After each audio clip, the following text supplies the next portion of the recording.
Dominate the game like we supposed to. Dodging all lanes like we supposed to. I just run the play like we supposed to. Gotta win it all like we supposed to. It's light work. Just looking at the wrist of the ice work. All this shit on me and it bust down. Shock him out the clutch and it bust down. She don't love me, she just want me for the team, I know. At the draw on the pick, I'm that one lotto.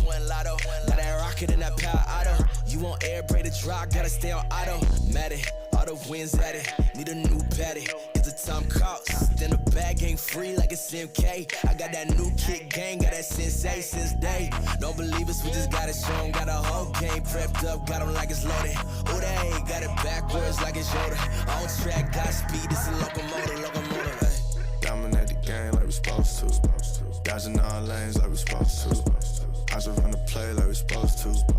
Gotta win it all like we supposed to. Dominate the game like we supposed to. Dodging all lanes like we supposed to. I just run the play like we supposed to. Gotta win it all like we supposed to. Dominate the game like we supposed to. I'm just staying in my lane and I'm supposed to. Be 100 ain't a thing, I ain't checking for no lames. Only gang with the dudes that I'm close to. I don't ride a wave, I just float through. Drawing up the plays like a coach do. Come against the team, better pray like the Pope do. Cause we'll turn your little beef into tofu. We tryna rise to the top. Real recognize you ain't squad, you the op. Drip on wall paint, feeling like the greats. Appetite jumping and you looking like a plate. Team on 3, no fail when we break. Lombardi is the only L's that we take. Tap the pylon, then we all celebrate. Then it's back to the huddle, time to cook another play. Dominate the game like we supposed to. Dodging all lanes like we supposed to. I just run the play like we supposed to. Gotta win it all like we supposed to. Dominate the game like we supposed to. Dodging all lanes like we supposed to. I just run the play like we supposed to. Gotta win it all like we supposed to. Dominate the game like we supposed to. Dodging all lanes like we supposed to. I just run the play like we supposed to. Gotta win it all like we supposed to.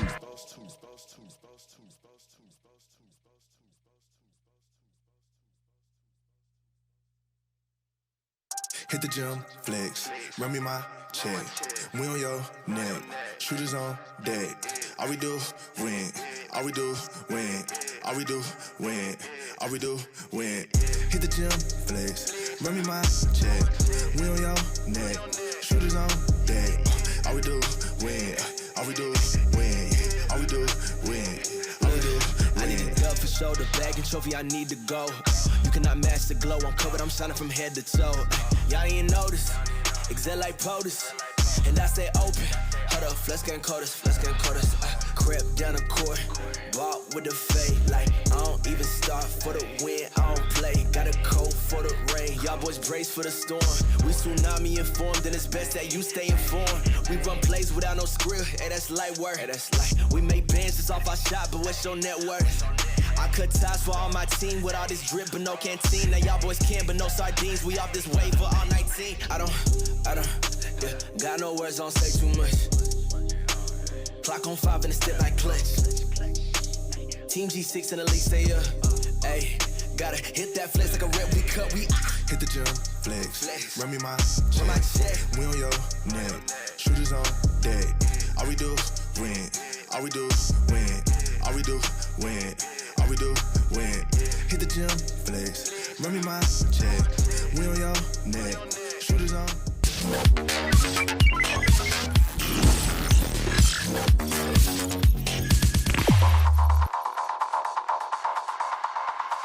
Hello, everybody, and welcome to the last hit. We've just been trying to start the episode, and Jake is just humming away to himself. It's a good song. I'm sure it was a good song. I'm sure it was. I don't know what episode it is. It's episode 1 of Playoffs, though. I know that for sure. I'm Munchables. I'm joined, as always, by Lyric, and this time we're joined by a very special guest in his own super comfy blankie with little Yodas on. It's hysterics. How you doing, mate? Welcome to the podcast. Oh, I'm good. Thanks for inviting me. It was it's 11 o'clock here right now. You know, a little bit last minute, and I was getting comfortable, and I started watching The Mandalorian, and I love Baby Yoda, so it all comes in handy, and it's cold here in Sydney too, so everything lines up, apparently. It's adorable. It's very adorable. So cute. It looks very cuddly. I am a cuddly person, you know me.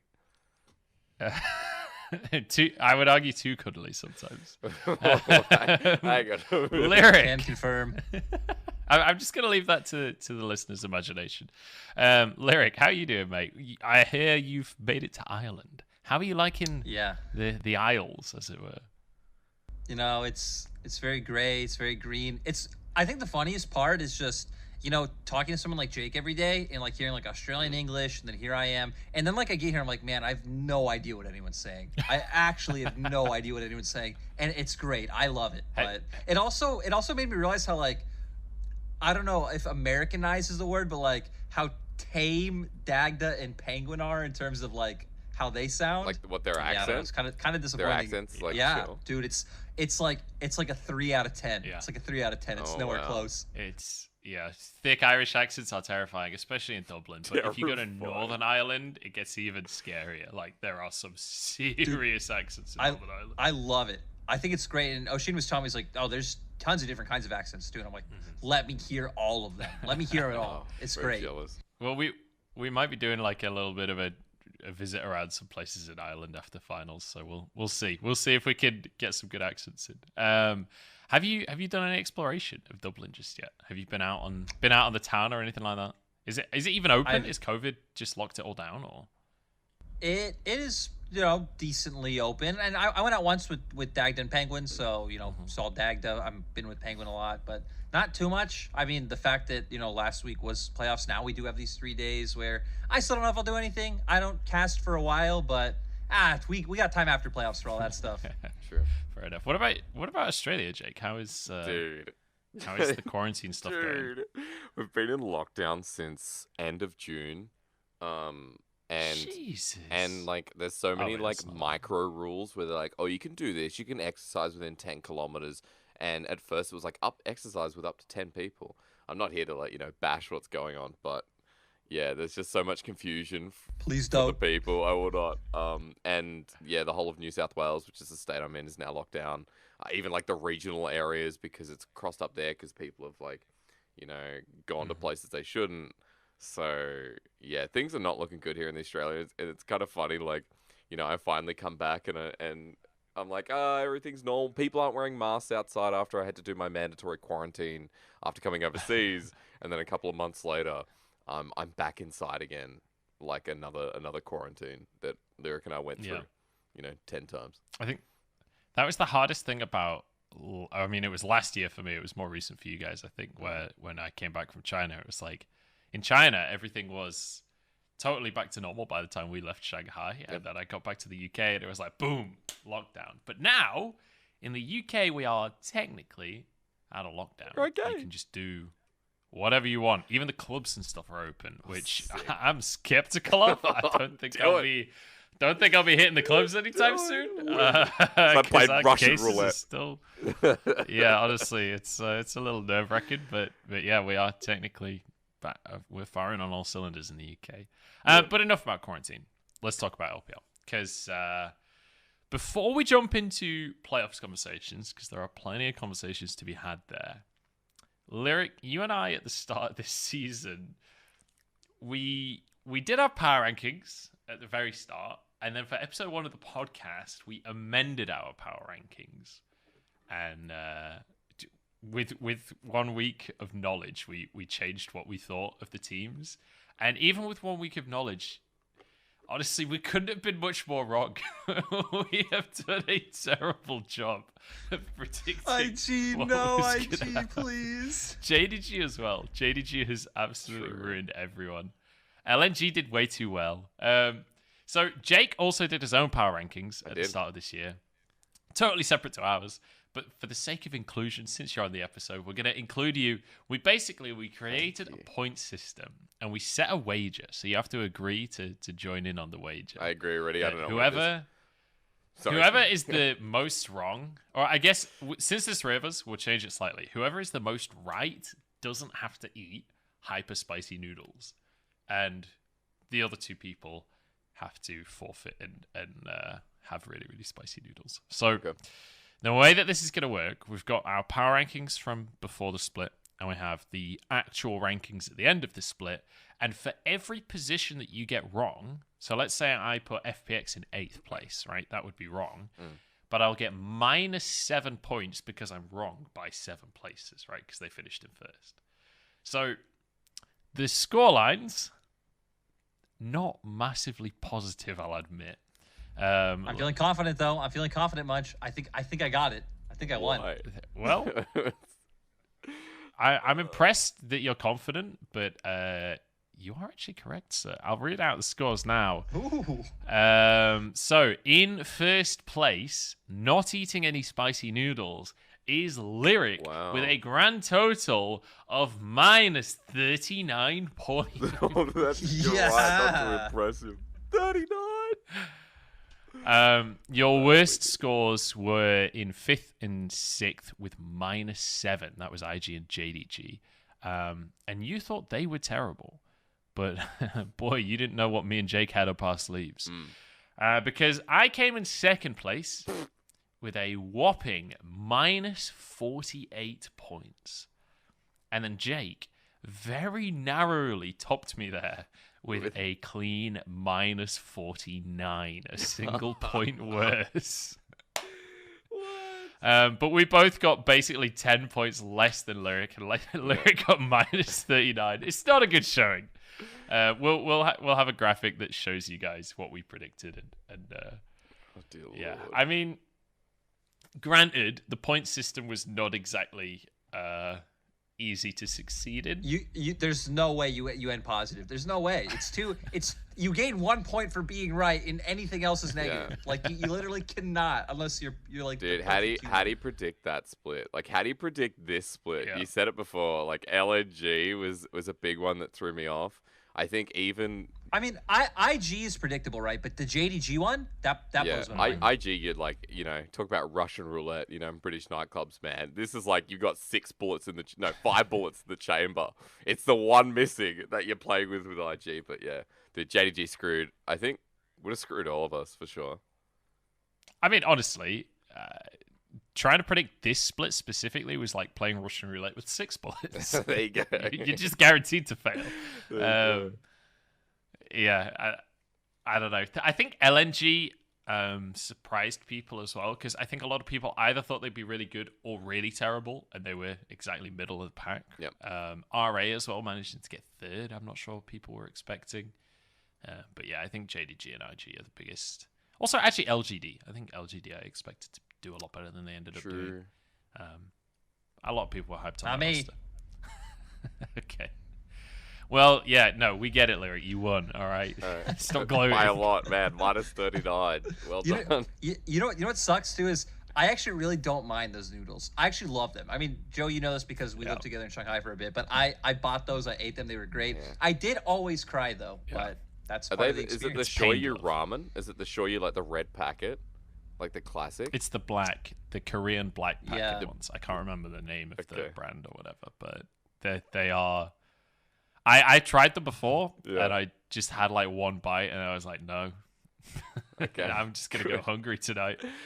Okay, glad to be on So- this episode. Good So stuff. yeah, Thanks for so the invite. you've joined at just the right moment, Jake. So you and I now will have to record ourselves eating these insanely spicy noodles. I'll organize that afterwards, and we'll get you some noodles. Great. And then we can cry together. We can do it on Discord if you like, and we can share in the pain. We can. Um, I'm down for that. That's okay. I mean, like, look, testing my spice. That's all right. And to be fair, I do think I deserve it for putting IG so high once again. I feel like this is my comeuppance for sure. This is my punishment for my playoffs bracket prediction Yep. that I did on my stream. It was just, I mean, it's all gone a bit pear shaped. Speaking of the playoffs bracket, let's talk about playoffs, chaps. It's been a weird one already. It's been turbulent to say the very least. I mean, we started off. Let's just talk about that first series, round number 1, LNG versus Suning. Like, I thought that might be a bit close. I did not expect a 5-game banger like that. And I did not expect that after all these years, SOFM was still an LNG player in game number 5. Because after all these years, he's still faithful. No, I mean, that wasn't really his fault, right? He was on Olaf when you're behind. There's only so much you could do. But I mean, that series was so far and away beyond my expectations of what I was going to see from that series, but also LNG especially. Like, they look so much better, and Suning kind of looked so much worse than what I was expecting coming into that series. I mean, where did you guys sit? Did you expect 5 games? Did you expect LNG to win? So, I mean, I expected both teams to be kind of bad, which you would assume with how the series went, but I didn't expect 5 games. I thought Suning would, not decisively, but Suning would take it maybe 3-1 or something like that, because to me, the biggest thing about both of these teams coming to playoffs is I just don't think they do anything. You know, I mean, we already know for SOFM, right? Lowest jungle proximity with literally everything. Like, they have lowest top, lowest spot, lowest mid, lowest team. Like, he just doesn't interact with his laners. They don't do much.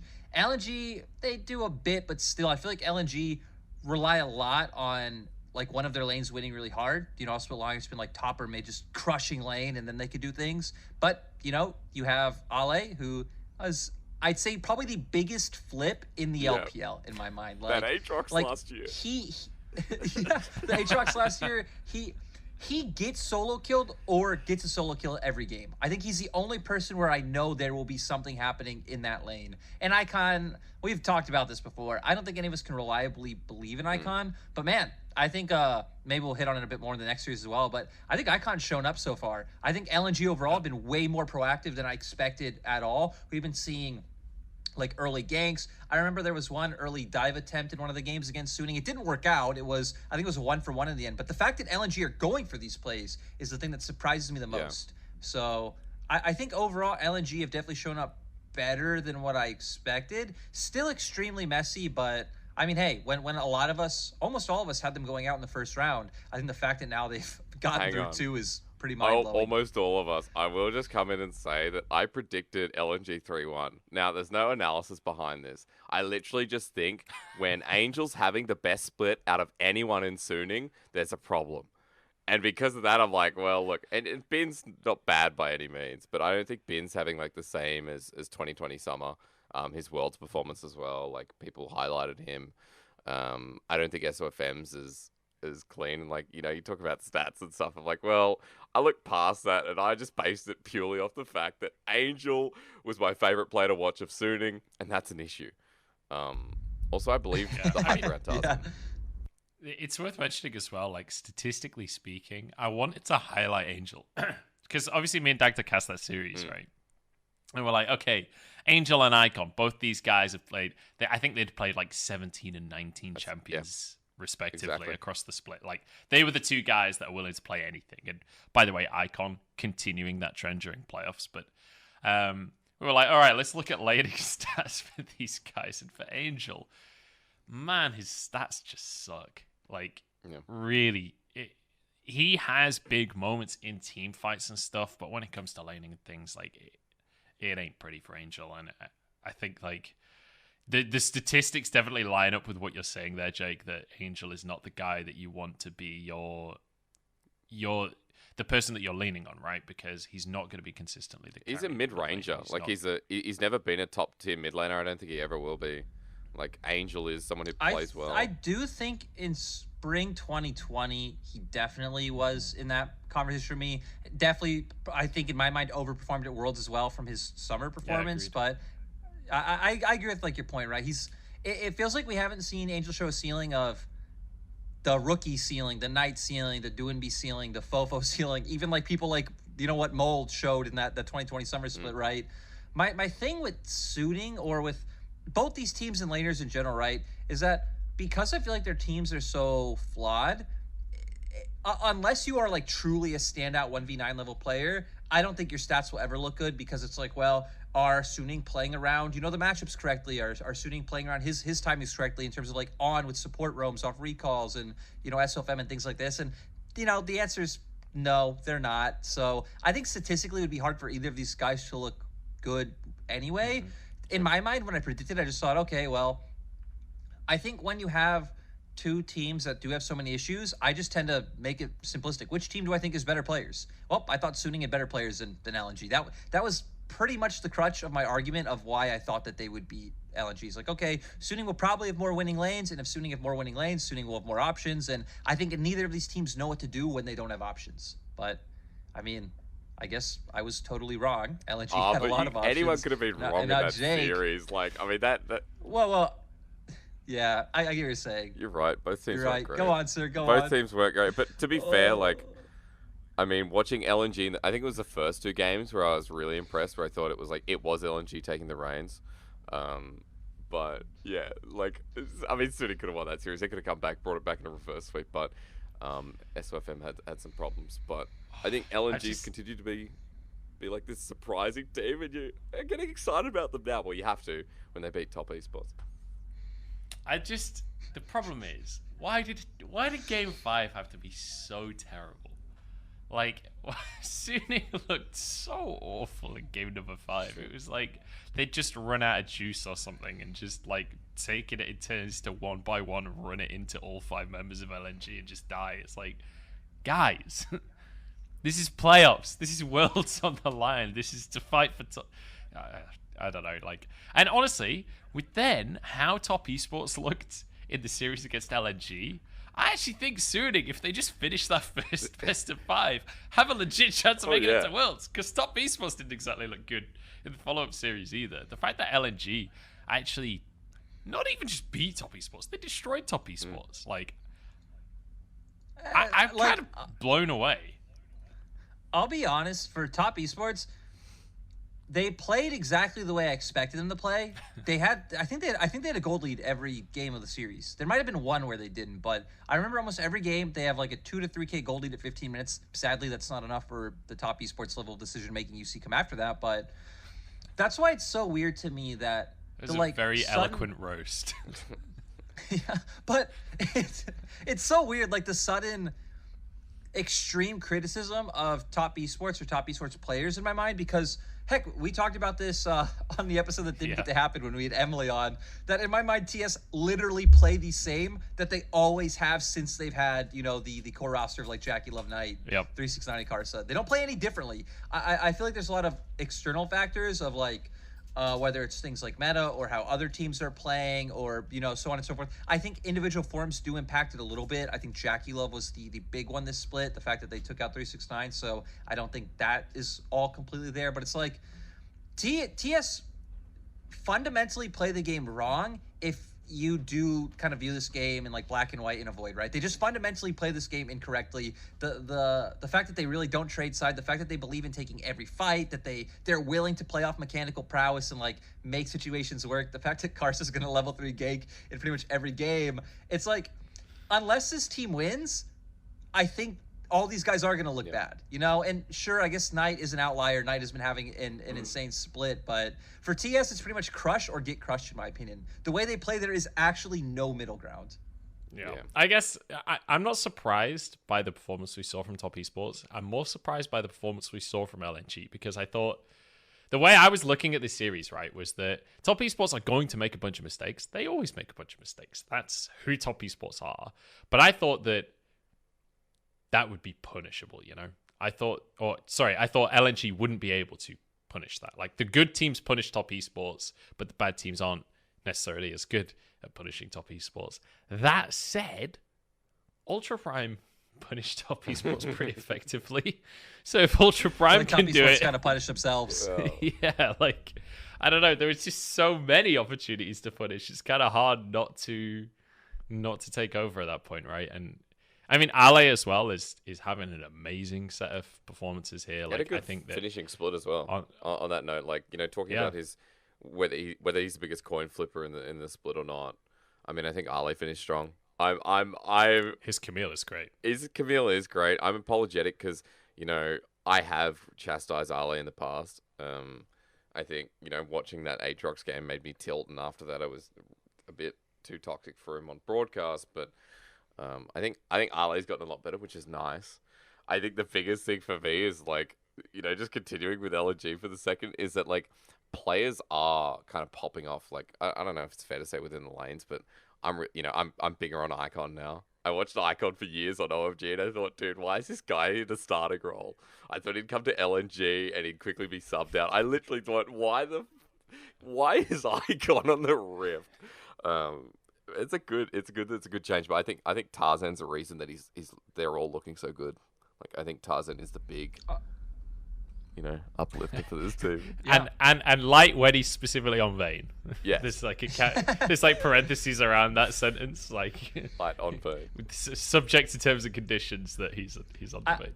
I do feel like for LNG, I agree with what Joe said earlier. The fact that I'm more surprised with how LNG played than TS, because I think all of us expected TS to win early games, like they were in that series. Right, they're just going to win their lanes. They're going to pick for winning lanes as well, as they pretty much did all 4 games. But the fact that LNG were so good at transferring pressure around the map, because not only do we need to highlight Ale, because I honestly feel like Ale was set up for so much success. The fact that Iwandi was consistently like in top lane in this series, and that Tarzan was consistently in top lane, it's like those are things I didn't think I'd see from LNG ever. But LNG were so good at doing it consistently across this. So I think it not only shows like they were proactive, their individuals were playing well, but they had good prep coming into this series as well. So I don't know. Honestly, I don't think I will ever predict LNG to win. I think I already know against RNG, I'm not predicting them to win. And if they then win against RNG, I'm not going to predict them to beat FPX. I just can't believe in this team. In good faith, I cannot look at this roster and ever think that they will win. I'm stoked they're winning. It's awesome. It's a great story, but I just can't believe it. It's still just kind of like a mirage. I draw it back to what I remember of a round 1 run where remember JDG in 2019 spring? No one thought they were going to win because it was like, well, their bot lane was weak. Imp was still mediocre within the league. Gal was seen as a mid laner. Zoom was still great. But back then it was Flawless, and it was like, well, Flawless isn't top tier jungle material, but he was really hit or miss. It was, and there was such a middling team that it was either out in round 1 or out in round 2, and no one predicted for them. So I like that we're getting it again. I like that we're getting the round 1 runs, I should say. It's surprising to actually see LNG doing so well. And you're right, against RNG, I would never be like, this team's gonna keep on going. But it's so much fun to watch. It's really I guess the thing is, right now we're all gonna doubt ourselves, right? We're all gonna write RNG and we're all gonna be like, wait a minute. No. I have no doubt in my mind that RNG wins that series. We'll come back to that though. I want to talk predictively later in the episode. I want to round out the series first. I do just want to quickly point out how crazy it is that it's the top half of the bracket that is the one with a round 1 run, right? Because we all talked about, on the bottom side of the bracket, it's WE OMG, then WBLG, maybe WE moves forward and goes WERA. And you can kind of believe that run from WE, and you could believe that BLG would move forward. On the top half, it was like, wow, the top half is so stacked, guys. Everyone, the top half, they should all be at Worlds, but none of them are going to make it. All of this. Sonic top esports suck. They don't deserve to be at Worlds. When he's LNG have kind of just Gumba stomped each step to make it up to RNG and have now qualified for regionals. This was not the stacked side of the bracket, guys. It was all an illusion. It was all just the popular teams, not necessarily the good teams. It's the bottom half of the bracket that's actually the scary ones, I think, with WE. I think have stepped up massively. Let's talk about their run as well, because I don't think there's as much to talk about in terms of the matchups, since WE have played 6 playoff games so far and won all 6 of them. OMG and BLG both just getting swatted aside by WE. And I have to say, I didn't think this team would ever be able to move on from Teacherma. He's still in that substitute position, and I was thinking maybe he was the answer. It feels like they've figured it out. And even with the Silas nerfs, even with Shanks not always playing Silas every single game, it feels like WE have actually come into their own and actually look like a really solid team. I'm very impressed by how cleanly they beat BLG. Well, all I was going to say is cleanly in the first 15 minutes, not necessarily, because Lyric and I cast that one. And the best thing was, when we're setting up narratives, we talked about cleanliness of early games, setting up top side ahead, and how WE were going to do it, and then how BLG were going to do it. And then we didn't look at top side at all because it was just solo kills, and then junglers were elsewhere. But yeah, WE stepped up in a massive way, further to your point, when we started seeing the mid game and punishing BLG for overstaying.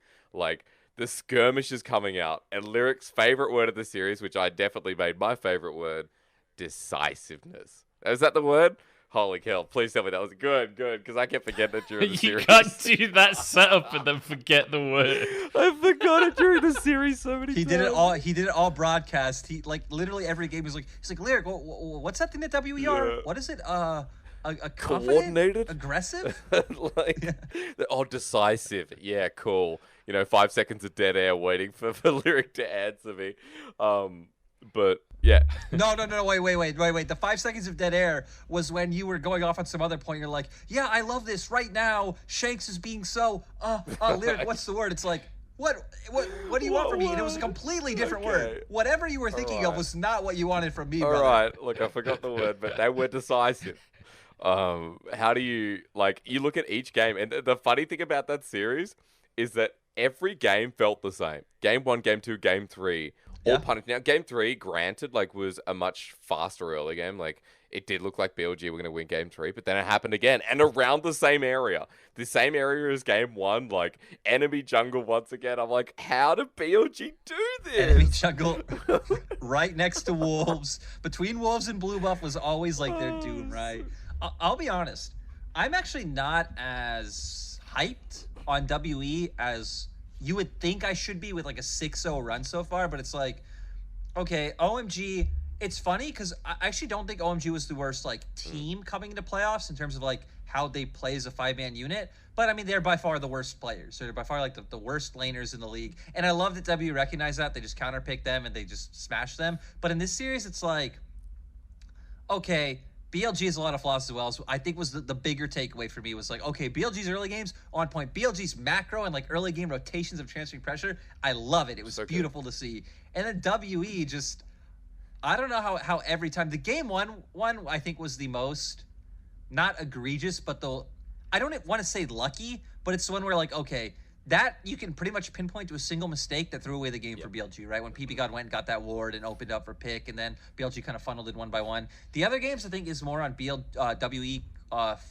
creating their own windows and playing around them well. But still, I feel like WE themselves had a lot of mistakes. There's a lot of mechanical misplays in a lot of the team fights. I think some of the overconfidence moments, even Breathe picking the Riven, was super cool, but I mean, the fact that the Riven came in, you can see probably wasn't as comfortable with playing that matchup as maybe he thought in his mind he'd be able to. Came in, made the mistake, got solo killed by the enemy. It was Camille. Camille? Yep, got solo killed by the Camille. Then did absolutely nothing the rest of the game.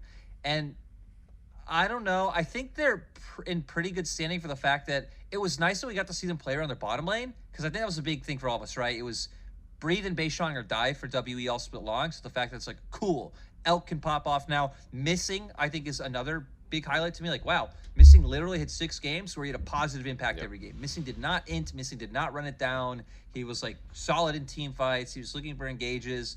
But just the messiness of all their games so far, and the lack of, I don't want to say lack of macro, I want to say the reliance on just being better in the grouped up 5v5 than the enemy team is kind of scary for me going forward.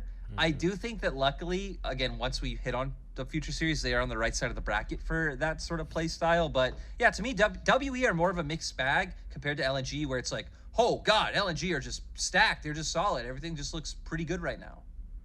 So let's just continue this conversation then, because we've kind of talked about the series that have already happened. So let's move into talking a little bit more predictively. We may as well just stick with WE as they move into their series against RA.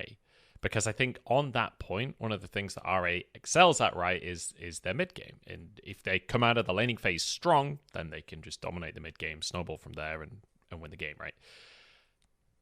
I do feel like WE have obviously a very strong laner in the top side. I think Missing and Elk have been exceptional in the 2v2. They've also had some really terrible 2v2s, but as you say, Missing has been having a really good playoff so far.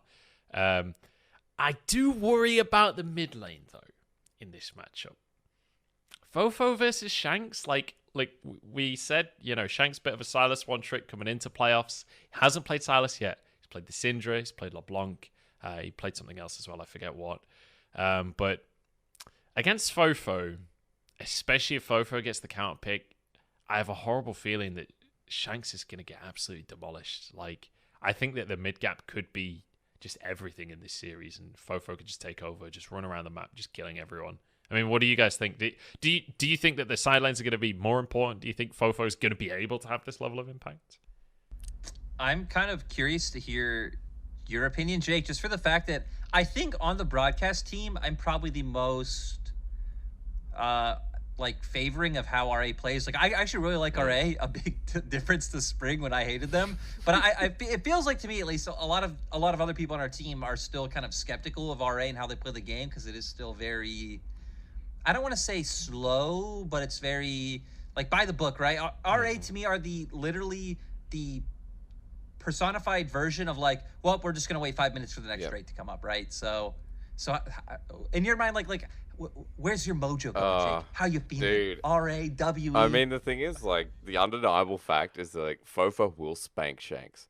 Like, Fofo is, and I've been opened up because remember last year, I didn't really think about Fofo. He wasn't in my top 5 list, and then I think we were out walking the streets somewhere, Jordan and I, and you're like, oh, why is Fofo not in that list? And I'm like, wait, why is Fofo not in that list? And then I started watching more and more of RA, and I have this year as well, and I've thought, oh, shit, this guy's a good laner.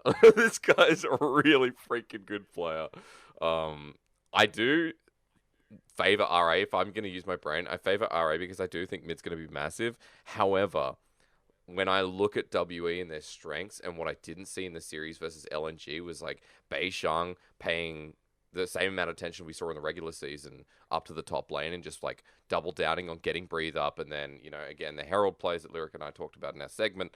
I feel like top side of the map for WE is something that could really just like imbalance RA, because if we're talking about strength of lanes, sure, mid is strong, but WE's early game, if they're able to pivot and not let RA postpone and play like this slower style, then obviously like WE, I favor them just taking over the map from the top side out.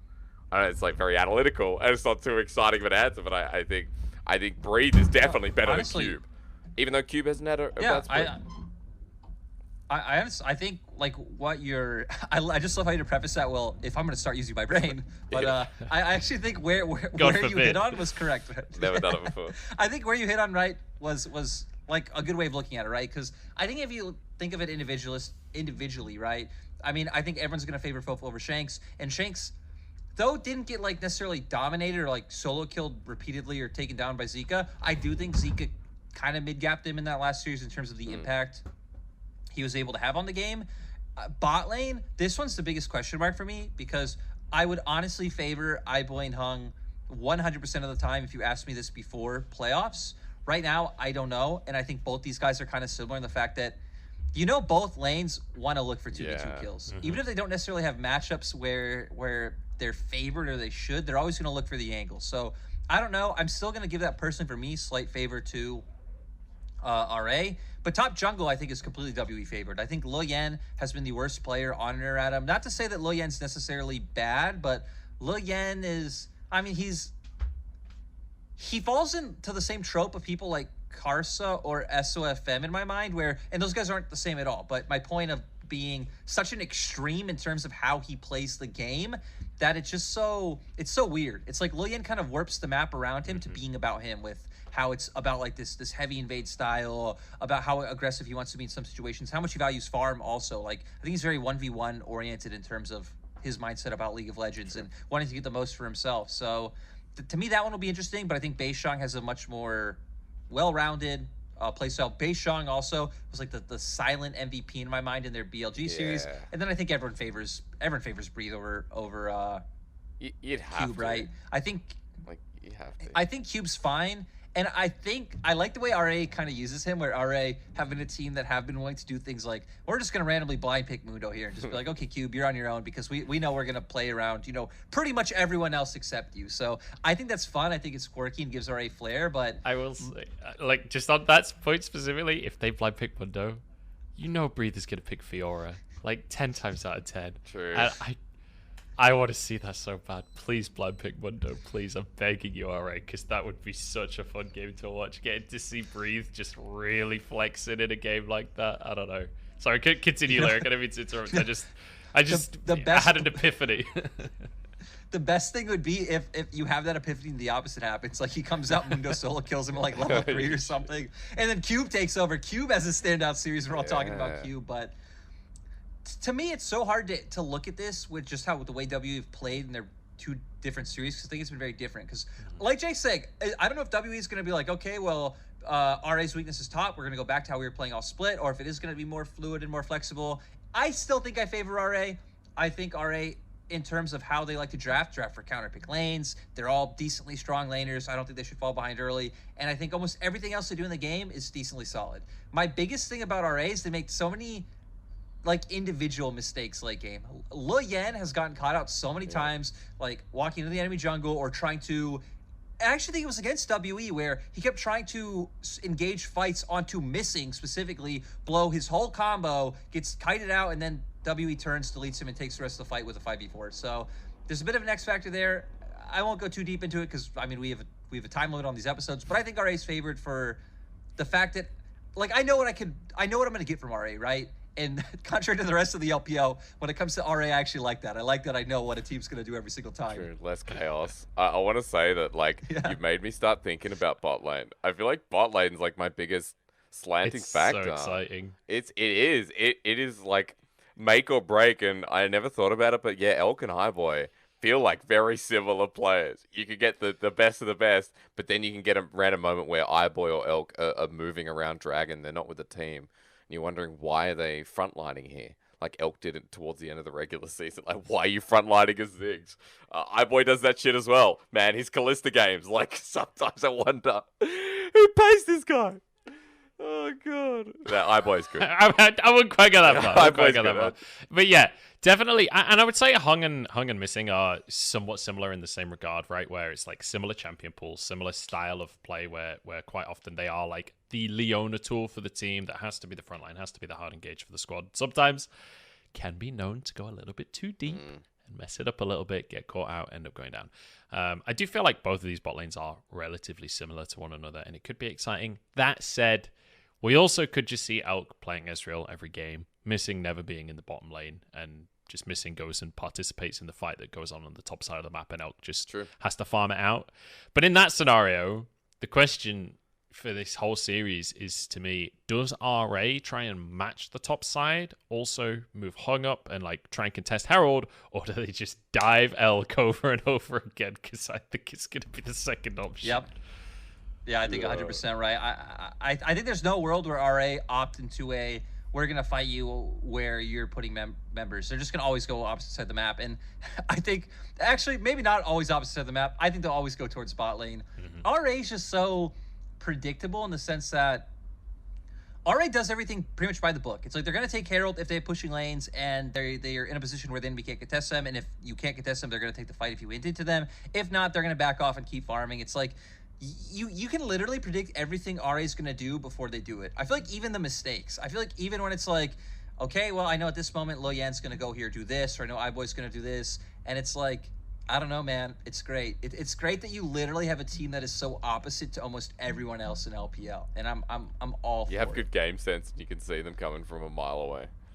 You know what they're going to do next. Which, right, to be fair, if anyone can do it, that also means WE can do it, though. But so, you know. The scary thing I think about RA, and I'll round out the conversation and we'll move over to the other side of the bracket as well. But I think the scary thing about that is that when you have players like Fofo on the squad, it doesn't necessarily matter that you know it's going to happen. It's just whether or not you even can stop it happening, right? Because some of the mechanical talent this team has. And like iBoy on a good day is going to take over a game, right?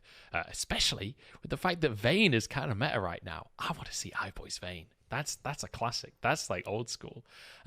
We'll move on. Let's talk about the top side of the bracket here. LNG and RA. Wait, hang on, no. LNG and RNG, sorry. Too many R's. So LNG have had a pretty good run. I do think RNG are a pretty heavy favorite. How much does the BLG series change your guys' minds about RNG coming into playoffs? Like that series that they lost to BLG in the regular split right at the end, does that change your opinion coming into this matchup? Does that like dissuade you from thinking RNG is going to be a heavy favorite? Because for me, I'm still thinking, I think this might even be a 3-0 to RNG, honestly. Dude, everybody gets one. That's all I'm gonna say. I looked at that series and I'm like, nah, I don't care. It was, and like, I mean, everyone's coming in going, BLG's RNG's kryptonite. Oh, lucky they're not on the same side of the bracket. I'm like, piss off. Like, it doesn't matter if they're on the same side of the bracket. It's a best of 5, and I trust RNG in a best of 5. I trust RNG's like that 9-win streak. I trust their end of season performance. Let's be truthful and tell it is what it is. Their later half season performance, if I could get words out. So 100%, I take nothing from that BLG series. And Lyric's right. It was close enough for me to be like, well, we still got the strengths of RNG in the series, and you know, that's what it is. I think for me, especially coming to best of 5s, I think RNG is the team I look at and I believe most in for a best of 5. I'm not saying I would favor them over FPX. I doubt we'll talk about this episode, but I'm pretty sure I've been, and a lot of us have been pretty vocal about in terms of FPX looking like the favorite to win the split. But in terms of just like a team who can utilize best of 5s, like be able to change their prep, pull out like different things than we've seen them do, I think RNG are the team that get the biggest benefit from this. So I think against LNG, I don't know if they'll 3-0. So this is what LNG have done to me. Before, in any other universe, I would have predicted the 3-0 100%. When we have to type down our prediction, I'll probably still type 3-0. But I kind of feel like maybe LNG can have a game where you have, whether it's the Yasuo Diana or some kind of like really cool, like aggressive mid-jungle duo, and you take advantage of Cryin. You take advantage of Cryin away, you take them down, and maybe their bot lane makes laning mistakes because Gala and Bing, I don't think are infallible in lane. They have made some pretty egregious mistakes, gotten 2v2 killed, or Ming's gotten chunked and had to like recall early, or vice versa with Gala. So I think there's windows there for LNG to be able to take a game. So I definitely think LNG will.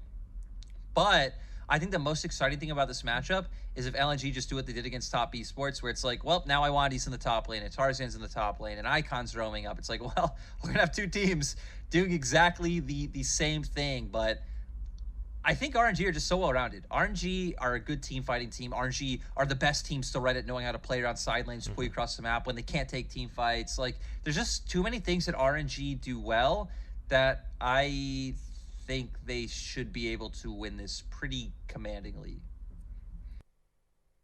Can't disagree with that. I don't have much to add, honestly. It's hard, though, right? It's like, I mean, coming back to what we said at the start and what's been said so many times. I don't think it is hard.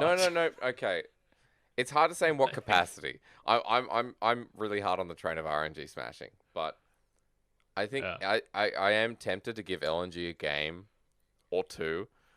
First round run is really strong from any LPL team. Oh my god, I love it. The first round run is so influential, and I don't even have anything to back it up apart from previous years. No. The Mojo. You're saying they've taken the suiting top Esports Mojo? Yes. I was going to say, if me and Munch have Mojo, dude, you can have your first round run. Like, oh god. What should happen? Yeah. What should happen out of nowhere? Like, I could believe that ends up happening, but I have no faith that LNG can do it. In my mind, like, so I was having this conversation with Lyric earlier. Two of the teams that have been referred to with Mojo have died now. Suning, who realistically this year have not had Mojo anyway, but Top Esports, they're the Mojo team. They died. The Mojo. Realistically, the team that remains in the tournament with Mojo is FPX. But there's a way that Mojo can be passed to FPX. Because LNG have stolen the Mojo right now, which is why you believe in them, Jake. I don't know if you realize this, but it was the influence I'm realizing of the Mojo. it now. Yeah, it's the magic of the LPL. Yeah. So LNG have stolen the Mojo from Top Esports. Either RNG steals the Mojo from LNG in this next series, or LNG carries that Mojo forward and takes it to FPX. Either one of them is going to move forward into FPX. FPX then wins that series and takes the Mojo for themselves. And FPX with Mojo, I don't know if I could think of anything scarier in the LPL right now. You know what I just realized though? You have literally turned Mojo into the fact that any team that wins has Mojo, therefore Mojo is always right. You have literally twisted it into Mojo being absolute, so we cannot lose. Not even emotion. I love it. Goldberg, Get out of here, my boy. You just can't win. Mojo is absolute. Mojo's too strong. The ultimate conclusion is that it's essentially it's like the unofficial world championship title, right? Where it's just passes on to whoever wins. Literally just looking at whoever wins the LPL just wins the Mojo. Do you know, I typed that in as we're having a chat because I wanted to see if Mojo equals unofficial world champion, if it actually lined up. But unfortunately, it's with WE. But to you, to WE surely have some Mojo to you. Like, somewhat. Does Breathe himself? They're not Mojo. But WE aren't, but they Breathe have... might be. Breathe is Mojo? Breathe has to be Mojo. Like, you have to... I mean, Breathe is really good and he's really exciting, but I don't know if he's Mojo. Like, 369 is Mojo because he could just fucking sprint it, right? But he could take over the game. Whereas Breathe is pretty much just going to win. Yeah, Mojo has to literally be like the highest high possible, but also with the Shy has the highest Mojo then, ever. Well, the Shy is pure Mojo. Well, yeah, I agree. I was gonna say, IG are also on the Mojo list. We're just not talking about them because they didn't make playoffs. But 13th. Rogue Warriors. That's the team with Mojo. That's okay. Right? I agree with that. They should have gone to Worlds. I would have been happy to send them as the 4th seed if they made the run and they kept playing like they did. No. Rogue Warriors 4th seed. Rogue Warriors should have made Worlds last year with Haro, but this year any year, as long as Rogue Warriors get there. Let's round up the conversation of Mojo because I feel like we're just going on a whole weird tangent now. This is starting to become not even relevant to LPL. Don't say that. I want to have a conversation here because we've got about 10 minutes left about potential regionals, right? We have our top 6 teams, and the way that the bracket and the way that the championship points have like ended up across the course of this year means that the top 6 are going to be the potential Worlds teams, right? 2 of these teams won't make it, 4 of these teams will. So, for the sake of argument, or do you know what? I'm not actually going to add any caveats here. Out of these 6 teams, which teams are going to Worlds in your guys' minds? Because I think Top Esports obviously was one of the ones that was in the conversation. Yep. I think that was the easiest one to predict as the 4th team. Now they're out of the picture. I think it's a lot harder to have a solid, comfortable prediction moving forwards. Let me start so that people can't say I copied Lyric or copied you, Joe, because I don't want to be that guy just coming on the show first time and I respect this guy. it. No. Fire away. So here's what I think is going to happen, because I want to point out that if LNG made a run or if RA made a run, then it doesn't matter. RNG can qualify second based on points. I've already looked at this, 130 points. Like, it's insane. Like, RNG are in such a good position. So are EDG and FPX in the same regard, right? But we're assuming they get there. I think FPX is going to make the run to finals, by the way. I think that's going to be our first seed. I don't know if I can give you my 1 to 4 seeds, and that leads into regionals. Sure. And I think I think RNG are going to be the 2nd seed. So they're out of the picture. I think FPX, RNG. When we get to regionals, the highest seeding, I believe, is going to be EDG because their points are insane. They're 100% going to be that 3rd seed at regionals. So they get the qualifying match. I think they beat whoever they come up against. They're too clean of a team. And with the teams left remaining, like, I don't have faith that anyone could beat it. Okay, they could, but I don't have faith that anyone's going to beat EDG. And I think we're looking at, with RA still in the picture, WE and LNG, the other 3 teams. Honestly, it's hard, isn't it? I think it's real hard. I think WE might lose to RA, but then they come back and then they make a run for 4th seed. I don't know. I'm liking it. Oh, I might say RA. I'm just saying. But I'm going to leave it there. I'm just saying, like, usually I wouldn't have said WE was a Mojo type team, but that run right there that you're just talking about, that would be very Mojo. That's Mojo. That would be exceptionally Mojo. That would. Lyric, where are you sitting, mate? So I think for me, I have the same top 2, right? I don't know which order, but one of RNG or FPX will split, the other will go on points. Mm-hmm. And for EDG, honestly, I feel like the biggest team in my mind, and right, this could be a stretch, this could be biased, this could be whatever. In my mind, the biggest team that was a threat to EDG going to Worlds was Top Esports. Mm-hmm. If in this regional bracket there was any way to where, like, if Top Esports would have made it and then EDG have to play Top Esports first, I think TS are the best stylistic team to taking down EDG, dismantling their mental, and then maybe EDG on some off day lose to a team like RA. So EDG, from the fact that TS are gone, again, in my mind, my crazy mind, I don't know what I'm saying, EDG make it. I think these other 3 teams are no threat to EDG. EDG are just so solid. I think EDG will always beat teams with, I don't want to say worse than them, but I feel like every other team in this group is like specialized in like certain areas where they're strong and have other weaknesses, to where EDG across the board is just pretty much decent to good at everything. And that's why they lose to teams that super excel in one area, like the RNGs or the top esports or the FPXs of the world. But yeah, I think EDG will go through. And then when I look at the bottom side, I'm gonna put my faith in Rare, Adam. I don't know. It feels weird. You know, It all feels I actually don't weird. feel weird. Oh, any of them. I don't want to pick any of them, dude. I don't. Just what? How are these 3 our teams that were Dude, sent into Worlds? I will say, like, of all of the teams, like, I want WE to make it, and for the sake of myself, I'm gonna predict WE as the 4th seed, and I agree with everything else. I think RNG, FPX, and EDG are the top 3. I think that's Yeah. so easy. reasonably unarguable at this point. I will say, out of these teams, when I think about who's going to succeed at the World Championship, especially in play-ins, I actually think RA is the best out of LNG, WE, and RA. I agree. I actually think RA maybe even makes it to best of 5s. That's true. Right? Like, when They you do think about a everything well. team as consistent as RA, that wins lanes as consistently as RA wins lanes, like, on international competition, if you can just win lane, you're very likely going to win the game. Like, so many other teams don't have super strong laners in every single role. So many other teams internationally don't have these situations where they fall so far behind in the early game because they're getting gapped in every single lane, right? That doesn't happen in a lot of regions. So I think, all right, if they actually make it to Worlds, could legitimately look like a very strong team when it comes to that international competition. I could easily see this being a quarterfinal team at Worlds. I got to be honest. The more I think about it, the more I think I also would want WE to be that team just because of Breathe and Beishang. But I think it probably will be RA. And Munch, remember me and you had this conversation on a past episode about like the expectation for a 4th seed, and I think RA.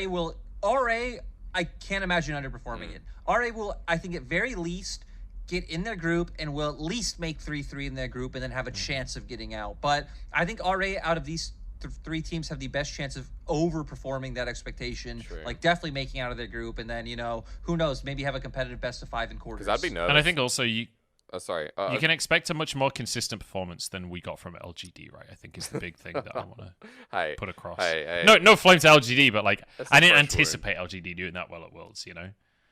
At least they got into groups. You know, at least they got into groups. Well, again, to be fair, they went 3-3. Yeah. I honestly believe that should be the expectation of an LPL 4th seed. It's like they can beat every team in the group and they can get out. Doesn't mean they will get out, but they could. So I think RA definitely meets that. I believe WE probably would as well. LNG is still the team that I just don't know. I have no idea how LNG would do at Worlds, but I don't know, man. Mate, Between I don't those even 3 know how teams, it'll be LNG are going to crazy. do in round 3. Never mind at Worlds. True. Like, LNG is an enigma at this point. Whoa. I think Worlds is easier than round 3, dude. Worlds is easier than facing RNG in a best of 5. True. Worlds is easier than facing FPX in a best of 5. Let's be Dude, real. we have 3 strong teams. Like, that's why the 4th seed, for my mind, I'm like, look, any of these 3 teams, whoever we send, I mean, I agree with you guys. I think RA is the strongest 4th. Like, if I think logically for once in my life, and I go, who would do the best? You talking about how Switch the well-rounded brain out RA? again. Yeah, I just have to do it every so often, just so I keep up. RA is like the best 4th seed for LPL to do well in my mind, but I just have this funny feeling that WE are going to be the 4th seed because it's something to do with Breathe and Beishang, and then Elk and Missing aren't inting like normal. They're not throwing games away. You get stability in bot. You even get a strong 2v2, and then for some reason, Shanks is like gapping people like Fofo. Dude, you just made me realize something. I've been thinking about this wrong the whole time. I've been thinking, you know what? I hate WE because WE benched Mole. But if WE make Worlds, Mole makes Worlds. I was right all along. Year of the Mole, baby. Let's go WE 4th seed. I'm changing my Comes tune. back for group We got stage. it. Mole starts dunking people. Shanks is off the Dude, bench he the whole doesn't. time. He doesn't need to. No. He Zoe doesn't need to comes play. into the meta. Look, if WE win Worlds, Mole is on stage and Mole gets to hold a trophy and gets a medal as well. And at the end of the day, I am correct, even if I am wrong. Can't argue with that. That's science right there. That is science. And a bit of Mojo. A little bit of Mojo if Mol goes to Worlds. A lot of Mojo. Actually, yeah, wait. WE has Mol. Of WE course they have Mojo. What are we talking about? I was going to say, V5 with the has ultimate tons of Mojo team. Oh my goodness. It's so true. Oh, we figured it out. We've conquered it. Well, to be honest, that's kind of the note that I want to end the episode on. I feel like this is the perfect finishing point. We started with Mojo, we finished with Mojo. That's just the way we roll here on the last hit. Jake, thank you so much for joining us for an episode. Thanks. Appreciate you taking the time out. It's been a pleasure having you on. It's been great. You've brought the Mojo to the episode. It was already here. It was already here. I just sparked what I could. So thank you again. It's very appreciated. And Lyric, as always, thanks for joining. Love you. But with that said, we're going to round out the episode. We will be back with another episode after the next round or two. I'm not entirely sure on the date, but just keep checking the channels and stuff, and I'll tweet about it and stuff. Other than that, though, thanks very much for watching. We'll see you guys next time, and until then, we'll see you in Champ Select.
Wir können auch jetzt mal so Töne oder sowas machen. Das gebrauchen kann.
下去，恭喜 RA 拿下本场比赛，没有任何办法防守，我们可以恭喜 RA。那我们恭喜 EDG 啊，赛季的第12胜，此际只应天上有，人间能得几回闻呐？哎，这个是想找回城的人，这个想找回城的人，哎，哇，我的天，教科书级别的大招！完全猜到了。但是这边的话，龙已经开始打握，这边时间开了。这边一看几个3打3，左这里是被赖特无情的一个追击，这边的这个乐也是被他们的海王帝无眼配合。蔡司属于一个战术横扫，杀掉了苦兰影，但是菲尔他自己可能要被小虎换掉。谁过来？小威拿到人头，小虎这边还能斩吗？又斩了上去，奥拉夫拿了一个 double kill， 西野这边可能也要死，小虎站起来了。但这边杰克斯已经刷起来了，可以继续往前冲。3杀到手有没有5杀？经过血量都有点少，开始 A， 有一个巨龙拳，剩下4杀到手，最后只剩一个卡杀，最终还是 i boy 在这波平 A 里面点赢了。侧面战场 Breeze 找到了 A 点，但正面战场打成一气的情况下，希德拉先倒，纳尔推得非常好，再通关天灵，身上被扎了巨量的毛，倒下的是一个刀妹，而正面战场打出绞肉机般的团战以后 ，L 还在活着，再来一发，拉布利达的哐哐 Q 还要再追，这一波完成了一波团灭。这么比较分散的老门内更加集中，但是老门内比较亏的是没有2个 A 的技能，想直接逐个突破。贾克斯这波直接进场，先找张亮人，但贾克斯随之而去，两边几个精神对望，白跑调整自己的输出位置，反击踢到了斯科特跟上最后2下普攻，将青钢里收掉。借问银龙谁执掌？峡谷浩荡，英雄登场破万象。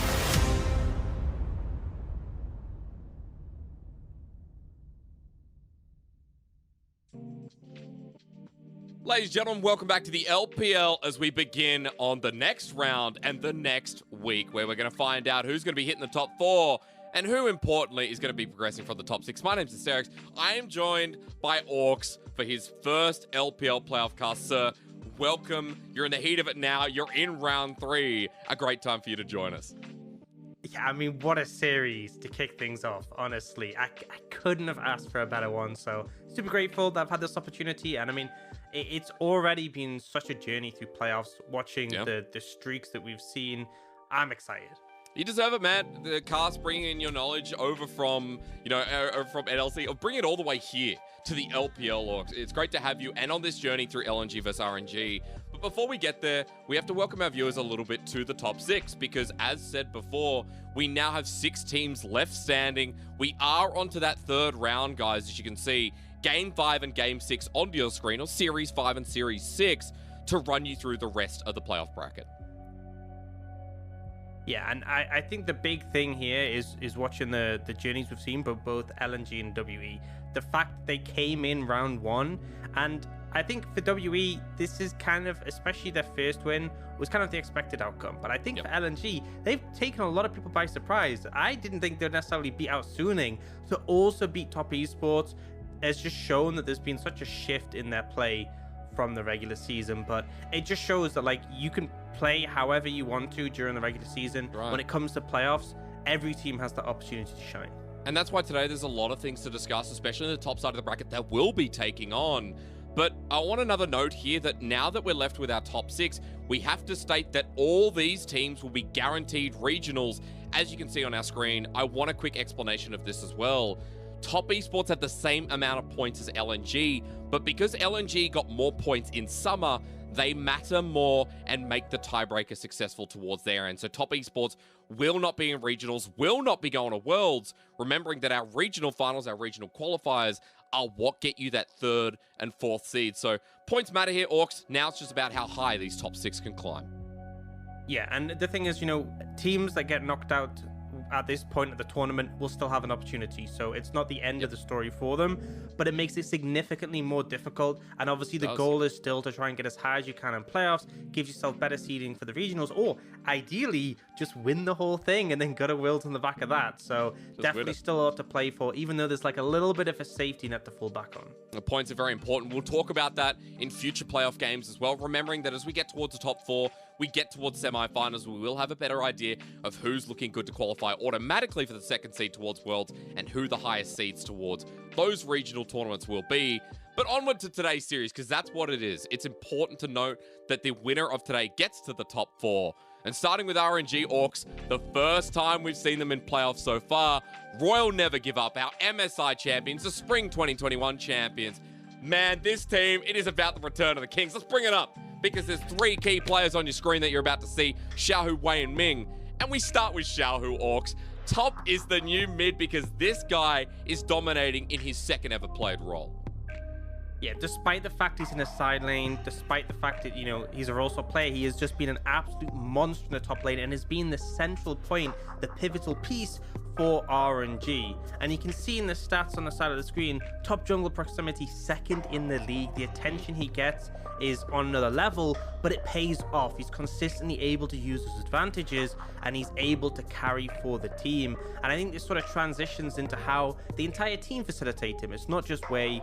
We see Cryan, who's not mentioned here, but he fills a role for his team, right? He has picks like the TF, the Galio, they even run things like the Nocturne, and essentially they use those so they can lean up towards that top side and give support for Xiaohu. And you can even see by their objective control, Dragon, not much of a concern, but Rift Herald, they are really on point with locking those down.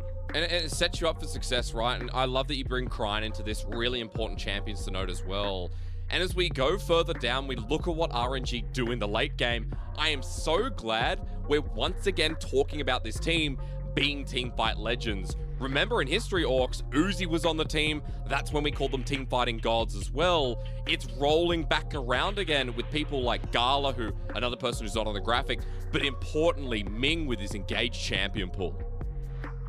And I think that's the thing, is that they aren't the most explosive team early, but in that mid-game part where they start getting into team fights, where they start setting up for Barons, this team is so on point. They just managed to accrue a massive gold lead, win consistently in team fights, secure those Barons, and it's on the back that every player has a role in team fights that can fill. But again, we talked about that topside focus, and I love that you mentioned Gala, because even when he's left alone and isolated on an island, he's still able to remain relevant. I think that's what makes this RNG, this iteration, so powerful, is that they have players like Gala and Cryan who can be facilitators and fill their role, which allows Xiaohu to get so many resources and be a carry, and they still end up performing well when it comes to those later team fights. And then when the later team fights come through, Xiaohu's a great team fighter.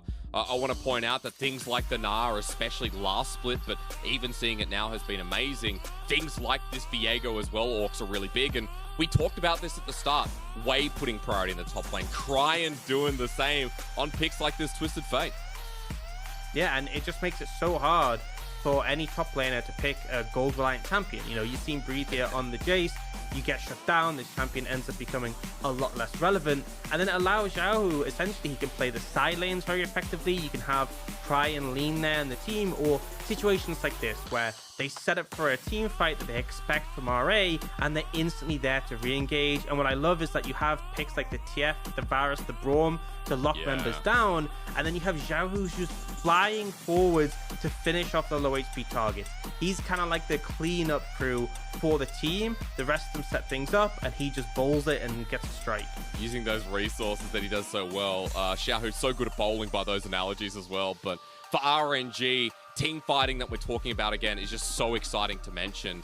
And things like Xiaohu being set up for success, but I love that you brought Ming into the conversation once again, right? We already talked about it. Ming in these fights is so core, and whether it is the Braum, whether it's the Alistar, whether it is things like the Nautilus that have been a highlight in history, I think it's worth mentioning that Ming is, alongside Xiaohu, the franchise player and has been through this RNG roster in so many different reiterations. And he's a fight starter. There's no other way that you can phrase it. He literally starts things off. He sees the windows, finds opportunities, and allows the rest of the team to move in.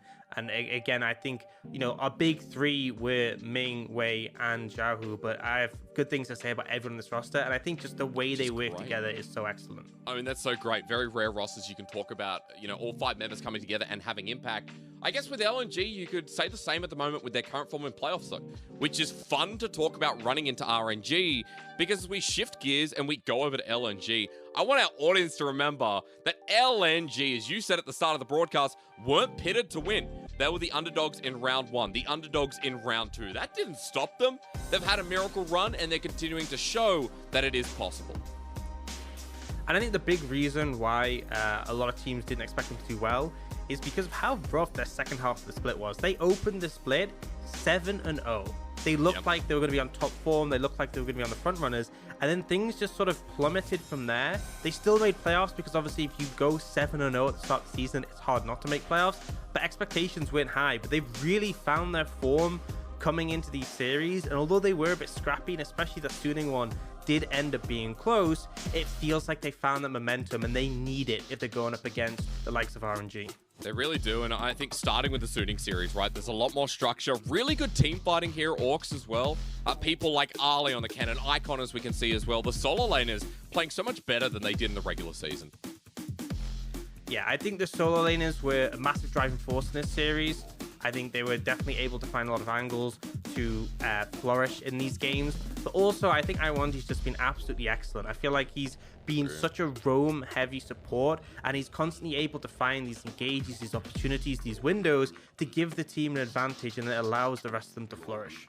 I think it's important as well because Iwandi's long been an underrated support. Light alongside him as well, right? There's been such great AE carries and support duos in the past. And Light and Iwandi are relatively new. Think a couple of years back and you didn't see them in the league. So it's important to note that for Light and Iwandi, they are paving the way for their own success. And for LNG, have been alongside people like Tarzan, Icon, and Ale, part of the great success. And bringing this forward a little bit, Ox, where we look towards their success against our top esports, I just want to say that this team, it feels like communication is just so much better.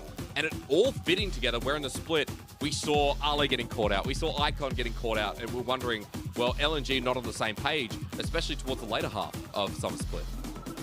It feels like they're more playing as a team. I think that's one of the things that we're quite reliant on being able to just funnel resources into Tarzan and him carrying, and it feels like they're more able to play through different players throughout the game. They're more able to coordinate, play as a team, and as a result have just been so much more successful. You can't specifically target one player and just expect that to completely dominate the matchup against LNG, because they are more well-versed now. Yeah, they really are. Looking at the highlights of LNG as we finish up, guys, it's one player in particular we have to thank for success for, right? LNG might be playing better as a team. They might be all increasing their skill level and the individuality shining through, as I believe it was Mazel and Gilborg were actually talking about that in the Suiting series, or sorry, excuse me, the top esports series after that as well. Or maybe it was Munchables and Dagda. So we have a lot of casters, folks. Leave me alone. Moving forward, let's talk about the man who's brought it all to a reality, Tarzan, because you set this up. You wanted to bring in one of the greatest Disney movies ever made, and you wanted to quote Phil Collins at the same time. So, Orcs, take it away as we bring up the comparison. So for me, it's Tarzan in the jungle. He doesn't know the rest of his team. We have the song Strangers Like Me, and we see in the regular season, his stats in terms of team jungle participation and the individual numbers aren't super high, right? We'll see the comparison afterwards, but to me, this was Tarzan. He's in the jungle. He's only hanging out with gorillas or Krugs in this case, and he doesn't really have that much connection. This was Tarzan at the start of the season. The meta worked for him because it was that farm-heavy jungle meta, but then we transitioned and it started to struggle. And now we can move on to playoff Tarzan, and we go into this, tell me more, please show me, because you know. Oh, that was beautiful. That was great. Yeah, thank you. I'm bringing it up, and we can see across the board, team jungle participation and every single individual role has gone up. Every single one. He is pairing up with his team more. He is finding avenues to assist his team. And I think the big difference is that I feel like LNG was characterized as a team who played for Tarzan in the regular season. They are now playing for their laners, and Tarzan is still a massive threat, but he is more suited to this meta, and he will do things like bail out his teammates if they have uncomfortable wave states, or if they need a gank, or if they need pressure, or they need a reset. And he will provide that pressure for them, which puts him a lot more on sort of a parallel with Wei and how he functions for that team, and it's what he needed to do for this meta, and this transition is why they flourished so well in playoffs. I mean, it's great to see Tarzan in his best form, right? Just to summarize there, seeing more ganking, more of Tarzan in lane. Orcs, when I was watching Top Esports versus LNG, it felt like Tarzan was everywhere, and Cast is the jungler who normally gets pulled to those lanes, so the fact that Tarzan was moving quicker, Tarzan was there as a response, just shows how good this guy is at the moment. LS used to say something in the LCK, you know, are we going to get George or Tarzan today? I remember him and Valdez used to joke about it, but we're definitely not getting George of the jungle. We are getting consistent Tarzan through both of these splits, and especially towards playoffs, and that's why he had to be highlighted when you also said going up against Wei, the similar styles coming through. It's important that we start here, Orcs, in the jungle comparison in our head-to-head running into the matchup. Yeah, and I think Wei is a super sacrificial jungler. He's someone who will wait multiple ways to try and get a gank off the Xiaohu. And you can see that in the stats, right? The CS per minute, pretty low, 18th in the league. But ultimately, it's something that works for him, providing for the team. Tarzan, over the course of the season, has been a bit more active around, efficient clears, but he is starting to give more of that attention towards the laners. We can see that as well in the recent champion pool, where he's playing a lot of these high-impact early skirmishes. And I think Tarzan's adapted well to the meta, and that's super important going into this matchup, because I think, again, playing that farming style, it has died off since the changes we got with the extended camp respawn timers, and it's allowed Tarzan to really be a driving force. And the thing is, he still carries. It's not like I'm saying, right, play for your laners, ignore yourself. He still ends up being a carry, but he does end up making that difference for his laners, because as we all know, lane diff is jungle diff. It is lane diff that becomes jungle diff, but Orcs, as you were telling me in rehearsal, jungle diff is support diff. Let's roll on to the next graphic, because at this point, Ming and Iwandi, I want you to run me through how they come into the equation. So I think Ming is someone who's been very active on the map, someone who's been very good at finding opportunities to roam, to free up Crine in the mid lane. A very common strategy is support, goes mid, provides pressure, provides vision, it frees up your mid laner, and that's kind of like the knock-on effect of how RNG transitions pressure upwards. But you're going up against Iwandi, and if you look at his duo proximity, it is 22nd in the league. There isn't even 22 teams, right? He does not spend much time in the bot lane. If he needs to be there, sure. If he doesn't, he is gone. And I think this could be an angle where LNG find that advantage, because you have Tarzan, who's having this more proactive role. You have Iwandi, who is just everywhere all the time, apart from bot lane, it seems. And he is a player who can set up these advantages for the team and then make that impact across the map. Because if you try and challenge the enemy jungler, let's say you go for a gank mid, right?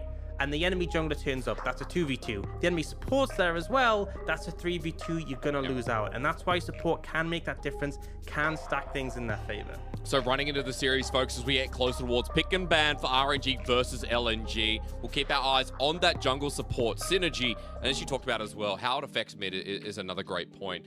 There's a lot of lanes to look at here. Orcs, we've already talked about how big Xiaohu is. I think as well, knowing that he's going up against Arle is going to be hard for LNG. I truly wonder how going up against RNG will change LNG's current game state, because their laning has been going well. People like Icon Arle been getting through the laning phase, even getting solo kills for someone like Arle too. But RNG is a very different beast. We know that, especially on that top side, it's going to be hard for LNG to hold that same consistent measure that they did against failing teams like Suning and top esports so far. And I think there's two sort of schools of thought. There's the cross map play. It's like you go, right, top's pretty doomed. We'll pick something for Arle where he can still have an impact even if he's not super far ahead, and then we'll play more towards the bot side and try and find pressure there. Or you can just try and match them on it and shut them down and stop them from being successful. And I think we'll kind of see in the draft how that ends up panning out. Yep. But I think whether you want to apply pressure bot lane or top lane in the case of LNG, mid lane is the key, right? Shutting down Crine and his ability to roam is really important, and I'm looking towards Icon, who is a player who has brought out so many champions so far this season. He has a champion Ocean, and I want to see what he brings out to be able to shut down Crine and keep him locked in lane. 20 champions in total, including playoffs. 17 in the regular season, 3 so far, Orcs, in the playoffs. On top of that, so yeah, the champion Ocean goes beyond. It's pretty much like the Pacific at this point. But getting closer towards pick and ban, I want us to run through the potential here, the pick priority, because when we're looking at jungle versus support, or jungle v jungle, support versus support, and integrating those two, I do feel like the jungle pool is the first at the top of the list. I think it depends on what ends up being left open, because I know that Wei will heavily prioritize Lee Sin, but also Xin Zhao, if it's left open, both junglers will love to pick up. So I think it kind of comes down to how those bans are developing. I know that there are certain picks, both sides I very much expect to be banning. We see LNG, 100% of games in playoffs, they've banned Jace. I think against Xiaohu, that's a very good idea as well, so I expect them to maintain that. We see RNG, for the past 8 series have banned away Diana. So on both parts, I think there's definitely picks we'll see banned out to start things off. And then it kind of goes from there in terms of priority. I really think that there's a lot of strong junglers that both can lean on. So other than things like maybe the Xin Zhao, which you're concerned about, I think you can just leave that open. And as long as you're able to trade off, you should be pretty comfortable. I like that a couple of jungles pulled out there. Diners in Zhao as well for respective sides feels like an important point to leave it at there as well. Folks, we're still waiting to get towards stage. Remembering that we are in Shanghai. Well, we're not, but the players are. LNG playing in Shanghai as well, not in Suzhou. So with both teams in the same arena, I mean, there's a lot of questions coming through here. RNG running off the back of their 9-win streak. Shattered by BLG, but still it was a 9-win streak towards the end of the split there, Orcs. I just want to come in and say that RNG have high expectations. They are the favorites in this series for a very good reason. Yeah, I mean, I think they definitely didn't have the cleanest season. Everyone knew they had that rough start, but the momentum they found, it felt like they'd returned to form. And again, MSI champions, spring champions.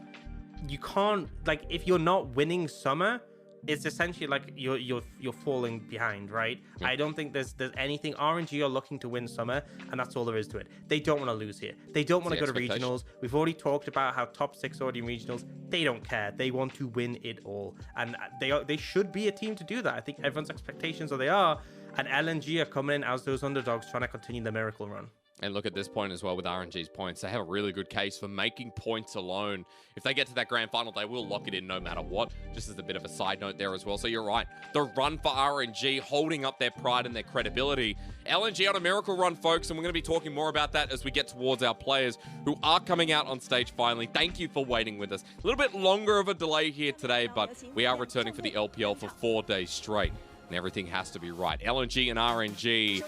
In the past, people remember LNG were known as Snake. Going up against RNG was a little bit more fun, but here is LNG, fresher organization and less expectations. So talking about RNG, let's go into lineups here, Orcs. It's Xiaohu in the top lane. Wei in the jungle. Through mid, it's Crying. Gala and Ming are your bottom lane, with Poppy on stage with them today. Not Tabe there, who people have been seeing on and off a little bit, but the past couple of weeks, it has been Poppy alongside them. Big expectations for RNG running into this game one, running into this series. Yep, and again, the expectations are high. The expectations on themselves will be high. And the thing is, they're coming in a little bit cold. This is their first playoff series, and I think momentum can make a massive difference. They are a veteran roster, though, obviously a ton of experience, and we expect them to be comfortable. Well, on LNG, the other side, going up against them is Arle in the top lane, Tarzan in jungle, Icon is mid, and man, as KDA, what, Akali? Folks, I think he dressed up as in one of our great videos. What an experience that was. Light and Iwandi are the bottom lane. And yeah, getting a little bit distracted, but for LNG, the miracle run there. Orc, something you and I have talked about, you know, momentum, coming back to your point, is definitely on fire for this team. Absolutely, and I think it's often underrated how big of a difference that makes. You know, this is a team who's played 2 best-of-5s on stage on this patch in playoffs, and RNG hasn't had that opportunity, so we could see RNG even come into this best-of-5 a little bit slower than we typically expect. Still trying to find that footing. We'll see how things develop, but LNG need to carry on with that momentum if they're going to take this series, because again, they are going against a powerhouse here. Yeah, they really are. Again, RNG, huge expectation. We could talk about this all the time, but we are about to get into pick and ban, folks, as players take their seats, and we're slowly going to be getting into this third round. Just a reminder on schedule, we do have today, tomorrow, the day after, and the day after that to start getting into the FPXs, the EDGs as well, who are waiting in first and second seed. The winner of this series goes to verse FPX. Now, if it's RNG, it is Grand Final 2019 Summer Rematch, and a grudge that's been building over the years, at least the last couple, between RNG and FPX, while for LNG, if they can do it here, then they have to fight against the Phoenix. I mean, that will really show that momentum's on fire, Orcs, and that LNG are better than we first expected.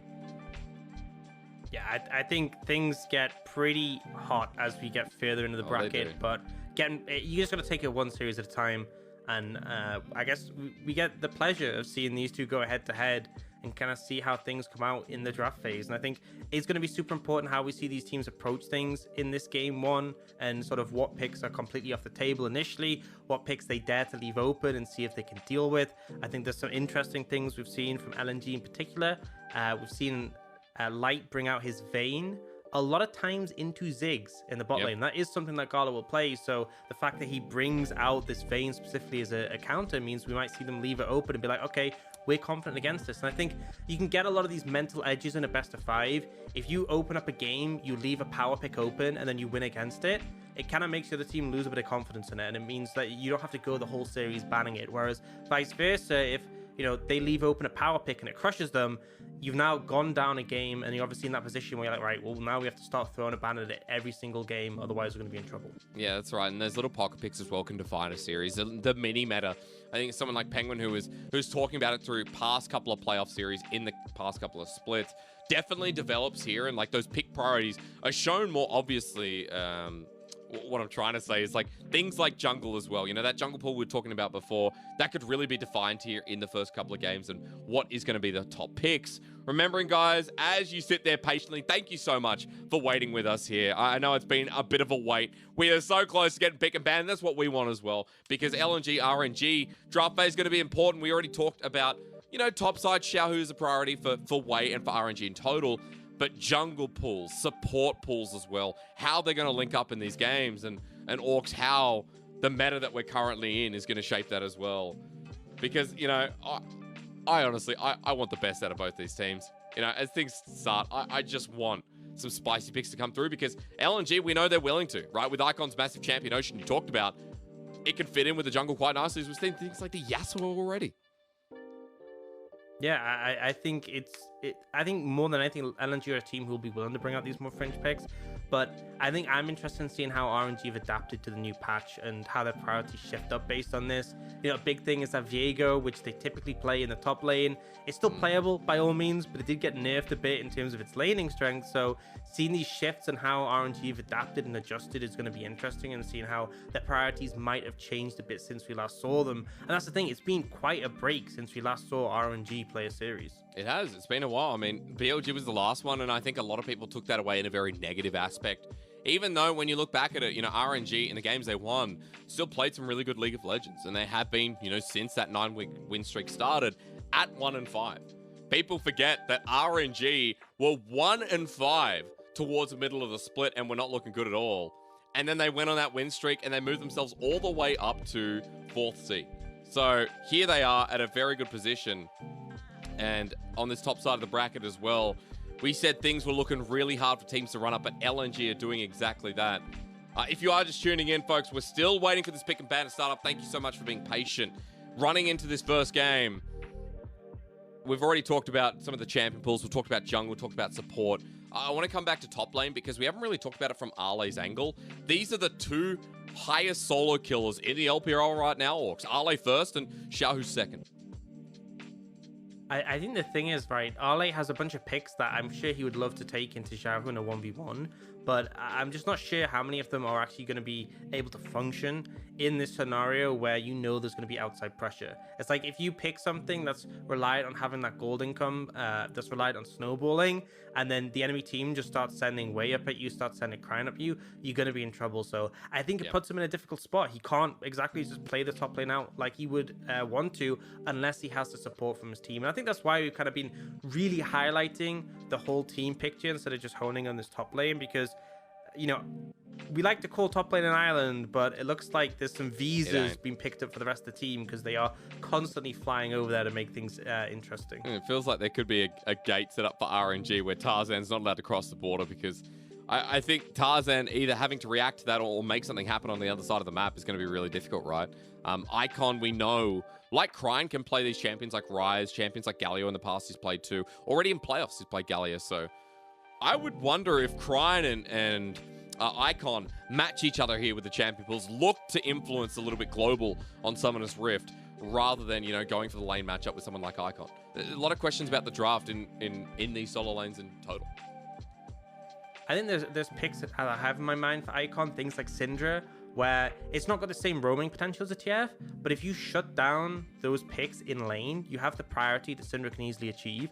You have really strong mid-jungle 2v2, and the thing is, if Crine, you burn his flash early, you shove him in, you have vision control around mid, he doesn't get that window to move. So I think that's the angle I could see LNG going for, where they look to win out that mid-jungle 2v2, they bring Iwandi up, and then by that play, they can then obviously shut down any chance that roaming come out. So you could try and match in in terms of that roaming potential. We've definitely seen teams do that before with things like the Galio, things like Silas, being able to steal away the Tiefel. But you can also just look to shut him down and trap him in the lane. And I feel like for a player like Icon, that is kind of the sort of strategy I could see him going for. Yeah, me too. I think going into game one, we can talk more about this, folks. We're still waiting for a response on the delay here. Trying to work out why we are getting slowly towards game number one and towards this draft. Because we're all in I mean, the suspense is one word for it. Apparently, there is a tech issue, I have just been told. So hopefully that will be sorted out soon. As we've already seen players on the stage, it's just about getting them into the client and getting things started. Orcs, we've talked about a lot of different lanes already. We have talked about our expectations for the series. We've also mentioned what it's going to take for LNG to quell RNG. And I think we can go deeper into that, right? Because looking at how RNG win the game is, well, through topside, through their team fighting, even moving Cryan. Give me some more specificity on how you see LNG making a run in this round and doing what people think is the impossible and beating RNG. I think it's RNG have this very sort of well-practiced sort of transition in how they transition pressure, right? You know, you have control a mid, which leaves you control the side lanes. Gala is, I think the biggest thing I can say about Gala is the fact that you can give him no resources and he will still remain relevant. He's very consistent in that matter, and you can still lean on him even if you've been putting all your attention top lane. So I think it's about interrupting that sort of chain of resources going top. There's options where if you shut down the support, if you make bot lane difficult, then Iwandi can be the one to roam first. If you make mid lane difficult, then Cryan can't move up. I think, you know, just trying to go toe-to-toe in the top lane isn't going to work because RNG don't fight fair. They bring extra numbers. They're good at finding that numbers advantage, and they're really solid in the skirmishes. So I think that the best sort of avenue to pursue is interrupting that sort of chain where they try and move the resources there, and that's when you can look to start challenge them and finding those opportunities, finding those windows. I will also say that RNG are a team who tend to lean more into that mid game, into the late game, right? Sure. Their early game isn't as explosive as other teams in the league, and I would say they're actually relatively a bit slow paced at times, which isn't bad. They're very good at finding gold leads and sort of accelerating them gradually until they get to a point where it spikes. But I think that is also an avenue where you could punish, you know? Pre-6, we don't see Wei do a massive amount compared to some of the junglers, so maybe that is where they look to find that avenue.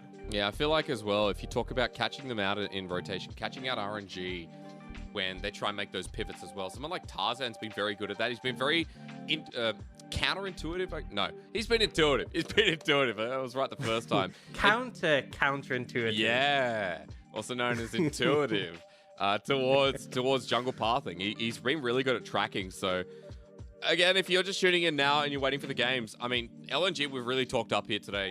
We've already mentioned how Tarzan is a real strength. How, you know, you were talking about it in spring where people were playing, you know, the laners were playing around Tarzan, but now it does feel like Tarzan is playing around them, but still has the same impact. A real strength here, considering that Arley and Icon are looking better, and the bottom side's not missing out too much. Another reason why LNG have made it this far. Been strong through the lanes. Tarzan has been carrying them through as well, and is by far the most important player. I've just been given an update, Orcs, before we chat about that further. Players reported that there were in-game voice communication issues. The LPL referee team is checking with the technical team, and they're just waiting for the final confirmation onto what's going on with there. So please be patient, folks. And we apologize again about the delay. The match is set to start whenever that's you know, meant to progress. And it is really hot in here, Orcs.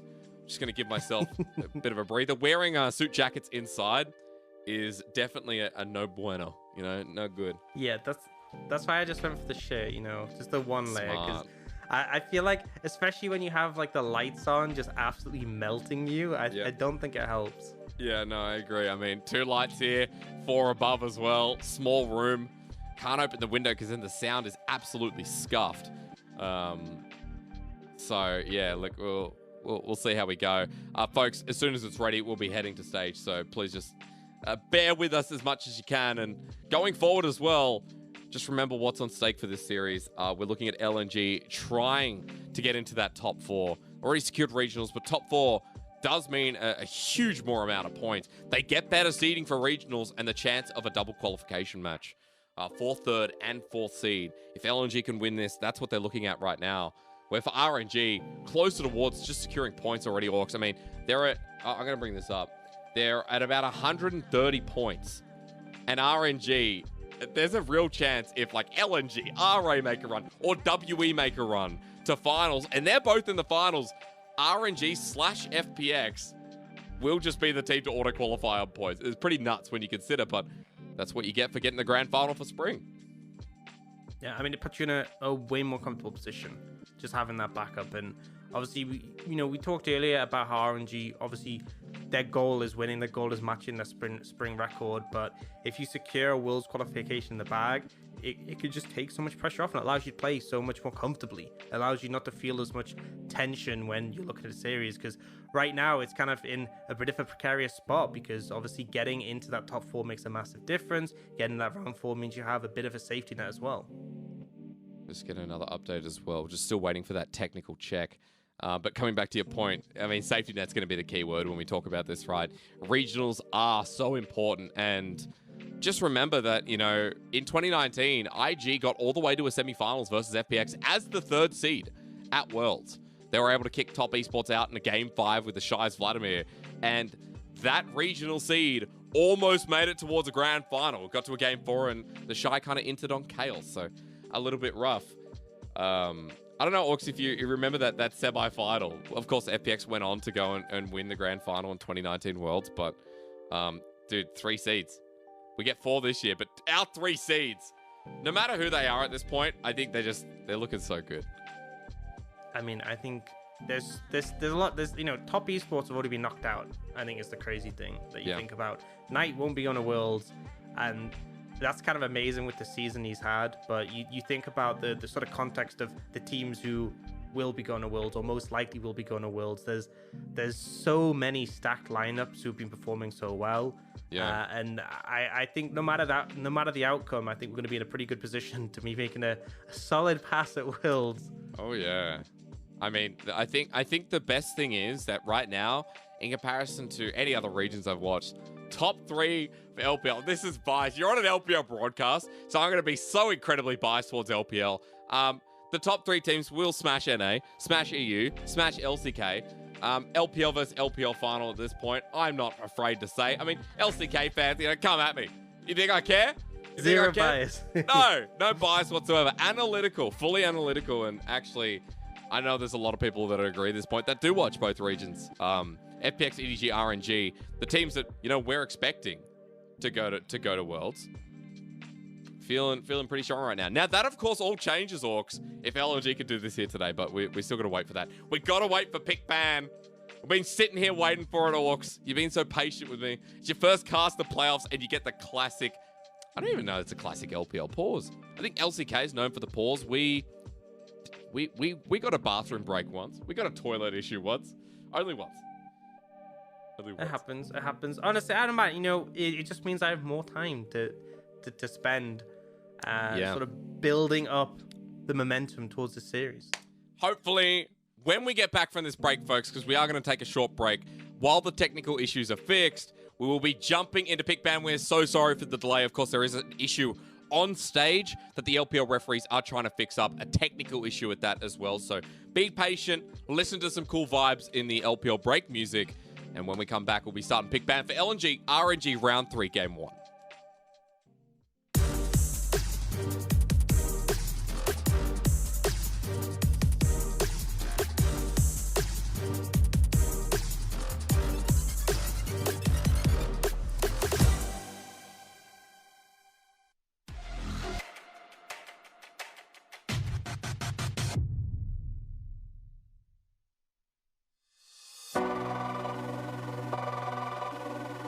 LNG, the dark horse of summer, has found their stride. One by one, they toppled top-tier competitors throughout the regular split, and now, in the summer split playoffs, they are stampeding their way forward, trampling over the likes of Suning and Top Esports. The road ahead is full of hurdles, for the kings of spring lie in wait, but that will not stop the roaring rampage that is LNG. Oh, TP behind the team of LNG though. Lunching looking to make an impact in this game. Iwandi pulled out by the face called knockouts across the team. Ale TPing in onto the backline. Yeah, going to be knocked up. There's the shots in from Icon, but Lunching gets onto him in the backline. Xiaopeng is huge. Lunching is huge, but not huge enough. Ale saves the day, gets onto Lunching. That's 3 kills for LNG and a potential Baron opportunity. When the pressure is on and the spotlights are brightest, it is Ale who takes center stage. With all of the growth and development, Ale truly is a stable point for LNG to play off of. And when Ale is on the hunt, no flank is safe. He will decimate your back line. Upwatch is no longer available. Now we might see another engage coming into the top side. The Ornhorn has been used. It's over the tier 2, and they're on the backside. The person I said could not die is dead. And now JDG have no damage. They have no way of winning this fight. LNG are going to mop the floor with them. It's going to be so easy. You can see 1v2, and Ale knows he's got the GA. He knows he's safe with the rest of his team coming in. RNG may have stumbled early in the summer season after taking the MSI crown, but they made sure to assert their dominance as the split went on, taking consecutive wins to remind everyone who was crowned king in spring. They will stop at nothing to defend their title, especially not the dark horse of LNG. Doobie goes in on the backside. It's a bit of a fight again on split on 2 fronts. Equalizer's hit absolutely nothing, as we can see now. Crying goes down, but he's a glorified tank. This is all down onto RNG and FBX. If their carries can survive, LWX does fall into his GA. You can see the kiting coming out the immortal shield though. Not enough with Xiaohu. Is he enough? Is he able to do something? It's Wei and Xiaohu versus Crisp and Doobie, but it's gonna be Wei and Xiaohu that come out on top. RNG get the fight they wanted. They get all the kills, and they might look to try and end the game. The transition of Xiaohu to top lane prominence has been one of dominance. He has bested the best and come out on top time and time again. Even in the darkest moments, RNG can always rely on Xiaohu to save the day. Deep Lucas is. This support coming through, the Shy on the back end.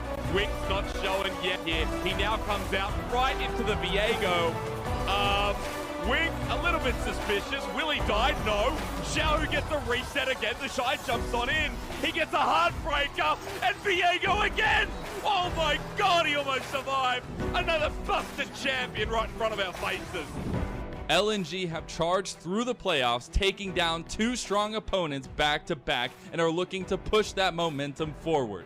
And RNG, after an incredible end to the regular split, will finally make their first appearance into the LPL postseason. These mighty Titans clash with worlds on the line. Who will book their ticket in our match of the week?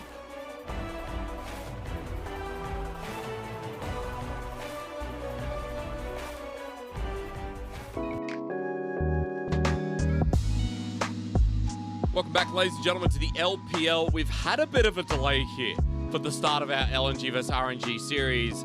The referee team and the technical team said there were issues and in-game audio communication issues there as well. So the technical team will be using the backup audio and the match will resume soon. Thank you again for your patience, folks. My name's Hysterix. I'm joined by Orcs here, who is getting the long delay. You're getting the, I don't know, like a hazing for your first LPL playoff series. So welcome again.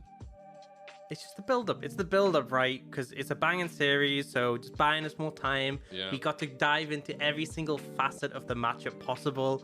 I think, went over our notes 8 times over, but we're finally getting towards the point where we can kick things off.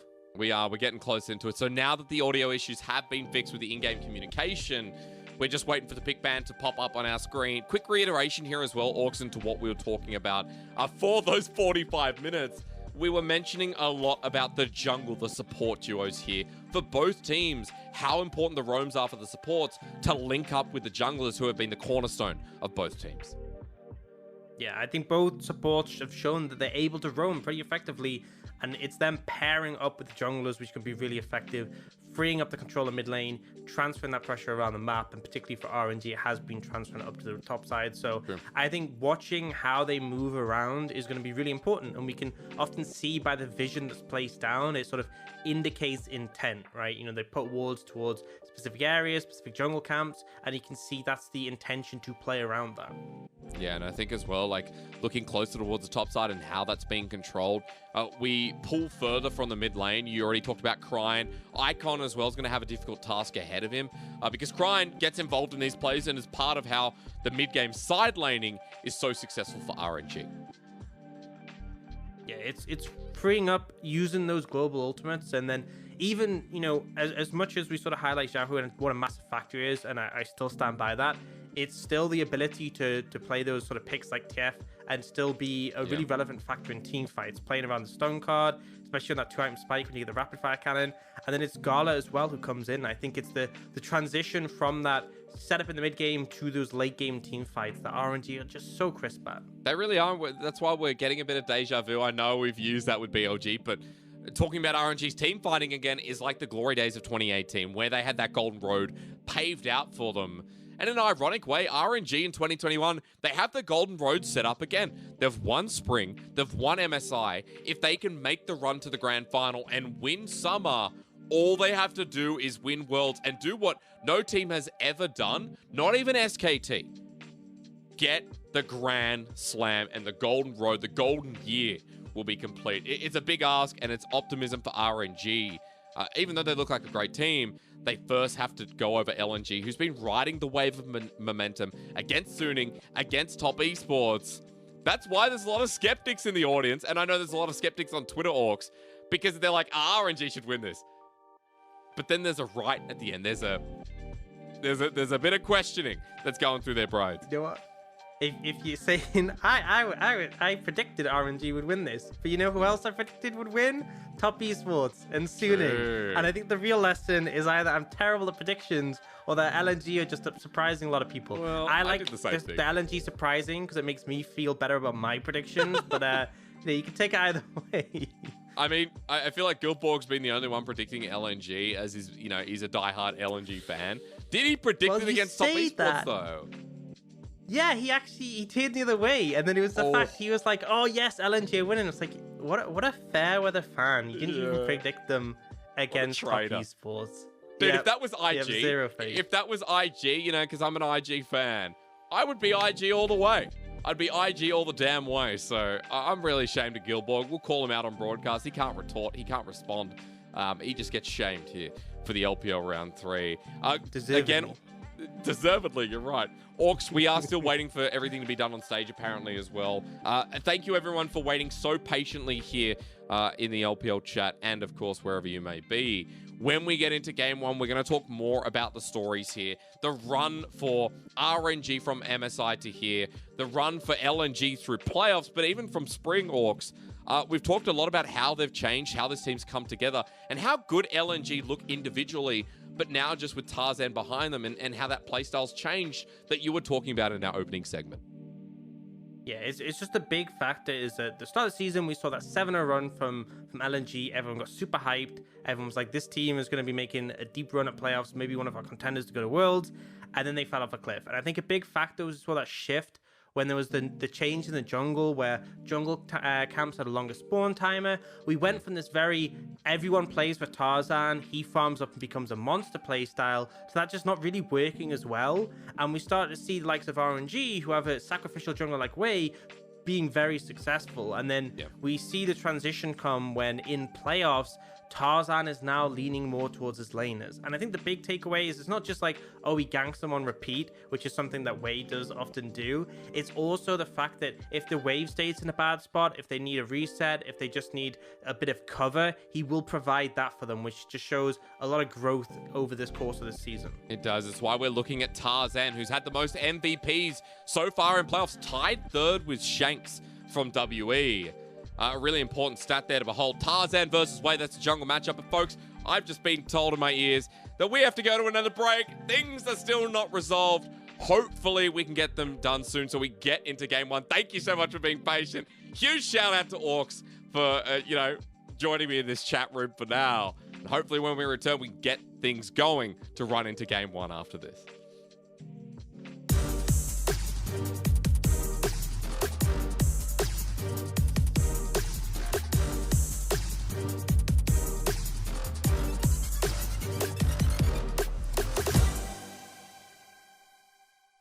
The goal of every region is to reach for the top. And for the LPL, that once far off dream has become a reality. But the truth is, it wasn't a smooth rise to the throne.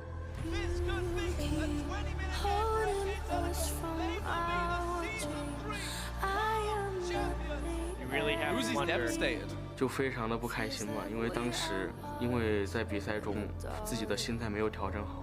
There were obstacles. Obstacles that the dragon couldn't seem to scale, time and time again. So we were left questioning when the stars would finally align. But what we seem to have forgotten, what seemingly slipped our minds,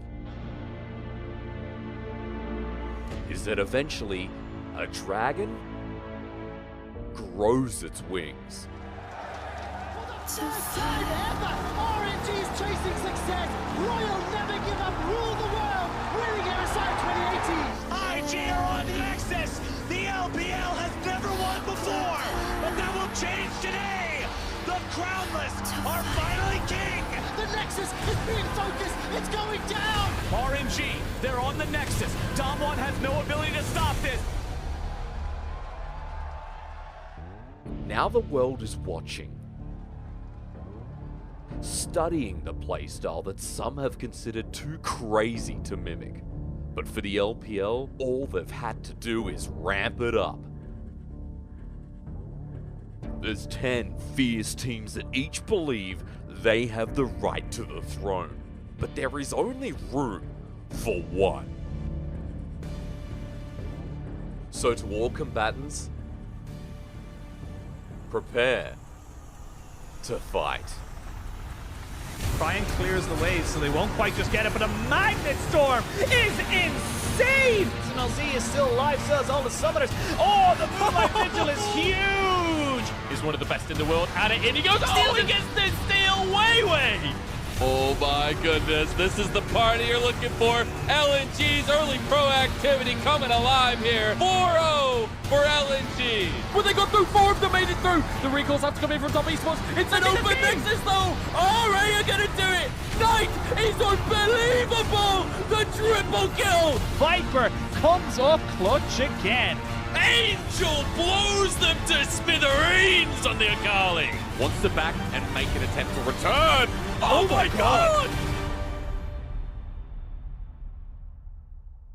This is the era of the LPL. Crazy plays, crazy fans. And you'd be crazy to try to predict what happens next.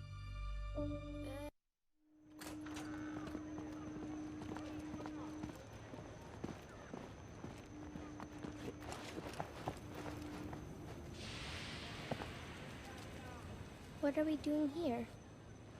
See that gutter running along the canal?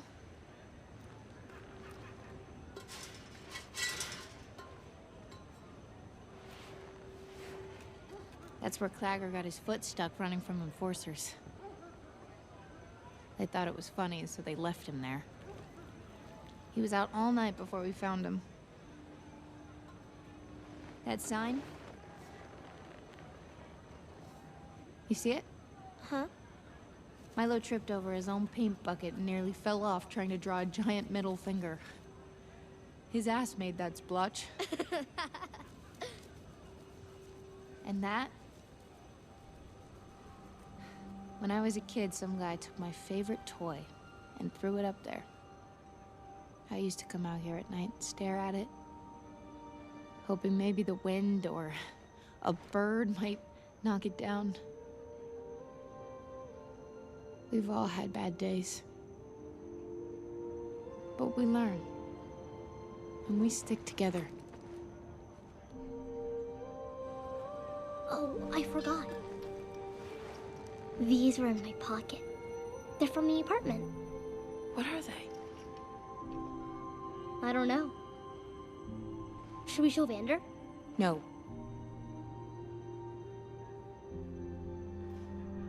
Let's keep this our little secret. Milo's wrong, Powder. You're stronger than you think. And one day, this city's gonna respect us.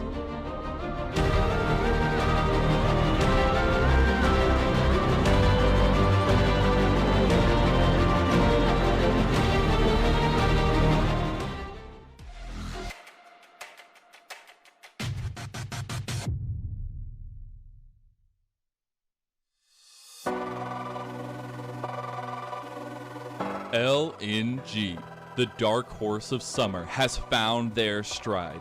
One by one, they toppled top-tier competitors throughout the regular split, and now, in the summer split playoffs, they are stampeding their way forward, trampling over the likes of Suning and Top Esports. The road ahead is full of hurdles for the Kings of Spring lie in wait, but that will not stop the roaring rampage that is LNG. Oh, TP behind the team of LNG though. Lunching looking to make an impact in this game. Iwandy pulled out by the base called knockouts across the team. LA TPing in onto the backline. Yeah, gonna be knocked up. There's the shots in from Icon, but Lunching gets onto him in the backline. Xiaopeng is huge. Lunching is huge, but not huge enough. Ale saves the day, gets onto Lunching. That's 3 kills for LNG and a potential Baron opportunity. When the pressure is on and the spotlights are brightest, it is Ale who takes center stage. With all of the growth and development, Ale truly is a stable point for LNG to play off of. And when Ale is on the hunt, no flank is safe. He will decimate your back line.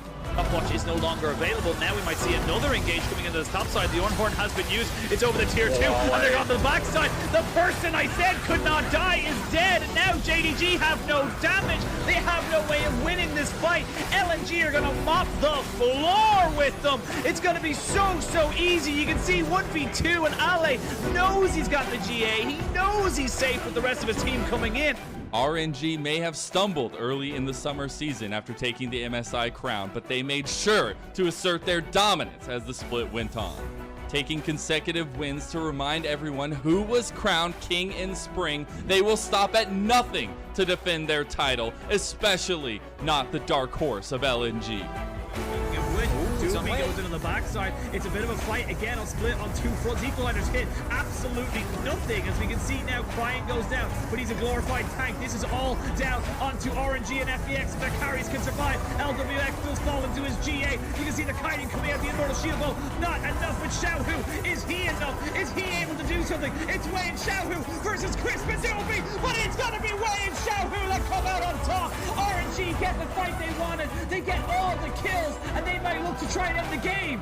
The transition of Xiaohu to top lane prominence has been one of dominance. He has bested the best and come out on top time and time again.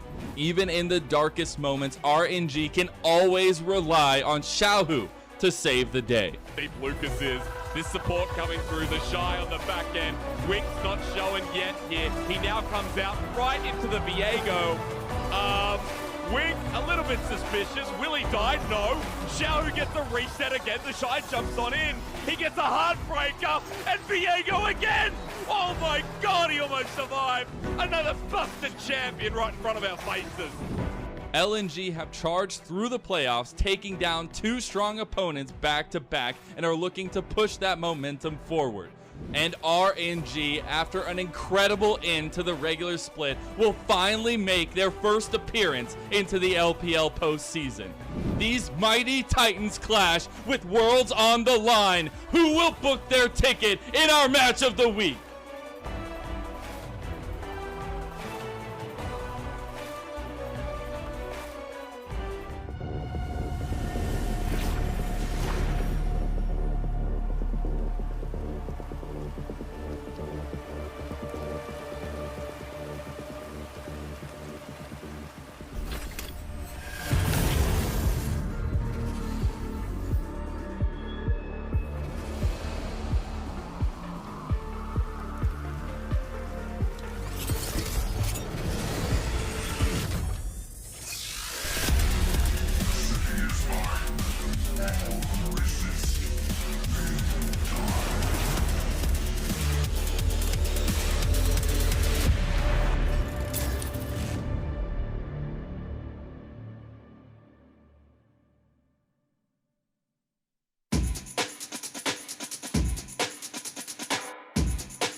Thank you very much, ladies and gentlemen, for being so patient here in the LPL. We've had a technical issue. It's caused a delay.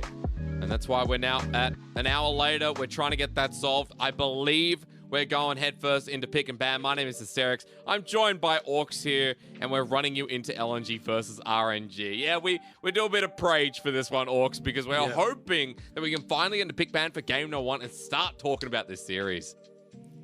What a concept that would be, us actually getting into the series. That'd be a wild one. Well, here's hoping. You know, we've talked pretty extensively about sort of the setup for these teams.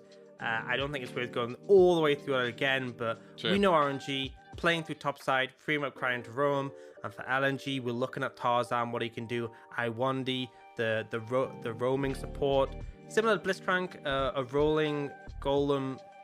What's the line again? Rolling golem, something. Go me, I don't know. Something rust. Yep, that's probably I'm not right. an expert on Blitzcrank. I'm pretty weak on the lore, but yeah, I mean, I think Iwandi being able to move on the map really pivotal for LNG as well. And honestly, we'll see how things break out in draft. And I'm ready any second now. Any second now. We're hoping here. Just waiting for that update in my ear as well. Just remember that, you know, these things happen time to time again. I appreciate the LPL team working hard to fix this issue for the players and then get us back onto stage.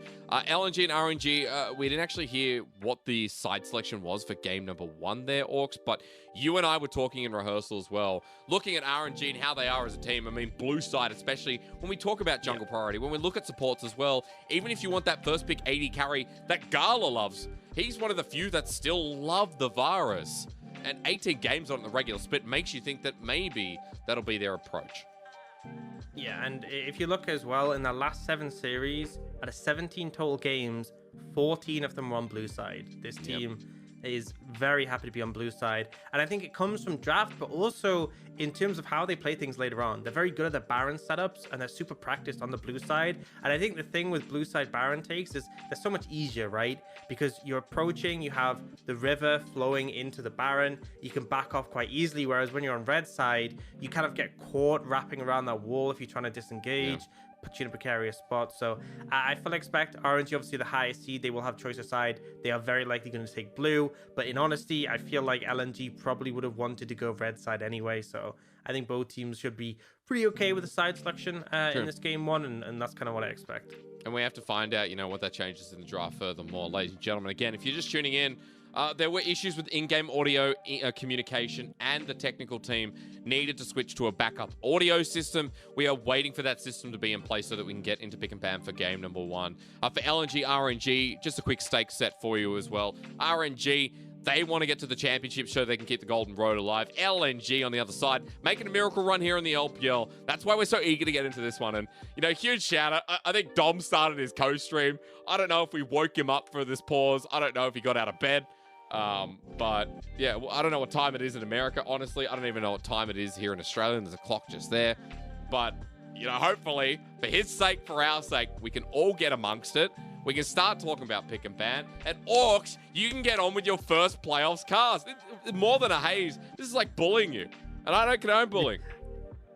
You know, if we make it through this, I feel like there'll be a bond developed between us, right? Oh, yeah. If we can go through the hour-long delay, it's just going to strengthen our friendship. And really, that's what we're here for. Mine and yours friendship, right?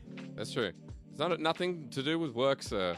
It's all about the bond. And, you know, like, you might think I'm being sarcastic there, but now I'm leaning into it. So I completely agree. Maybe at this time as well, we bond with our audience, because people sitting here and going, well, you know, we don't want to fall asleep. How can the casters entertain us? You know, we're just people. At the end of the day, we're just people. And, you know, we do what we do. Orcs, you're going to have to help me out here, because I don't know where I'm going with this. We're just guys guying about. We're just guys. Essentially. That's right. Just doing our thing. And see, I actually want to blow away a misconception. So a lot of times I've seen, when we have these long pauses, long breaks, people will be like, why don't they just start the game? And I'm gonna tell you, this is gonna break the fourth wall a little bit. We don't have a button to start the game. Unfortunately, I've been requesting one. I've been asking for it, but they just haven't provided us for it. So unfortunately, we don't have that power. I would if I could. I'm not just keeping you trapped here, just stalling things out just for fun. But yeah, so we kind of kind of locked in this one with you guys as well. And That's okay. Yeah, it's okay. You know, there's sort of two sides to it. I feel like if you're in EU, obviously this means like if you've slept in, you're still fine to catch the series. If you're from NA, good luck. I hope you got some coffee nearby because you're gonna need it. Stay up for this one. But you know, it's a banger series, so I wouldn't miss it. I've just been told as well there is a new issue. We're just trying to find out what that is at this point. Just, you know, and look, you know, let's be fair as well. Like, you know, these things do happen. It's just unlucky, considering that we're a region that doesn't really have pauses. Like, let's be quite honest, they've been there before. But like in comparison to LCK, which is the biggest meme for pauses, which every time I tune in, you're either, you know, you're sitting there watching the games and then a pause comes up out of nowhere, or we're living in a pause. LPL doesn't really have that many pauses, so you know, shout out to the technical team. Don't want to seem like, you know, being rude to them. This rarely ever happens. So going through a pause the one time where we're in playoffs is just really unlucky. And Orcs, I want to talk a little bit more about playoffs. At least while people are here, they can learn a little bit more about how our championship points work. Now, summer points we talked about at the start of the show have more weighting. They are more important. Top Esports got 40 championship points throughout the year, but because LNG got 40, guaranteed 40 rather, in this third round, they knocked out Top Esports. By beating Top Esports, they knocked them out and secured them a place in the regional qualifier, which gives them a backup if they do lose this series. And why that's important, because our regional qualifiers in the LPL lock in 3rd and 4th. And again, our 3rd and 4th seed is still important. 4th seed is one going in play-ins. To get 3rd is still getting yourself in the group stage alongside, let's say, the FPX or RNG or EDGs that are looking like they'll be 1 and 2, potentially. Yeah, I mean, that's the thing. Having that second opportunity, it means if you do lose here, you still have that chance to make the Worlds, because, you know, that is still a massive focus that no one can ever ignore. We are honing in on, obviously, this being winning the LPL title, but Worlds such a massive factor, especially for LNG, you know. Getting that first opportunity is massive, and the fact they've made this miracle run a bit further, and they can be a lot more comfortable in that spot, but they just need to keep the momentum going. But it would be such a sort of story to go from that high at the start of the split to have sort of fallen down the low and then managing to bring it back just in time for playoffs would be quite the journey. But again, up against RNG, it's always going to be a tough ask. It really is, and considering that we talk about championship points, RNG sitting on 130 right now, guaranteed. If they get into the top 4, they'll be at 150, where they'll even have more than FPX because they won the championship in spring, because they got 90 points guaranteed. RNG in a really good position if they can win this series, guys. Just remembering how it all works, where 2nd seed for Worlds is based on the most points throughout spring and summer combined. And any tiebreakers sorted by the most gained within summer as well. Just something you should be keeping out for. If you've just joined on in, ladies and gentlemen, we're meant to start about 7 p.m. Australian time, 5 p.m. China time. We are a little bit past that now. We are waiting on a technical issue. So as soon as we get an update there, we'll let you know and hopefully get into pick and ban so quickly. And we're just going to try to find out again what the new issue is. But as soon as that's done, Orcs, I mean, man, we'll be so... Dude, we're going to have to bring it down because we're going to be so hyped to be in a pick and ban. We're going to be so hyped to see League of Legends. We're just going to have to calm ourselves. I think at this point, right, it's like an hour and 15 minutes now. Another 50 minutes, it stops being a cast, it becomes a podcast at that point, right? It just evolves differently. And I think that's when we have the right to just talk about whatever we want. I think that's sort of the point we have to hit. 15 minutes more. Or we can go to a break, like we've just been told. You know what? I think we're going to go to a break. When we return, I'm not going to promise anything. Ladies and gentlemen, when we return, we will have returned. I'll see you then. Orcs will see you then. We'll both see you then.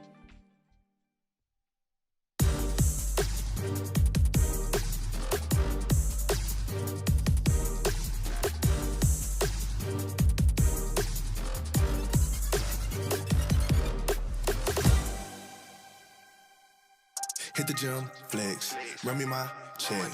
We on your neck, shooters on deck. All we do, win. All we do, win. All we do, win. All we do, win. Hit the gym, flex, run me my check. We on your neck, shooters on deck. All we do, win. All we do, win. All we do, win. All we do, I need a dub for shoulder, bag and trophy, I need to go. You cannot match the glow, I'm covered, I'm shining from head to toe. Y'all ain't notice, excel like POTUS, and I stay open. Hold up, flex getting coldest, flex getting coldest. Crept down the court, walk with the fade. Like, I don't even start for the win, I don't play. Got a coat for the rain, y'all boys brace for the storm. We tsunami informed, and it's best that you stay informed. We run plays without no script, hey, that's light work. Hey, that's light. We make bands just off our shot, but what's your net worth? I cut ties for all my team with all this drip, but no canteen. Now y'all boys can, but no sardines. We off this wave for all 19. I don't, yeah, got no words, don't say too much. Clock on 5 and it step like clutch. Team G6 and the league stay up. Ayy, gotta hit that flex like a rep. We cut, we hit the gym, flex. Run me my check. We on your neck. Shooters on deck. All we do, win. All we do, win. All we do, win. All we do, win. Hit the gym, flex. Run me my check. We on your neck. Shooters on deck. All we do, win. All we do, win. All we do, win. All we do, win. I gotta win it. Yeah, I just sprint to the finish. I'm pop on spinach. I cook like I'm frying up chicken and ain't no debate on the hood, man. They catch it. I ain't even fishing. Yeah, they tryna eat off a layup, but beating it. Yell out to come out and get it. Ooh, yeah. Ooh, hot. Fresh out the skillet. Yeah, busy. I got a whole lot on my plate. Busy. I got a whole lot on my plate. You busy looking on IG. It won't get you nothing but fake love and a whole lot of hate. Look at my life, get you motivated. Came from the bottom below the payment. Shout out to God, man. We finally made it. I know some people that probably hate it. Yeah, I ain't worried about your opinion. I'ma live my life. In the studio in Georgia, finna kill a mic. Quarterbacking money plays, you should take a hike. First down, first down, first down, first down. Running through you about a mile. Stiff arm you on the ground. Knocking heads off now. And I know you hear that sound. And it don't stop. And it don't stop. And you getting mobbed. Sideline pop. Hit the gym, flex. Run me my check. We on your neck. Shooters on deck. All we do, win. All we do, win. All we do, win. All we do, win. Hit the gym, flex. Run me my check. We on your neck. Shooters on deck. All we do, win. All we do, win. All we do, win. All we do, win.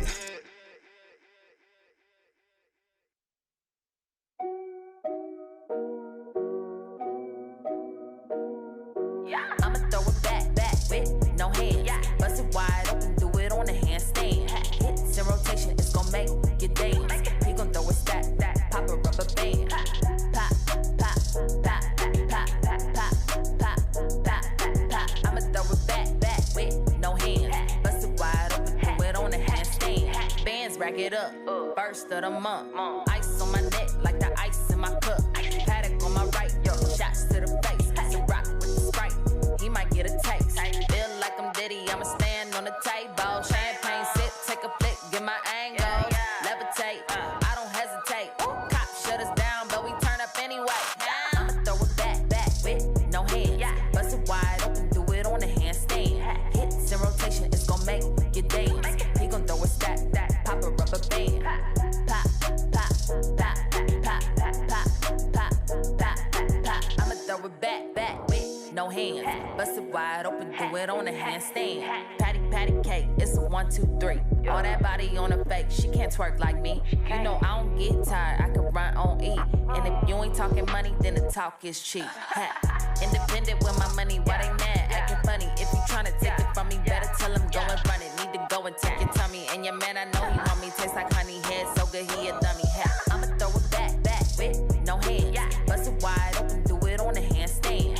Hits in rotation, it's gon' make you dance. He gon' throw a stack, pop a rubber band. Pop, pop, pop, pop, pop, pop, pop, pop. I'ma throw it back with no hands. Bust it wide open, do it on a handstand.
Musica.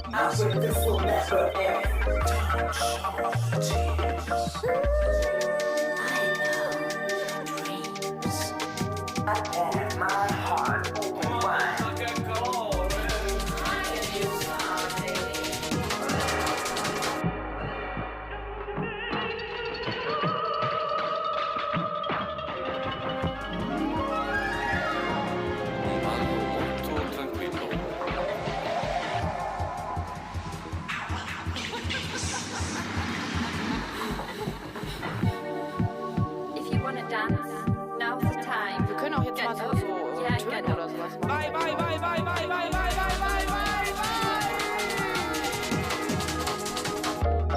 I pray this will never end. Don't show tears.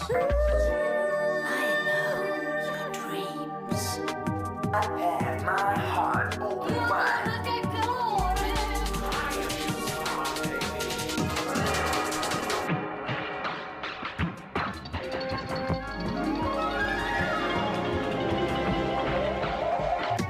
Wir können auch jetzt mal so Töne oder sowas machen.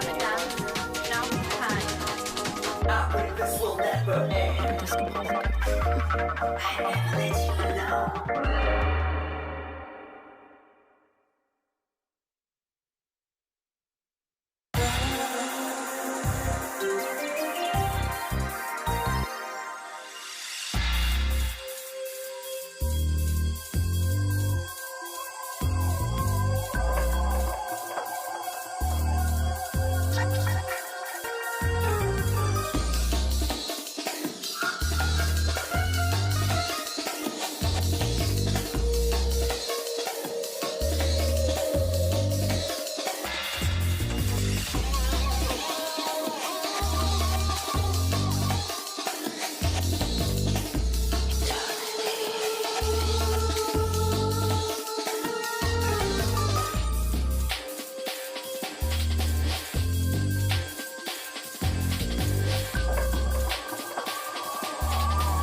looking for no wifey. But you're trying to entice me. No way, I see PJ. Cause your body's the only thing gonna please me. Why don't you come over? Let me call you a cab to get closer, baby. It's 2 a.m. and I'm up at 8, but I don't care, am I calling late? I wanna be up all night. You're keeping me up all night. I wanna be up all night. I know you don't do drama, but I can't help it, I want you right now. Giving me one more time. Giving me one more time. Giving me one more. Go slow and don't rush. I do it right, yeah, you know I make you. I can't describe the way I'm feeling you. You're amazing. I didn't want no baby. I don't know what the hell I'm gonna do. You're amazing. I didn't want no baby.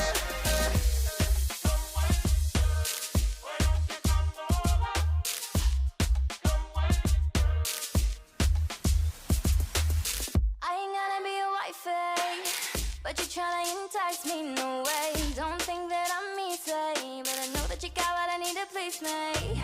So if I come over, give you the chance to get closer, baby. It's 2 a.m. and it's getting late, so make it quick, cause I just can't wait. I wanna be up all night. You're keeping me up all night. I wanna be up all night. Oh boy, I don't do drama, but I can't help it, I want you right now. Giving me one more time. Giving me one more time. Giving me one more. Go slow and don't rush. I do it right, yeah, you know I make you. I can't describe the way I'm feeling you.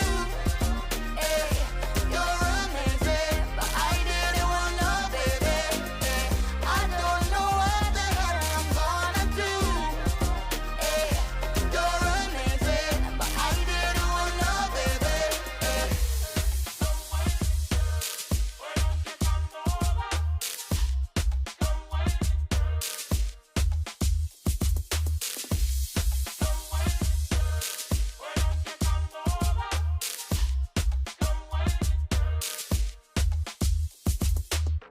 I can't describe the way I'm feeling you.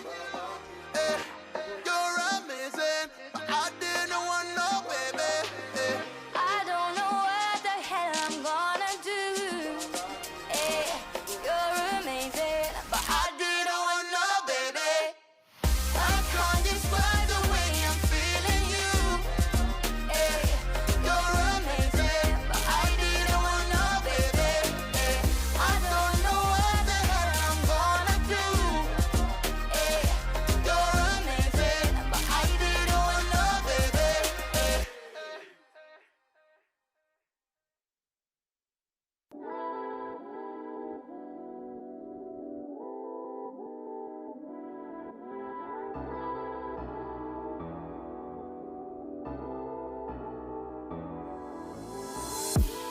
It could all just be so simple, baby.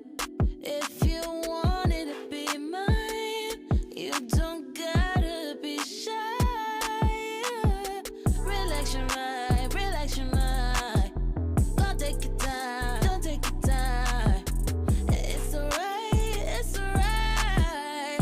Stay a while, stay a while. 'Cause I can be everything you wanna make to be.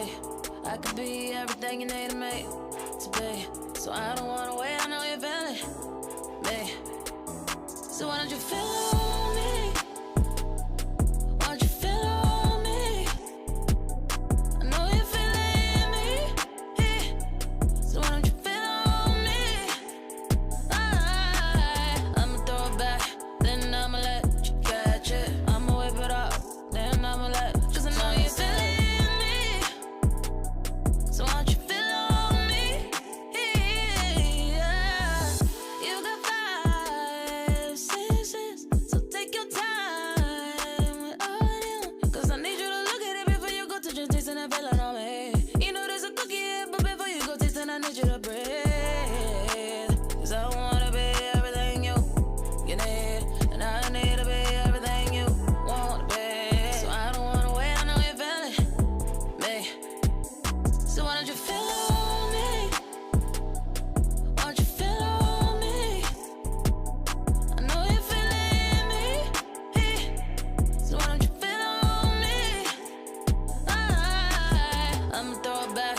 then I'ma let you catch it. I'ma whip it up, then I'ma let. Cause I know you feel it in me.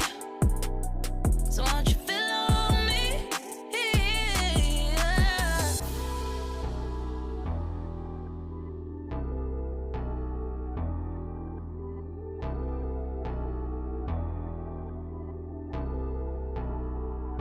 So why don't you feel on me? Why don't you feel on me? I know you feel it in me. So why don't you feel on me? I'ma throw it back, then I'ma let you catch it. I'ma whip it up, then I'ma let. Cause I know you feel it in me. So why don't you feel on me? Yeah.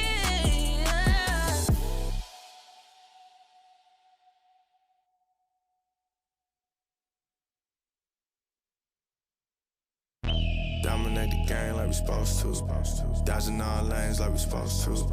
I just run the play like we supposed to. Gotta run it all like we supposed to. Hey, it's light work. Just looking at the wrist of the ice work. All this shit on me, I bust down. Shock him out the clutch and it bust down. She don't love me, she just want me for the team, I know. At the draw, I'm the pick, I'm that one lotto. Got that rocket and that power auto. You want air, break the draw, gotta stay on auto. Mad it, all the wins at it. Need a new patty, it's a time cost. Then the bag ain't free like it's MK. I got that new kick gang, got that sensei since day. Don't believe us, we just gotta show 'em. Got a whole game prepped up, got 'em like it's loaded. Oh, they got it backwards like it's Yoda.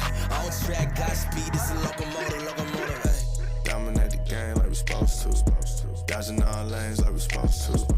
I just run the play like we supposed to. Gotta win it all like we supposed to. Dominate the game like we supposed to. Dodging all lanes like we supposed to. I just run the play like we supposed to. Gotta win it all like we supposed to. Dominate the game like we supposed to. I'm just staying in my lane and I'm supposed to. Be 100 ain't a thing, I ain't checking for no lames. Only gang with the dudes that I'm close to. I don't ride a wave, I just float through. Drawing up the plays like a coach do. Come against the team, better pray like the Pope do. Cause we'll turn your little beef into tofu. We tryna rise to the top. Real recognize you ain't squad, you the op. Drip on wall pate, feeling like the greats. Appetite jumping and you looking like a plate. Team on 3, no fail when we break. Lombardi is the only L's that we take. Tap the pylon, then we all celebrate. Then it's back to the huddle, time to cook another play. Dominate the game like we supposed to. Dodging all lanes like we supposed to. I just run the play like we supposed to. Gotta win it all like we supposed to. Dominate the game like we supposed to. Dodging all lanes like we supposed to. I just run the play like we supposed to. Gotta win it all like we supposed to. Dominate the game like we supposed to. Dodging all lanes like we supposed to. I just run the play like we supposed to. Gotta win it all like we supposed to.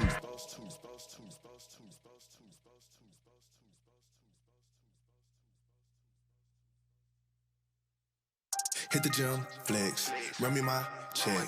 We on your neck, shooters on deck. All we do, win. All we do, win. All we do, win. All we do, win. Hit the gym, flex, run me my check. We on your neck, shooters on deck. All we do, win. All we do, win. All we do, win. All we do, win. I need a dub for show, the bag and trophy, I need to go. You cannot match the glow, I'm covered, I'm shining from head to toe. Y'all ain't notice, exact like POTUS, and I stay open. Hold up, flex getting coders. Crept down the court, bought with the fade. Like, I don't even start for the win, I don't play. Got a coat for the rain, y'all boys brace for the storm. We tsunami informed, and it's best that you stay informed. We run plays without no script, hey, that's light work. We make bands just off our shot, but what's your net worth?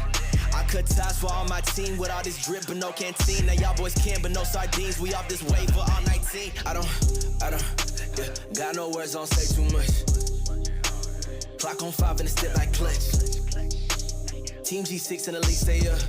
Ayy, gotta hit that flex like a rep, we cut, we hit the gym, flex, run me my check. We on your neck, shooters on deck. All we do, win. All we do, win. All we do, win. All we do, win. Hit the gym, flex, run me my check. We on your neck, shooters on deck. All we do, win. All we do, win. All we do, just sprint to the finish. I'm pop on spinach. I cook like I'm frying up chicken and ain't no debate on the hood, man. They catch it. I ain't even fishing. Yeah, they tryna eat off a layup, but beating it. Yell out to come out and get it. Ooh, yeah, oh, hot. Fresh out the skillet. Yeah, busy. I got a whole lot on my plate. Busy. I got a whole lot on my plate. You busy looking on IG. It won't get you nothing but fake love and a whole lot of hate. Look at my life, get you motivated. Came from the bottom below the payment. Shout out to God, man. We finally made it. I know some people that probably hate it. Yeah, I ain't worried about your opinion. I'ma live my life. In the studio in Georgia, finna kill a mic. Quarterbacking money plays, you should take a hike. First down, first down, first down, first down. Running through you about a mile. Stiff arm you on the ground. Knocking heads off now. And I know you hear that sound. And it don't stop. And it don't stop. And you getting mobbed. Sideline pop. Hit the gym, flex. Run me my check. We on your neck. Shooters on deck. All we do, win. All we do, win. All we do, win. All we do, win. Hit the gym, flex. Run me my check. We on your neck. Shooters on deck. All we do, win. All we do, win. All we do, win. All we do, win.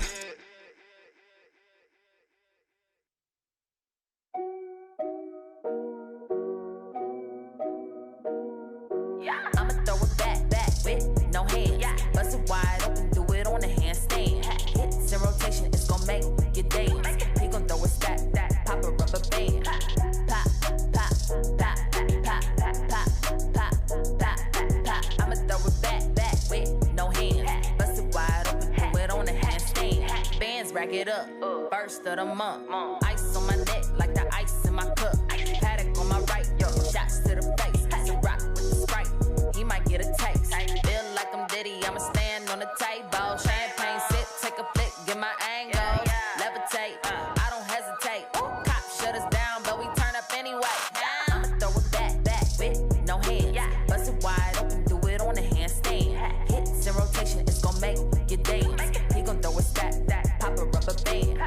Pop, pop, pop, pop, pop, pop, pop, pop. I'ma throw it back with no hands.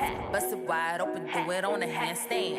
Patty cake, it's a 1, 2, 3. All that body on a fake, she can't twerk like me. You know I don't get tired, I can run on E. And if you ain't talking money, then the talk is cheap. Independent with my money, why they mad? Acting funny. If you tryna take it from me, better tell him go and run it. Need to go and take your tummy. And your man, I know he want me, taste like honey. Head so good, he a dummy. I'ma throw it back with no hands. Bust it wide open, do it on a handstand.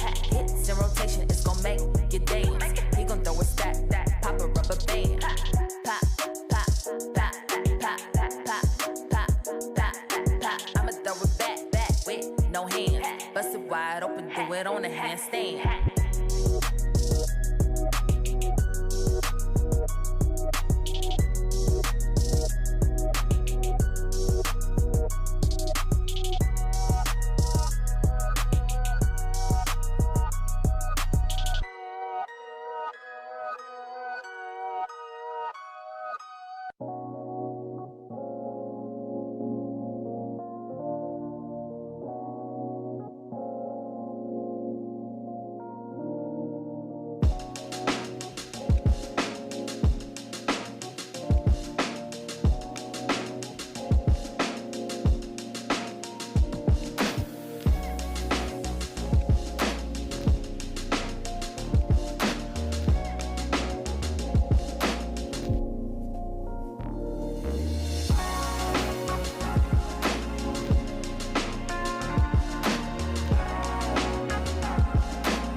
Música.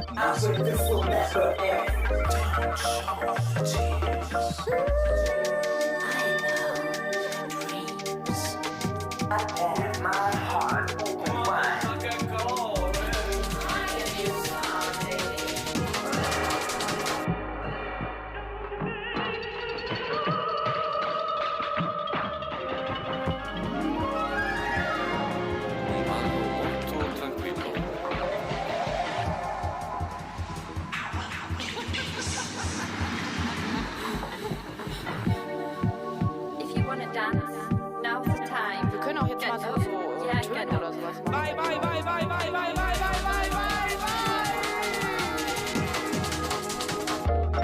I pray this will never end. I know your dreams. I had my heart open wide.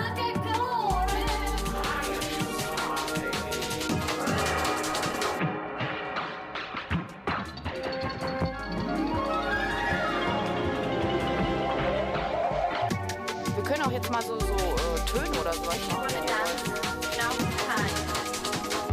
This will never end. I never let you alone.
Ladies and gentlemen, you have waited 2.5 hours. Make it 2 hours and 40 minutes for LPL to start. Orcs, I don't even have my jacket on, man. We've been listening to Tarzan music. We've been vibing, sitting here, waiting for LPL to return, but we have returned. Now, if anyone's wondering, there's been a technical issue tonight that has caused Bandpick to be offline. That was done by coaches with players. That took a bit of time there as well. For game one so far, it has not started. Do not worry. We are going to bring Bandpick up on the screen for you. Orcs, you and I are going to talk about it. Then finally, I truly believe that with all the LCK fans here who, by the way, a little bit suspicious that, LCK has ended and now LPL's beginning, that we can finally get into game one, Orcs. As long as we see that pick ban, everything's okay. Yeah, I'm hoping, I am waiting, I am ready. And yeah, I mean, I guess we don't get a run through pick ban as usual, but I think a lot of things that we're going to talk about, there's, the priority on having a good jungler for Wei, a matchup for Xiaohu, a mid who can roam for Crying, and then on LNG being able to shut that down. And I think things like Syndra important, but I'm hoping just for the graphics to show up, right? I just want League. Oh my It's been a long wait. It's been a tough wait, but I feel like our friendship has strengthened as a result. We played some Scribble. I was amazing, but people just didn't understand my artistic talent. Yep, Scribble.io, man. You were pretty good. I'm pretty sure you won it in the end. That's what we're doing when we're waiting. We're told we will show the process of Bandpick, so we're just waiting for that to come on the screen. So we'll actually go through Bandpick properly, as will the Chinese broadcast. We will not be delayed, as far as I know as well. Everything will be live. Again, we appreciate you all waiting for 2.5 hours, even more so. As soon as that Bandpick up comes on our screen, then we can chat. And we can actually talk about what's going on. You know what, Jake? There's going to be a person, maybe they were busy, maybe they slept in, depends what time zone they're on, but they'll just, they'll log on their computer, they'll turn Twitch on, they'll go, oh, yeah, LPL's on, I should tune in, I hope I can catch the last game. They'll tune in now and be like, game one? Like, I'm living through that person. They're having the time of their life. So if anyone's enjoying that experience, then congratulations. But the people who have suffered through this pause, who have sort of hung true, then you're the real OG LPL fans, and I respect you. It's not even that it's been a pause, right? It's been a technical issue where the game hasn't even started. It was due to communications apparently between coaches and players as well, the audio issue on stage. Backup obviously didn't work there. And yeah, it is important. Of course it is. So good that we've finally gotten a solution here. We're waiting for the Bandpick. I've been told my Bandpick is ready, Orcs. This feels like watching SKT versus IG at Rift Rivals or something like Worlds.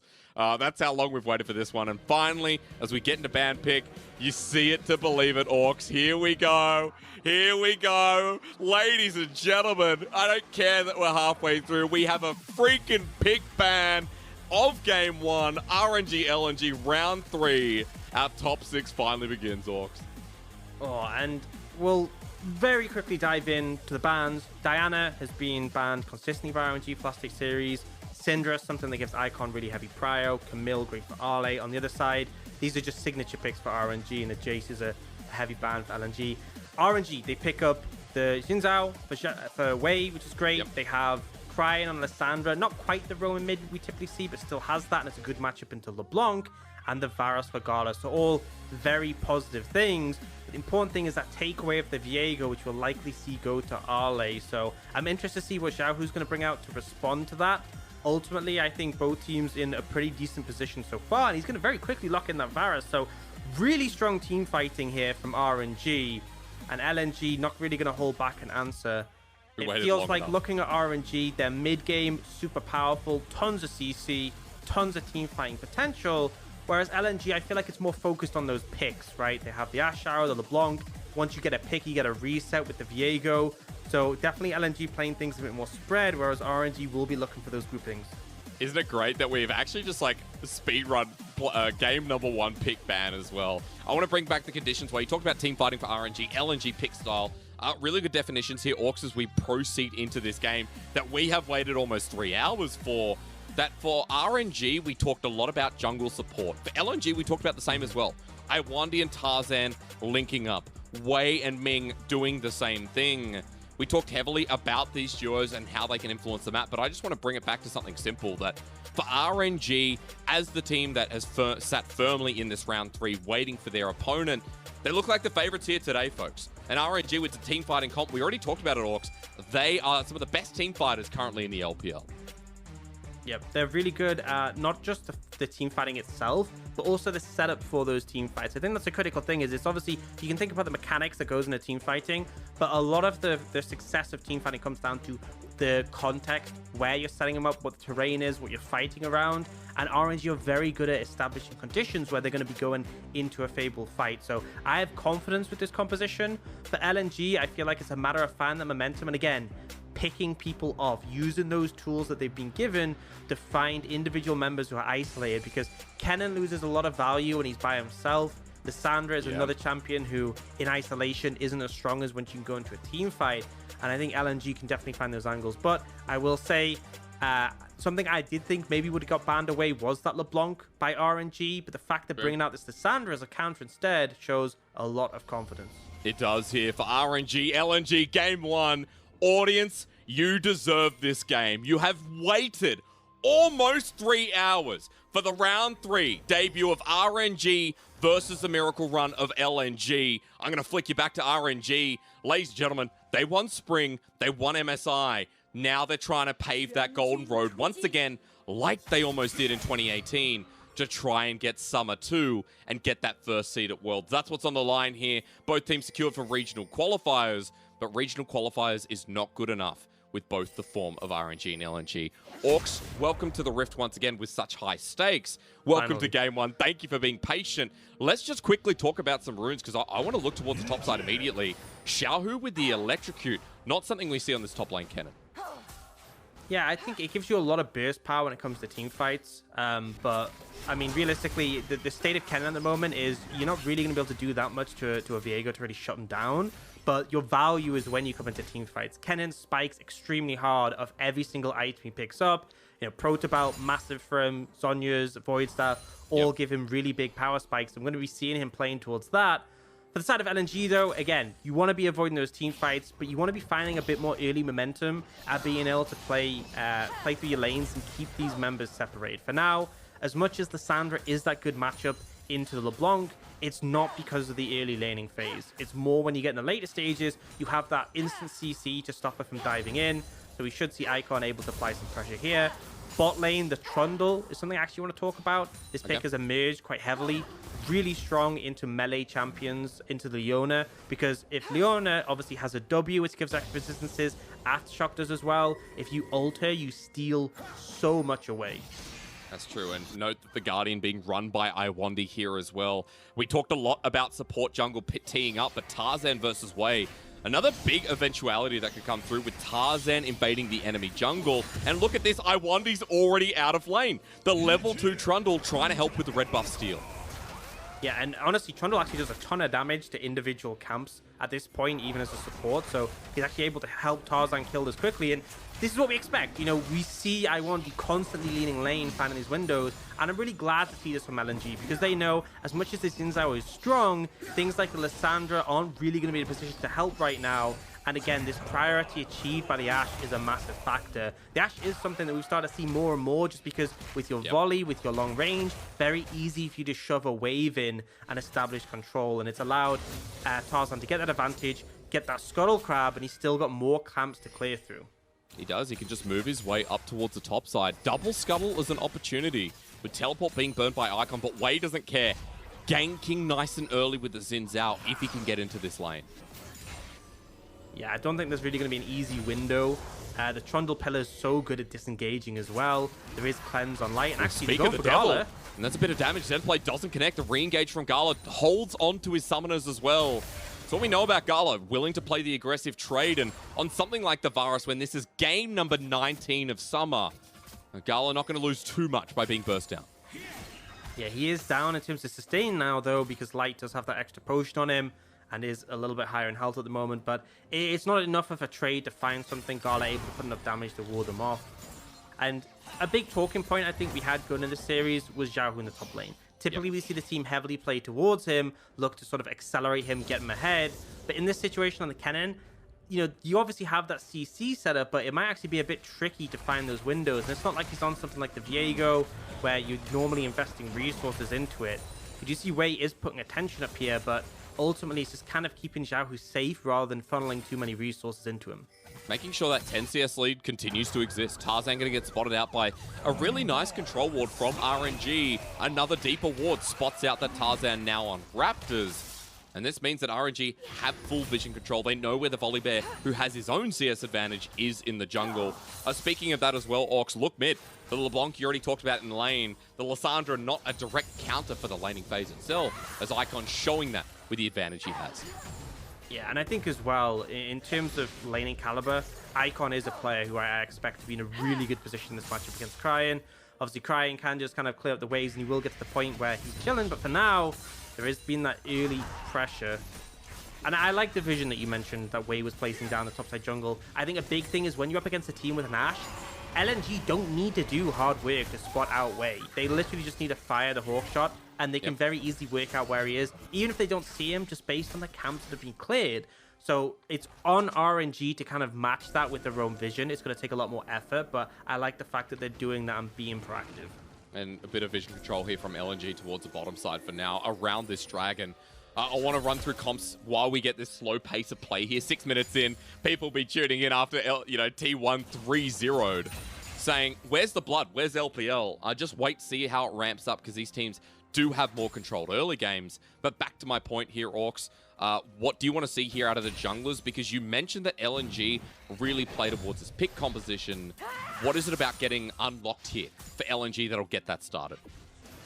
I think for LNG, vision control is a big factor. Setting up around objectives, and then when someone comes to face check, you can connect with, Light's arrow. A pillar can be a really big issue. Icon can fly in. So I think LNG can kind of set the pace in that regard, and then look to use the priorities that they have to sort of set up on objectives early. I think Dragon isn't too much of a concern early, but when the Herald is up, I want to see Iwandi making an early move to the top side. I want to see that control, that setup, and then potentially looking to find a pick if possible to set things rolling. We also talked to RNG and how they set for the top side themselves, Herald being a high control rate for this blue-sided team. And usually it's when Cryon's on Twisted Fate, Rise, something that can get the map moving. Lissandra doesn't have the same effect, but you already talked about the team fighting capabilities. Cryon now has 6, and the early Glacial Thralls Orcs can still do a lot of work. With Kennen having ult as well, Xiao's going to use it onto Arlay. It's solo kill king versus solo kill king. And Xiaohu forces Arlay to use a Heartbreaker out. He still has flash, but Wei's coming up as well. And with Tarzan here, I don't know, Wei's a level down. Needs to get himself the Crescent Guard. But Xiaohu just forcing him off, and the lane-dominant style of RNG towards top lane Orcs, it continues.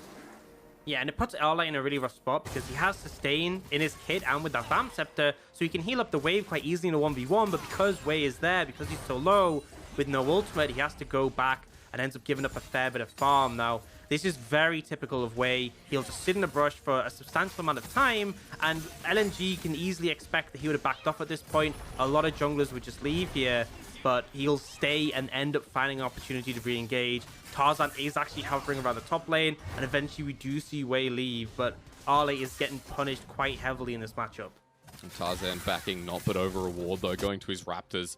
Herald's up, though, Orcs. You wanted to see Iwandi roaming towards this play, but maybe top lane changes the thought process here for LNG, but not RNG's bottom lane. Ming going in, no Solar Flare available, no Subjugate either. Gala without his Chains of Corruption, but Light has the Enchanted Crusade, but doesn't have enough mana. There's the Chains of Corruption, instant cleanse away. And Gala and Ming forcing Iwandi and Light back where they belong. Yeah, I really like the play there as well. You see Ming go in and instantly back away. You land the CC, Gala fires an arrow, you win the trade. The thing is, if you go for those extended trades, I'm going to hold that thought, we do see RNG secure the Herald. Arrow's coming through onto Cryon. It's going to hit him, but no! He goes into the Glacial Prison, holds out at the last moment, the Glacial Path to get away. And Wei does get away, folks. No pun intended with the Rift Herald as Ming is diving this with Solar Flare. Light just used the cleanse. Down to the bottom lane, it's First Blood. As Ming tanks it up, the Subjugate forces the flash away. But it is RNG on the board first with the top lane successful play and a bottom good dive. Yeah, really nicely played. The fact that they burn their cleanse, and that gives them the confidence to go for that dive. And actually, it was such an easy dive. Gala didn't even cleanse that. He could have cleansed the exhaust to make sure they had the damage, but Light on this Ashe was pretty vulnerable. The pillar wasn't really in a position to help, so a really good setup bot lane. And I think the big thing on the top side is we saw the Herald taken because of this pressure top, right? And this hasn't been RNG. Yeah, Ale in trouble. Ale solo kill! Wei's just there to look good with the Herald down. Xiaohu is second in solo kills to Ale. I think we're going to say something about this game 1, Orcs. Yeah, and I didn't expect Kennen to have so much pressure in this matchup. I think the nerfs to the sustain that Viego has off minion waves really hitting him hard, and Ale just struggling here. And again, RNG haven't done a massive amount to sort of cement this advantage. Now throwing down the Herald, obviously that's going to make a big difference. But it just feels like in the 1v1, Xiaohu had the advantage, and LNG had no support to bail him out. And this is what we talked about with RNG. That we knew that they could rely on Xiaohu because the top lane win condition is always there. I mean, Xiaohu is the top laner. He's first in all pro team for a reason. And now with the Herald getting the charge down, second turret down at 10 minutes, Orcs, the gold is almost 3,500. In fact, it is 3,500 deep. I mean, look at that top lane difference. 2,000 gold. And the thing is, you can look at the individual lane difference, but like, he is at 5,000 gold at this point in the game. He is far above everyone else to a ridiculous degree. There's no one within 1,000 gold of him. Wei's the closest, and obviously he's on his own team. Oh, they are looking for the engage, but Light does flash. And again, that's another summoner burn. So I'm liking this aggression from Ming to keep challenging summoners. And as a result, Iwandi isn't able to move because he has to constantly babysit Light. You can't leave him alone if he's flashless and cleanseless. I mean, we talked about already here with LNG. Let's go back to the pick composition. LeBlanc, Ashe, you can see that so easily. LNG right now are just trying to find their footing in this game with the first dragon up, but it's RNG on the fight onto Iwandi. Chains Corruption don't connect though, and the pillar zones him off. They're all on top of Gala, who cleanses away, but he's targeted down and killed by Tarzan, while RNG forces to re-engage. It's frozen thrall time with a Glacial Tomb of Doom. RNG even brings Xiaohu down without a TP, and that might just start the dragon. So hard to win that fight. Like, they kill Gala, but they get caught in this big mess of just CC, and again, the frozen thralls super effective there. And the thing is, even if they'd won that fight a bit more heavily, the fact that Xiaohu's coming down, they knew they couldn't stay for the extended fight. He's already got that proto belt and the sorcerer's shoes. He is incredibly strong right now. And essentially, LNG, despite it being this early in the game, your strategy has changed, right? We said that they wanted to find these picks. You can now only find picks. You need numbers advantages to get angles into this game. Because honestly, if you take a 5v5 now, you just lose. No matter what. If this Kennen presses R, you're going to go down. You can see a replay after that fight. And initially, it's RNG starting it. And I like the fact that they jumped heavily on a Gala. But again, they may kill him, but they take quite a bit of damage doing it. And then Cryan instantly flies in for lockdown. Frozen Thralls are there to stop anyone following up. And again, at the end, Xiaohu turns up, so LNG wouldn't be able to win that extended fight regardless. I mean, this is what we talked about with RNG, coming in as favorites, and I think we have to look at RNG in this game number 1 and how they're playing. Once again, Xiaohu gapping laners is where it all began, and Wei getting himself back into the jungle game, not only through that top lane, but now through the skirmishes that we talked about, where RNG could bring their numbers advantage and force a play there. Orcs 4-1 on the scoreboard, game number 1 in 13 minutes. Looking one-sided so far, and even Xiaohu onto a LeBlanc. Icon goes down to a little bit less than half HP as the level 10 Kennen will now push the wave and look for even more turret plating. Yeah, I mean, Xiaohu's just scary on this Kennen. He has no fear, and the thing is, Kennen is just going to be so powerful throughout this game. He's just going to get stronger and stronger. And the thing is, when you have a powerful skirmisher on the side of RNG, like one of those bruisers we often see, you can obviously try and play in different ways, try and shut it down, but when Kennen has his Zhonya's, when Kennen has his ultimate, it's very difficult to deal with him unless you pick him off before the fight. And I just think it's making teamfights so difficult. You can see LNG toying with the idea of contesting here. They know that Kennen doesn't have the ultimate, so that gives them a little bit of reprieve. Well, they're going in and waiting for the arrow. There's the Crescent Guard coming through. Gala and Light are going to have a bit of a buffing up to do with each other. Once again, Subjugate from Iwandi doesn't do too much, and Light holds onto the arrow for now. Gala trying to steal the scuttle. He comes close, but it is LNG who pick it up. But RNG, it's not just Xiaohu with no fear here, Orcs. It is the whole of RNG being so confident into LNG. As you said, the pick comp not working out. There's no picks to be had. RNG still grouping up and taking over. But I like the restraint, though, right? They didn't push in to contest that scuttle because they didn't have the slicing maelstrom for Xiaohu. They probably could have still won that fight, but they don't risk it. They just go, well, what are we fighting for? Scuttle Crab? It's not going to be up by the time Dragon spawns. They're really not concerned. They're happy to leave it, and you can see from how they reset and move back on the map, RNG really don't care about this Dragon. They've already picked up 1. LNG are a long way away from Dragon's Soul. They would need to get the next 4, which would put them at about 30 minutes in the game for Soul. RNG are focused on establishing a lead, and, well, they already have one. Focused on extending the lead, which is why they're playing towards this Herald on the top side.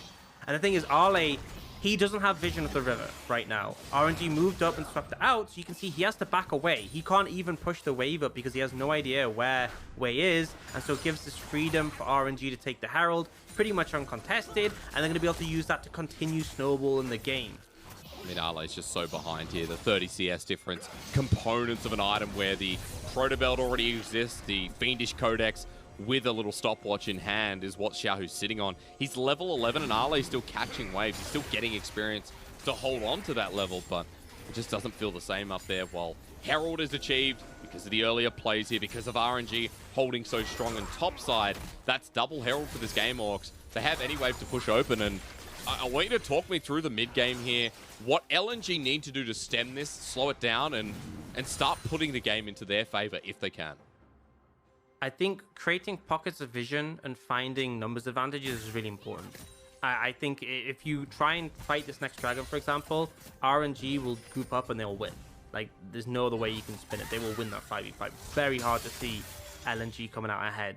But if you can find opportunities where, for example, you look at the dragon area now, there is vision established for LNG. If you find someone face checking, even a tankier member, Iwandi can help make them squishy and to pick them apart. But again, you have to pick your fight, because if there's any wards behind you and Kennen TP's in, it's game over. So I think LNG need to be really careful and really deliberate when they go for these plays. Well, it's 20 seconds till the dragon coming up here, Orcs, and LNG on the back foot here in the mid lane. You can see Icon deep towards bottom side, but as Wei clears out that ward, it's pretty blind for LNG in the river. It also feels like another giveaway here for the red team, and one that will bring merits. Wei even threatening with the Herald where Xiaohu is. It doesn't matter if he's top or bot, Orcs. They're going to play towards Xiaohu every time. But importantly, LNG deciding not to contest the dragon is a great call. Right? They're going to lose that bot tower anyway. They're going to lose the dragon anyway. You can't stop that. But instead, they make the choice to look for things across the map. So Arley is able to get this tower in the top lane, and you're not trading evenly. I don't think you can ever spin it that way. You're losing 2 towers on a dragon for 1 tower. But when you're this far behind, when you're really struggling to find team fights, to get anything is at least something. I would be very disappointed if they went for that team fight and then flopped. But the fact that they're accepting, right, things are in a rough spot, we have to wait for a window, definitely a better thing to do. But they need to try and find these angles where they're setting up these pockets of vision. I think typically we see Iwandi being someone who's good at finding picks, but I think this is kind of on light with the Crystallara or Icon on this LeBlanc. And the problem is, my concern is that it's actually quite difficult to pick anyone from RNG, because both the solo laners have a way of going invulnerable for a short period of time. Ming is very tanky. Wei can obviously pop his ultimate. It really is going to take quite a concerted effort from LNG to find someone who they can kill before the rest of RNG funnel in. True, thinking about it, everyone really has an escape, don't they? Chains of corruption before Gala dies. It's also something that can be very threatening to LNG, so we're at a point where this game number 1 looking so controlled here. RNG with a 4k gold lead, 2 dragons in their back pocket. Might only be 5 kills, guys, but remember, we don't have the most bloodthirsty teams in front of us. LNG through playoffs so far have been pushing the limit and reacting to their opponent. With top esports, we saw faster games. With Suning, we saw that middling, the middling time. Against RNG Orcs, I mean, I feel like this series, if it's like this, it will continue to be controlled. We'll continue to see slower pace of games. But in game number 1, that's definitely better for RNG. As we're seeing crying in the side lane, Icon sitting with him. This is good. LNG trying something. You're right, this is good if they can get anything. And with a bit of burst damage coming through, Aftershock negates it all. Pillar through mid lane as well, and RNG still feeling comfortable as Gala's damage is becoming a problem. Yeah, I mean, it's good. It's the right idea. LNG are doing the right thing, but it's very hard to make it work, right? You're already behind in terms of gold. Cryan has Meg Tread, and they're looking for the engage. But should they walk in? LNG almost get poked out by Gala once again. Xiaohu with the ulti, and the Stormbringer down from Tarzan to disappear. RNG There's a Baron up in 50 seconds, but we'll hold our breath on that one while I1D go deep in mid. Nothing happens in the end, and we just continue to wait. And Orcs, here again, I just want to point out the condition for RNG. Team fighting huge, and it's not a composition where we look at it and go, oh, well, their team fight late game is going to be atrocious. I mean, Kennen, Lysandra, even the Varus with a composition that looks reasonably squishy can do quite a lot of work. Yeah, I do think that there may come a point really late in the game where Ale, if he's tanky enough to survive the initial AoE CC, can flourish, but that's not even warranted talking about at this point, just because the goal deficit is so hard. And we're at that point where RNG really spike in the mid game, not just compositionally, but they are a team who very effectively accelerates at this point in the game. We see that Baron is about to spawn, and just as that's happening, we see resets coming in, RNG moving towards the Baron area to set up for this objective, and I want to see the level of control they establish, because this is a great window for them to find a fight, because the past few minutes, we haven't seen any fighting, right? Xiaohu popped that ultimate there, didn't find anything. They're not going to fight without the Slicing Maelstrom. They kind of reset, so they have two choices. The Baron is one, the Dragon is the other. Both of those are options to force a fight for RNG, and what I expect them to do is to keep vision on both. If LNG invest heavily on the Dragon, they can just start the Baron.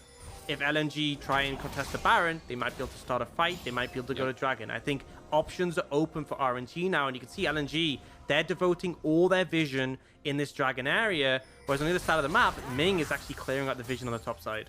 Yeah, he is moving freely by himself. I want to point out with an Infernal Soul, feels like LNG eye on the prize is definitely right here, making sure that RNG don't move to Soul Point in a minute 15. We'll talk Dragon setup in a bit because vision will be contested here, Orcs. It'll just be RNG moving into River. I want to mention that Xiaohu is 2.5 items strong. 222 CS. A blighting jewel. This guy is literally going to be like sticking your fork. Yeah, that Void Staff coming through, that's gonna be huge. There it is. Oh. There right now. If you've ever stuck your fork into an Australian PowerPoint, 240 volts, obviously you wouldn't be sitting here because you, no offense, I don't know why this is offensive, you'd be dead. I hope you're not speaking from experience here. I'm not, because I'm still here. I'm just telling you, it's something pretty stupid to do. Don't walk into the cannon. Xiaohu level 13 and his Dragon starts. It's begun by Ming. Teleport immediately in. That's going to be Cryin joining the fight. All 5 of RNG here, and Gala's already poking him down. And the critical thing is RNG have established control of the area, and it's very hard to push in because you can have things like the Sandra Claw flying at the Fog of War, the Kennen hiding from you, and critically, this poke from Gala is very hard to avoid when you can't see where he's firing from. So LNG are using the terrain that's eliminated by the Infernal Soul just to wrap around and try and get in on the river, but it's so difficult. I'm not sure they can really find an angle to push forwards. Without that vision you talked about, such a good point earlier on, noticing that for LNG, angles are important, vision's important. Right now they have none of those. And Soul Point's coming up as Tarzan's trying to move into the river. This will lead to Soul Point, folks, for RNG's Icon. Goes over the wall into Wave, but the jungle's still there. Stolen by Tarzan, though. And now on top of Wave, the Storm bringing the Solar Flare. Everybody's in, but Xiaohu lights them ablaze. This is the top laner that moved from mid to define himself in the LPL. RNG crushed them. It may be a steal, but everybody burns. Yeah, LNG, honestly, that's probably as good as you're going to get it. Like, that is not a great outcome to lose 3 members for 1 on the side of RNG, but you've got the Dragon, so I think you have to take it when you're in this much of a deficit. They are now looking potentially for a flank here. Icon could burst them down. He could. He's going in for the double distortion, but he's knocked up immediately. Where's Icon going to go? He does kill Gala, though, and he's back on in with the cloners. Ale wants his reset. Heartbreaker not achieving a kill and not killing down Wei. Icon will survive, but his counterpart in Ale drops to the floor. Yeah, just a little bit too far behind to start finding the momentum in the fight. If Ale had a second item completed, maybe something more happens there. But ultimately, they stop the push. They trade another kill, which when you're behind, trading kills, you're completely happy with. So this feels like a bit of a disaster for LNG, but honestly, I think it goes as well as you can expect. You're not going to win a team fight in this position, but they steal away the Dragon. You see they're actually able to take out Gala thanks to Light Flash, but realistically, as soon as the Kennen's in the fight, it's over, right? There's no way you're really able to deal with that right now. So I think LNG have to be happy that they've delayed the Soul. That's the critical thing. They've basically added 5 minutes to RNG's Infernal Soul being a possibility, and that gives them time. And that's so important when you're this far behind. And as you said, you know, in that fight towards mid after the Soul Steal, or Soul Point Steal, I should say, Icon getting the kill. resources and a trade in the end when you're the team behind. So LNG might be down by about 6,000 gold at 24 minutes. But as you said, they bought themselves time and they've got themselves a LeBlanc with a double needlessly large. Rabadon's coming up here for Icon as his second item. And Icon has been playing a lot better. We talked about this in our opening segment about 2.5 hours ago, Orcs. You know, way back when. Feels like yesterday. We did talk about how the rest of LNG are doing so much better because of people like Tarzan, but also it feels like Tarzan is empowering them, where Icon's also just genuinely having a good split. Yeah, he's been playing really well in the mid lane, and honestly, I feel like it's good to play the match for Crying now. RNG looking to engage. Just talking about Tarzan, dodges away with the Stormbringer. He's used that 3 times in a row, or rather, 3 times we've seen to get away from fights. A bit of a sky splitter on the Retribution path, but RNG have an open Baron. There's no vision control here, apart from that control ward in the top side brush, and they begin. Yeah, and watch, if you look on the bot side of the map, Xiaohu is recalling, right? There's actually a ward behind he can TP to. They want a fight off the back of this. They're ready to go. Well, where does he come in from now? You talked about the ward there in the back of the pit, but Arle's there as well. Instead, it's this massive ward as Icon's going to chain him down. Xiao for the deep little. Sonya's as well. Icon doing the job. That's why we talked him up. The ulti comes out from Xiao, but it's the sigil that secures him down. LNG have already started this fight off massively while Light free-firing onto Crying. RNG is split and Arle is going to get resets as well. RNG have walked into the trap. They're left with 2 members. Arle re-going in. Heartbreak is a little bit too deep, but LNG, they return in game 1. They managed to get 4 kills. It's a huge team fight, and it all came from Icon. I kept saying, if the Kennen can get an ult off, he's gonna win the fight for RNG, but Icon burst him out before the fight, forces the Zhonya's, forces the ult, and then they're able to clean up from there.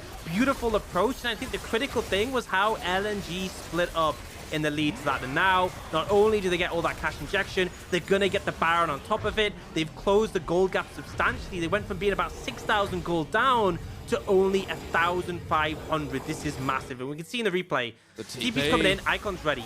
Instant chains timed perfectly, and look at Xiaohu, he's already chunked. I mean, it's rough, right? The strongest member goes down at the start of the fight, and this is why I was talking up Icon, because making the picks through while Arle's dealing with the backline. Yeah, and that's the thing, is that you lose some of that damage in this fight, you lose some of the AoE CC, and suddenly Arle's a lot more free to push forwards, right? He does end up pushing a bit too far forwards here, but ultimately, without the slicing Maelstrom, splitting everyone up, with Crying on low HP already, having to peel away, it means that Arle has time to look for sustained damage, extended fights, and get those resets. So, seeing LNG in a really good position. Icon now with the Rabadon's death cap in pocket, and I feel like RNG's composition, as much as their team fighting is still good late, things like the Varus aren't going to be as relevant late in the game. They spike very much in the mid game. Now they are positioning for this dragon. Again, we're looking at Xiaohu and what you can do on this Kennen, and can LNG shut him down? You know what I'm looking for as well? The Rabadon's LeBlanc and the angle here from Icon, who's level 16. The LeBlanc, if he hits a target, he can burst them down and take it through. But look at Arle as well. He's not going over a ward because it's controlled for now. Ming walks into the brush to contest, but Dragon started. This is still moving to Soul Point if RNG can get it. But it's LNG who have the priority after getting the Baron, after clearing up some gold. Wei goes in. LNG still getting forced out. They're still scared of Xiaohu as well, who has Flash and the Slicing Maelstrom. He's hit Arle, but Crying at half HP as well. They'll be so cautious at this point. The poke from the Varus doing so much work here, and that's kind of what's given in RNG position. You can see there, Light chunked out now, forces them back. Look at Arle again.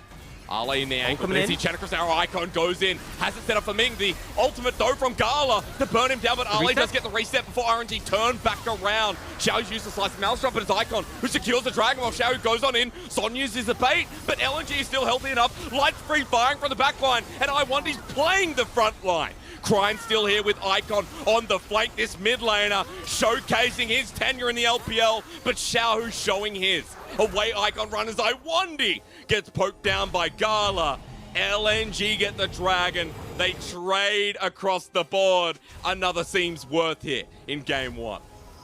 And once again, RNG aren't getting the impact from their ultimates. You know, we saw Xiaohu pretty much only ulting Arley there, and because Arley got the reset, he didn't actually suffer too much damage on the back end. Yes, he went down, but you now lose that ultimate from the Kennen, which is such a massive team fighting tool. They put all those resources into Xiaohu, and if he's not able to get a good ult, if he gets chunked out like around the Baron pit, if he gets a low value ultimate like we saw there, then we see RNG unable to successfully win the fight. Remember, those frozen thralls are reliant on taking people down. If you're not doing so on the back of your ultimates, you're gonna lose momentum in these fights.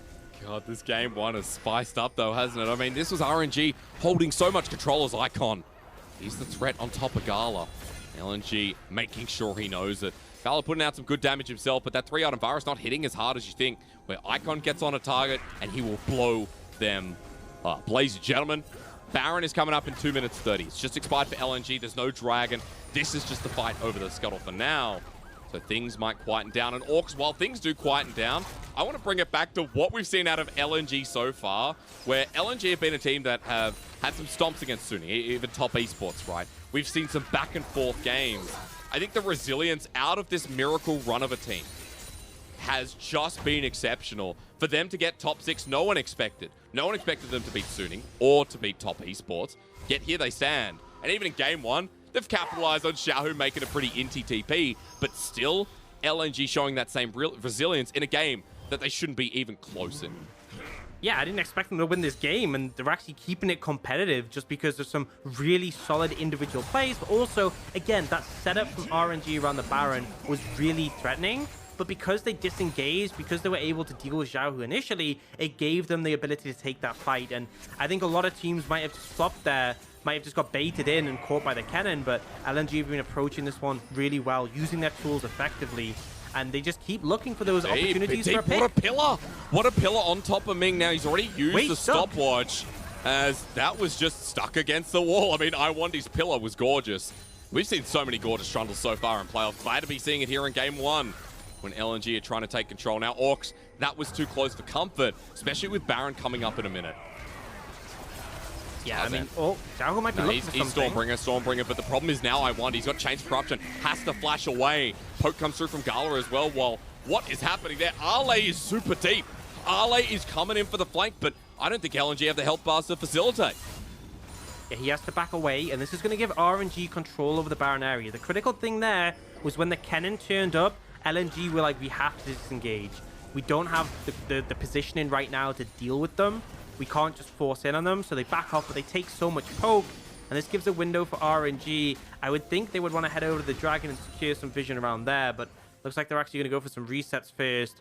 We're kind of low on wards for Ming, but the thing is, we have the Baron up in 15 seconds. The Dragon is spawning in 1 minute and 20, and the thing is, this would be the 3rd for either team, and LNG, if they manage to get a 4 Infernal Dragon Soul, it'd be monstrous. Especially, I mean, there's so many champs in this game who benefit from an Infernal Soul. It's Infernal Soul. We talk about all the different dragons. Infernal Soul is, in almost everyone's opinion, the strongest, and it's very hard to not be effective. But particularly with champions like LeBlanc, bursty ones like Kennen, the Poke from Varus, it's really powerful. And we can see the LNG are moving down towards that bot side to secure vision around there, potentially trying to deny any sort of route in for RNG, because obviously things like the pillar, like the crystal arrow, make it very difficult to move forwards.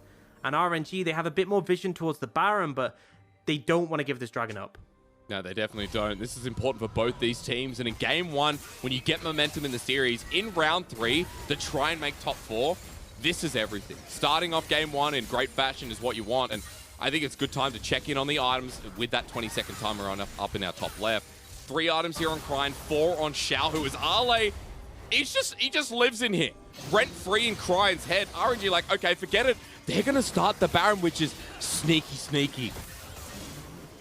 And this is very common from RNG. Set the vision of the Baron and go for it when Dragon spawns, but the thing is, the Ash gives them vision, and now LNG are looking to fight. Well, they got to decide, because teleport's coming through from Arley. It's Crine moving to the mid lane at 3k. Tarzan did, but he's taking jungle. LNG don't have to contest Smite now, as Baron is still being targeted. Tarzan trying to heal up. The Slice Maelstrom in the middle of the pit. Xiao trying to bring it back, but the Smite's easy. LNG secure the Baron in game number 1, and RNG is split up. Arley with the reset.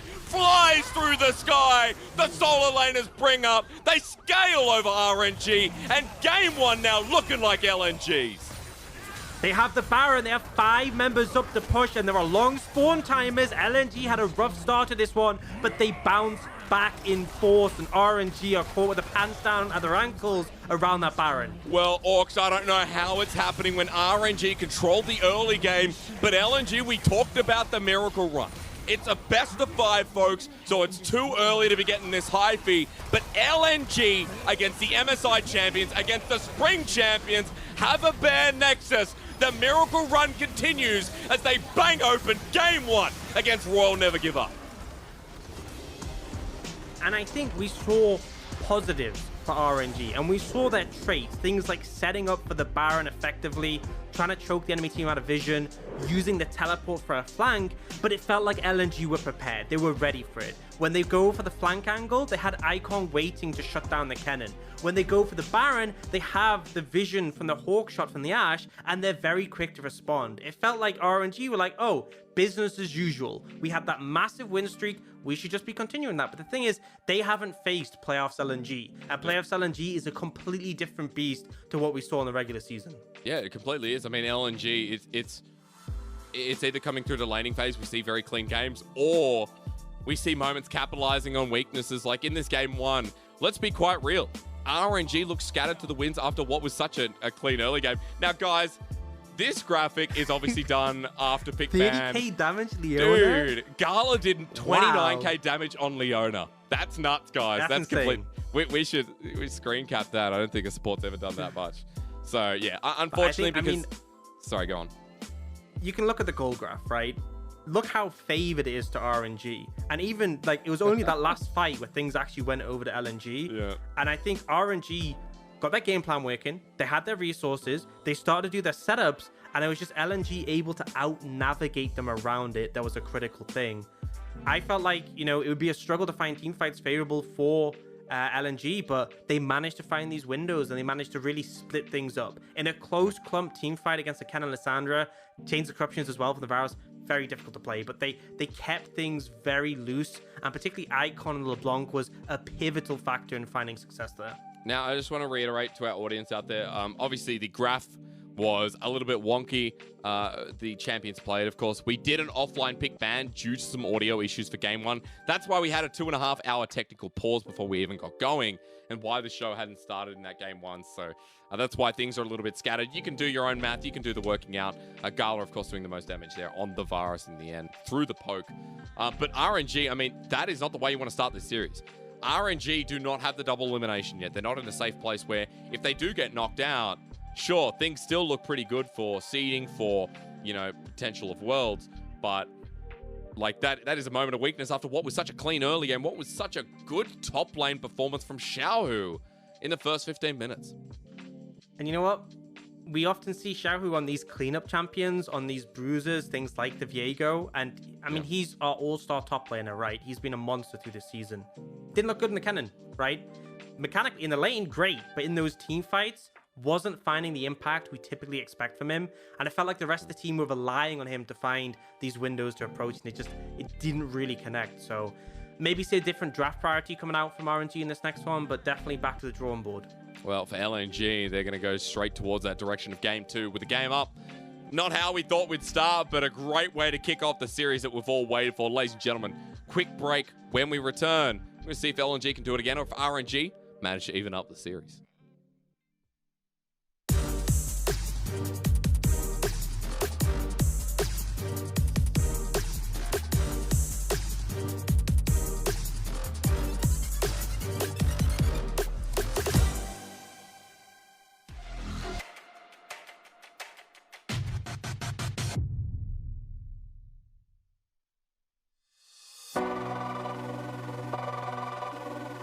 LNG, the dark horse of summer, has found their stride. One by one, they toppled top-tier competitors throughout the regular split, and now, in the summer split playoffs, they are stampeding their way forward, trampling over the likes of Suning and Top Esports. The road ahead is full of hurdles for the Kings of Spring lie in wait, but that will not stop the roaring rampage that is LNG. Oh, TP behind the team of LNG though, Lunching looking to make an impact in this game. I1D pulled out by the face called knockouts across the team. LATP and in onto the backline. Yeah, gonna be knocked up. There's the shots in from Icon, but Lunching gets onto it with the backline. Xiaopeng is huge, Lunching is huge, but not huge enough. Ale saves the day, gets onto Lunching. That's 3 kills for LNG and a potential Baron opportunity. When the pressure is on and the spotlights are brightest, it is Ale who takes center stage. With all of the growth and development, Ale truly is a stable point for LNG to play off of. And when Ale is on the hunt, no flank is safe. He will decimate your back line. Watch is no longer available. Now we might see another engage coming into this top side. The Ornhorn has been used. It's over the tier 2, and they're on the back side. The person I said could not die is dead. And now JDG have no damage. They have no way of winning this fight. LNG are going to mop the floor with them. It's going to be so easy. You can see 1v2, and Ale knows he's got the GA. He knows he's safe with the rest of his team coming in. RNG may have stumbled early in the summer season after taking the MSI crown, but they made sure to assert their dominance as the split went on, taking consecutive wins to remind everyone who was crowned king in spring. They will stop at nothing to defend their title, especially not the dark horse of LNG. Doobie goes into the backside. It's a bit of a fight again on split on 2 fronts. Equalizers hit absolutely nothing. As we can see now, Crying goes down, but he's a glorified tank. This is all down onto RNG and FEX. If their carries can survive, LWX does fall into his GA. You can see the kiting coming out the immortal shield though. Not enough with Xiaohu. Is he enough? Is he able to do something? It's Wei and Xiaohu versus Crispin Doobie, but it's gonna be Wei and Xiaohu that come out on top. RNG get the fight they wanted. They get all the kills, and they might look to try and end the game. The transition of Xiaohu to top lane prominence has been one of dominance. He has bested the best and come out on top time and time again. Even in the darkest moments, RNG can always rely on Xiaohu to save the day. Deep Lucas is. This support coming through, the Shy on the back end. Wick's not showing yet here. He now comes out right into the Viego. Wick, a little bit suspicious. Will he die? No. Xiaohu gets the reset again. The Shy jumps on in. He gets a heartbreaker. And Viego again. Oh my God, he almost survived. Another busted champion right in front of our faces. LNG have charged through the playoffs, taking down 2 strong opponents back to back, and are looking to push that momentum forward. And RNG, after an incredible end to the regular split, will finally make their first appearance into the LPL postseason. These mighty Titans clash with worlds on the line. Who will book their ticket in our match of the week?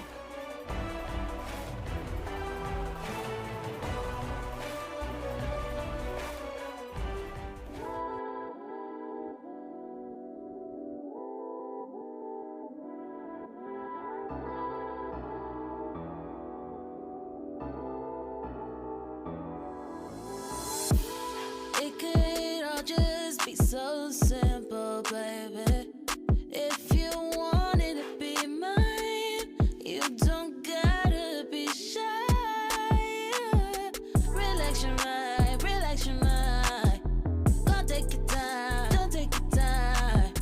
It's alright, it's alright. Stay a while, stay a while. 'Cause I can be everything you wanna make. I could be everything you need to make to be. So I don't wanna wait, I know you're feeling me. So why don't you feel on me? Why don't you feel on me? I know you're feeling me. So why don't you feel on me? I'ma throw it back, then I'ma let you catch it. I'ma whip it up, then I'ma let you. 'Cause I know you're feeling. So why don't you feel on me? Yeah. You got 5 senses, so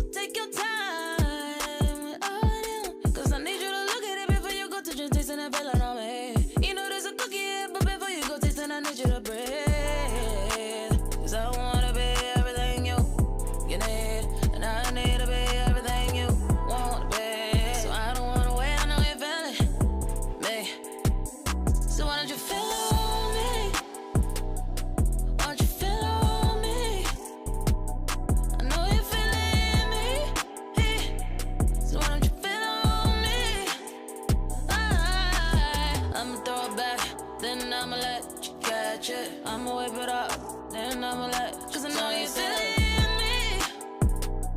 So why don't you feel on me? Yeah.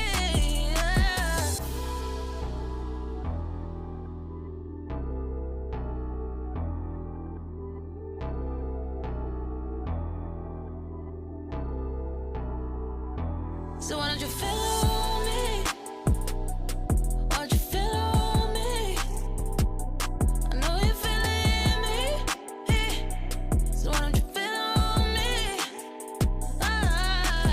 I'ma throw it back, then I'ma let you catch it. I'ma whip it up, then I'ma let, cause I know you feel it in me.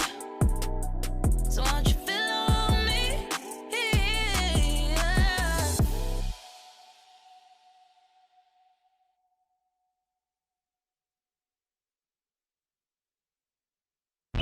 Dominate the game like we supposed to.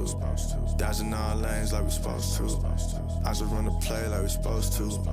Gotta run it all like we supposed to. Hey, hold up, hey, it's light work. Just looking at the wrist of the ice work. All this shit on me like bust down.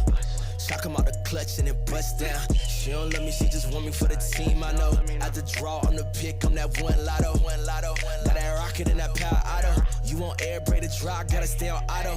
Mad it, all the wins at it. Need a new patty. Get the time cost. Then the bag ain't free like it's MK. I got that new kick gang, got that sensei since day. Don't believe us, we just gotta show 'em. Got a whole game prepped up, got 'em like it's loaded. Oh, they got it backwards like it's Yoda. On track, got speed, it's a locomotive. Ay. Dominate the game like we supposed to. Dodging all lanes like we supposed to. I just run the play like we supposed to. Gotta win it all like we supposed to. Dominate the game like we supposed to. Dodging all lanes like we supposed to. 小虎的话对线很厉害，然后就很会帮队友，然后就对上他的话尽量保持不死就行了。我对自己的发挥现在只能达到一半吧，还没有完全发挥出来，然后目标就是能进世界赛。Huge Monka W if Ale says he's performing at 50%. That's some anime stuff. Like, I've yet to reach my full potential. He has the most solo kills out of any top laner in the LPL regular season here. So, I don't know, man.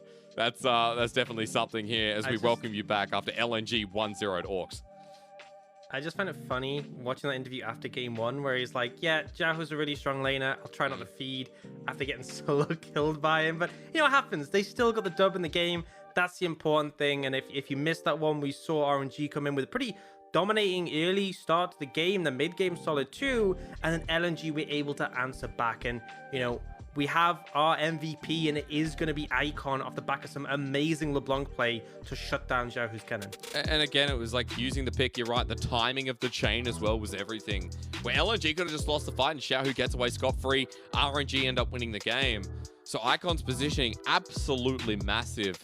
And in the end, that 3-item LeBlanc ended up carrying third MVP as well here, Orcs. He picked up 11 in the regular season. Icon is having one of, if not his best LPL split.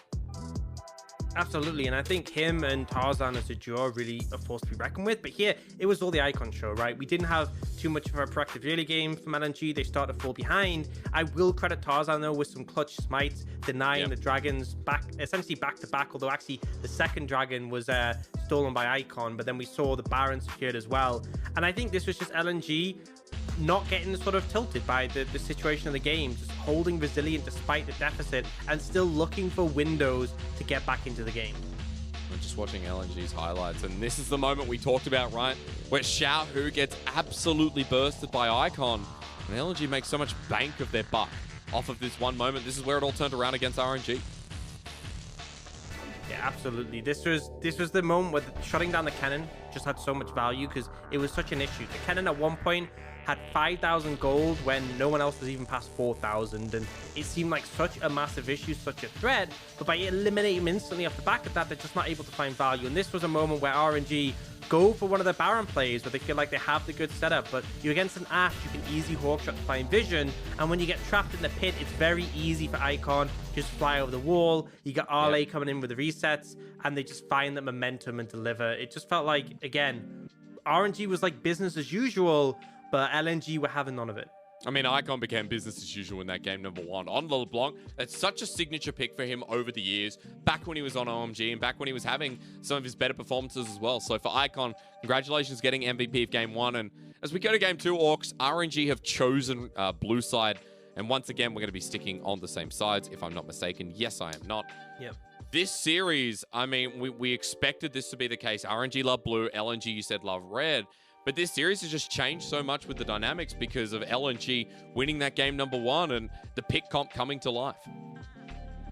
Yeah, I think the fact that we see RNG get a pretty substantial lead and then end up losing, I think things you want to change things up a bit in draft. I think, Xiaohu, with the resources they give to him and his laning proficiency, he's always going to be in a comfortable position in the top lane. It's just how RNG set him up. But I think the Kennen wasn't exactly a pick he felt really effective on when it came to those team fights, because he just wasn't able to find the value of the ultimate. And it's not like he's playing something like the Viego where in the extended fights he can come in for the cleanup, and I felt like every fight was kind of like, let's have Kennen be the engage, and he just wasn't really finding those windows. I think they're a much better team when they leave the engaging to Ming, or they look for CC off the back of, say, Cryin, or even Gala on things like the Varus, and then you just have Xiaohu flying in and cleaning things up. So potentially even you could first pick the Viego and prioritize that. I don't think LNG are going to change their bans.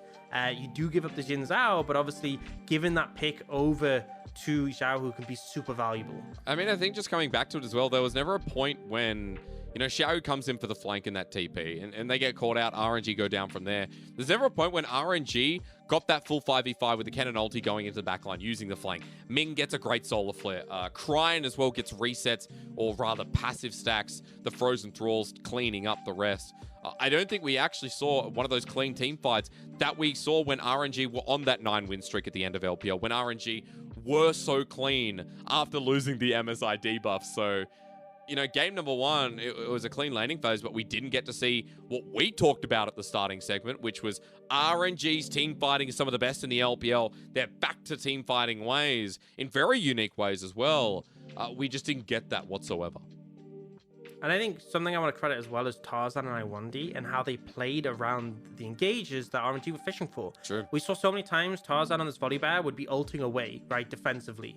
And it's because he was the person sent into face check. They start engaging on him. They're like, this isn't a fight we want to take. He just ults out. They don't even bin flash. They disengage.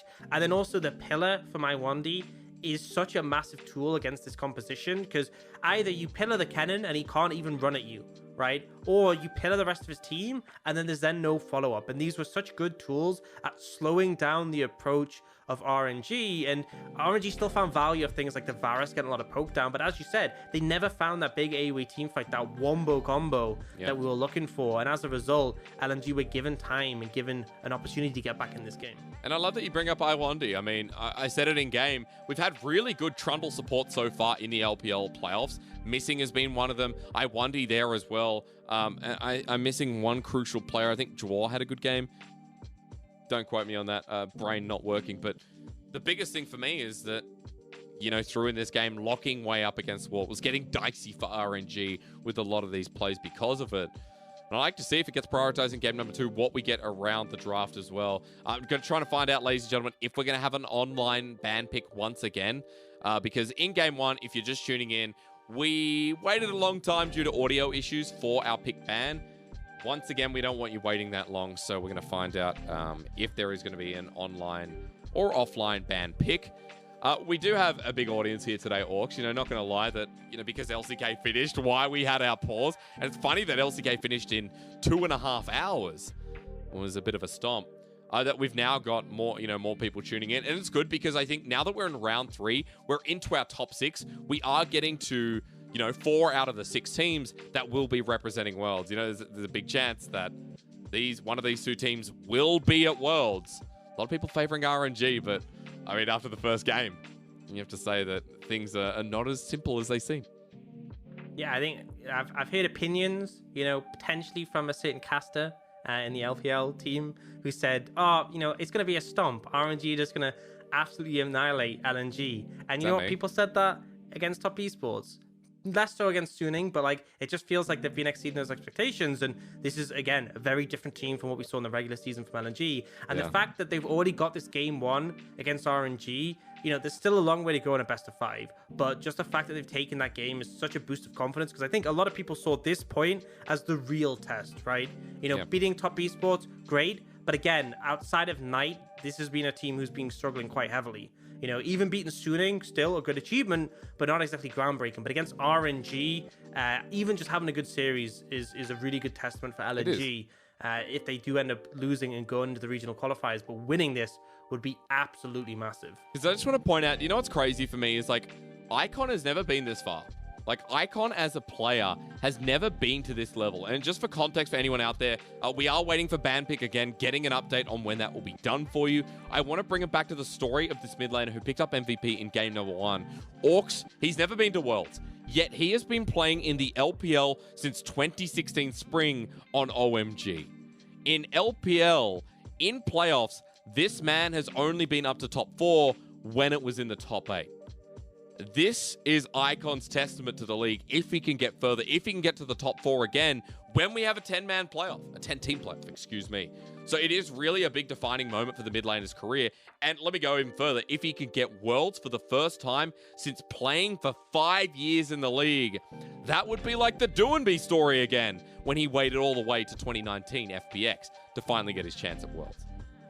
Yeah, it'd be huge. It'd be absolutely massive for the organization as well. And it's just the fact that you can be playing for such a long time and then only hit your stride later in your career. Because I think, irrespective of whether he does make Worlds or not, or how far they go in playoffs, I think Icon's had a fantastic split, and you've clearly seen him just be such a relevant factor for his team. And the thing is, he's had such a diverse champion pool, which honestly you kind of compare to Doinby a bit, because I know Doinby brings out a bit more wacky picks like the Kled mid, but it's just the fact that Icon has so many diverse champions he can pull out. I mean, like, you talk about wacky picks here. We're going to talk Zerath. The Yasuo's come out 2 times this split. Malphite mid as well. Azir's wacky because it's boring, 1, and 2, it doesn't come through in the LPL. We've seen things normal like Twisted Fate, Lulu mid twice. We do lol at that. And he's just favored Rise when no one else has. So I think you're exactly right to compare the champion pool to someone like Doinby when Icon has his own wacky picks, his own niche as well. Orcs, on that note, just quickly, update for all our audience. The offline ban pick, we are still just finding out how long it's going to take. The ban pick is done, and they're waiting for players to get back onto stage as well. So we'll be showing that to you soon, ladies and gentlemen. Thank you again for your patience here tonight. But Orcs coming back, dude. I mean, Malphite mid, I think that's where we go, hey, he and Doinby, it's the same vibes. Yeah. There is a bit of a connection there, and I think it's not a bad comparison to be put up against Doinby, because obviously he's had a phenomenal split as well. But I think this is where I look in this series as well. LNG against RNG, there's been criticism levied at Cryin, and I will say that Cryin plays a pivotal role for his team. He does. I will defend him on that. But if you shut him down, if you cause issues for him, then that's when RNG starts to struggle. A lot of times we see Cryin being that player who moves around the map to provide for the side lanes. A lot of times we see Cryin often playing things like the TF and being that stun card that creates space for Gala. If you shut him down, which I think Icon is very capable of doing, then it kind of puts a spanner in the cogs and the machinery that is RNG. It does, and coming back to the core of the point as well, when a player like that, I mean, okay, I don't know why I'm comparing this to Doinby again, but I am. Doinby was criticized because of how his laning was or how he was as a player, but what he added to FPX, part of the cog in the machine, to use your terminology. That's what Cryin is to RNG, and I think Cryin as well, when you put him up against international competition, he looks like a beast of a mid laner. Put MSI an example. He dunked every other mid laner at the tournament, and I was very surprised. I'm like, wait a minute. What does that mean at LPL? It means that we have really good mid laners, and in a vacuum as well of the tournament of MSI, Cryin can look like an absolute god. And to be fair, he did play a good tournament too, so there's a bit of that into the mix. I think as well, it's kind of the meta at the moment where good team play pays dividends, absolutely. And that's why RNG was so strong in spring. And individual players aren't always enough to single-handedly carry, and we kind of saw that from Knight on top esports. He had a monstrous split, but it wasn't quite enough. And that's not to say that like RNG doesn't have good individuals. That's not to say that, you know, the teams who are winning are weaker necessarily. But I think the teams who are doing well are teams with good individuals who also have good systems and plays good team play. And I think RNG is a good example of that. A team who has role fillers, who has, you know, a mid who will roam rather than play for his own lane. An AD carry who will happily just be left alone bot lane and still end up being relevant later. And I think that is the kind of team that's really successful in the current meta. And I think LNG has made more of a transition towards that from what we saw earlier in the season. Sorry, Orcs, just having a bit of a sneeze. Yeah, I don't know. I didn't mean to dab on the last one, but apparently... No, you did. You totally did. I know you did. Yeah, I sneezed dab on a professional broadcast. You were dabbing, and then you just like, oh no, I can't. I have to pretend I'm sneezing instead. I have to mention it so I can get away with it as well. I just... Man, just dab it on people at the moment. Folks, compulsive dabbing. Compulsive dabbing, nice way to put it. I'm going to put this lightly, folks. Tonight, you've waited a hell of a long time. And, you know, it's okay. Because at the end of the day, you're going to get good League of Legends. I'm going to tell you right now, this series, Orcs, will go to Game 5. You know, I'm just going to tell you, this is going to go to Game 5. This is not a curse. Wait, shit, maybe it is. Who knows how long this series is going to go? Take back into account what I was saying before. Forget that. Because all we want to see is good gameplay from RNG and LNG alike, right? That last game capitalizing on mistakes felt like LNG got away with that early game where they were dominated through top, where each lane was in a very comfortable position. Going into ban pick, folks, you wait no longer. RNG, LNG, same sides. RNG chose blue. And as we go into game 2 here in the offline draft, note that already Diana, Camille taken away. Target bans against LNG, even Icons LeBlanc. And this is a critical thing. By banning LeBlanc, they're leaving the Syndra open. We see LNG with the exact same bans, and that is the only adaptation from RNG. And Syndra's potentially a problem, but they're going to leave it. So they ban LeBlanc, they leave Syndra open. Jin's out taken, and interestingly, LNG opt to go for that Renekton instead, and then pick up the Zig. So Syndra's kind of been ignored here. No surprise, Gala going for the Varus again. I'd be, you know, if it's open, he'll take it. And then it's going to be RNG with the Syndra for Crying. So not something that has as much roaming power necessarily as the TF, but has that priority, has that early presence. And this mid jungle from RNG, incredibly threatening. So strong, right? And I just want to come back to LNG's picks. Excuse me, as we get the Trundle in that bottom lane support again. Light didn't play Ziggs all split long, but in playoffs so far, he's 3-0 with the 17. To LNG as we start blitzing through the draft again. Look at the support bans from LNG. Yeah, dealing with things like the Rakan, which, I mean, Rakan is kind of hard to do anything to as a Trundle, so mobile, can play at a distance, and also from that hard engage from the Rel. The thing is, this Trundle can be flex jungle, so it kind of put RNG in a difficult position, but it looks like it is going to end up in a support role. We do see the Lee Sin picked up for Tarzan, but I think RNG are kind of happy with this. The Viego goes through to the second rotation. They take that one. We then see Ming going for the set on the bot side, so still providing some of that engage. And on the other side, Arley brings out the Jax, and this is something he has lent on often as a counter pick into Camille, into Gwen, and here up against Zhao, who's Viego, he's willing to bring it out. It's in his top 3 most played of his career. Akali, Camille, and Jax. That's the type of top laner Arley is, with the most solo kills out of any top laner in the LPL. Xiaohu versus Arley feels exciting for this matchup, and Orcs, I want you to talk me through the comps this time around, because you mentioned RNG playing more for the lanes with a very strong mid 2v2. Yeah, the mid 2v2 is really powerful, and I think the Syndra is going to have a lot of control over that lane, which you can then do standard RNG, lean that up top side, and now you have this Viego. If you get Xiaohu ahead on that, you're in a great position. You have things like the Varus ultimate, you have the Syndra burst to kill a target, you get the resets, the momentum's there. This is more typical RNG, more what we expected. On the side of LNG, I feel like they have strong skirmishing power on the back of their sort of melee bruisers. They have the Ziggs who can be very isolated alone. I want to see Iwandi moving away from the bot lane and trying to interrupt these plays from RNG. You have the Jax as that sort of late game win condition. He's going to be a problem in the side lane, so you can absolutely lean into that one. Okay, well, Iwandi roaming. Nothing new here when we talk about LNG. Game number 1, we saw the early roams from iWandy to set up Tarzan. He built a lead in the jungle, but it was overshadowed by the fact that top was so far down. And RNG were able to control the early game from there, but imagine a situation where iWandy can get the roams off again, and LNG can see more of that skirmishing coming through. I like as well that we have a Renekton mid this time from Icon running into Cryan. It's a more exciting game number 2, Orcs, because this time I expect the skirmishing, I expect tempo, and I expect a baller from RNG and LNG as they jump back onto Summoner's Rift. Here in round number 3, who will be going to the top 4? Who will be locking in the double elimination stage? And to face FPX, who wait with bated breath to see who takes the series.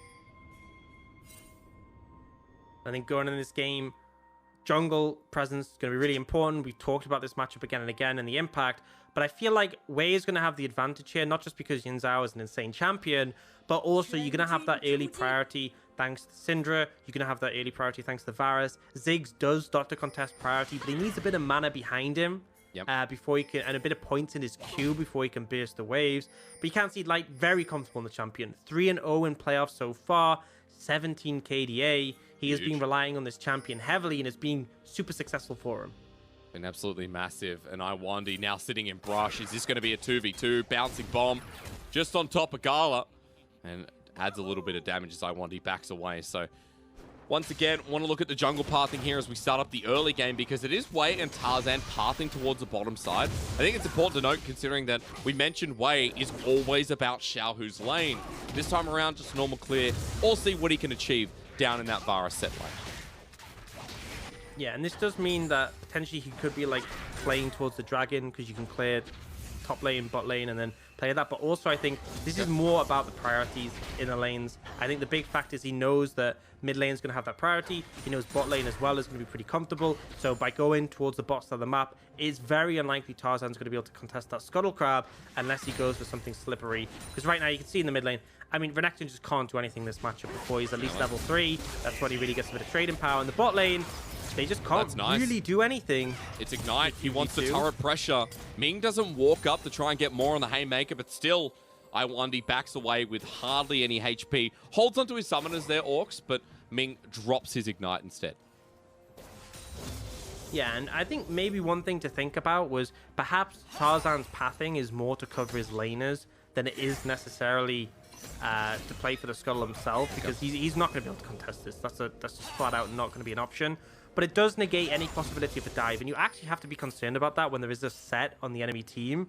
Thing is, Varus as well has a lot of early damage, so I think with Tarzan being on this side of the map, it means that there may be a less of a possibility for them to look for that play. But you can see already Ming's moved from lane. That bot side Scuttle is very easily going to be secured. Tarzan may have to smite this to get it away, but he will just get it and get out.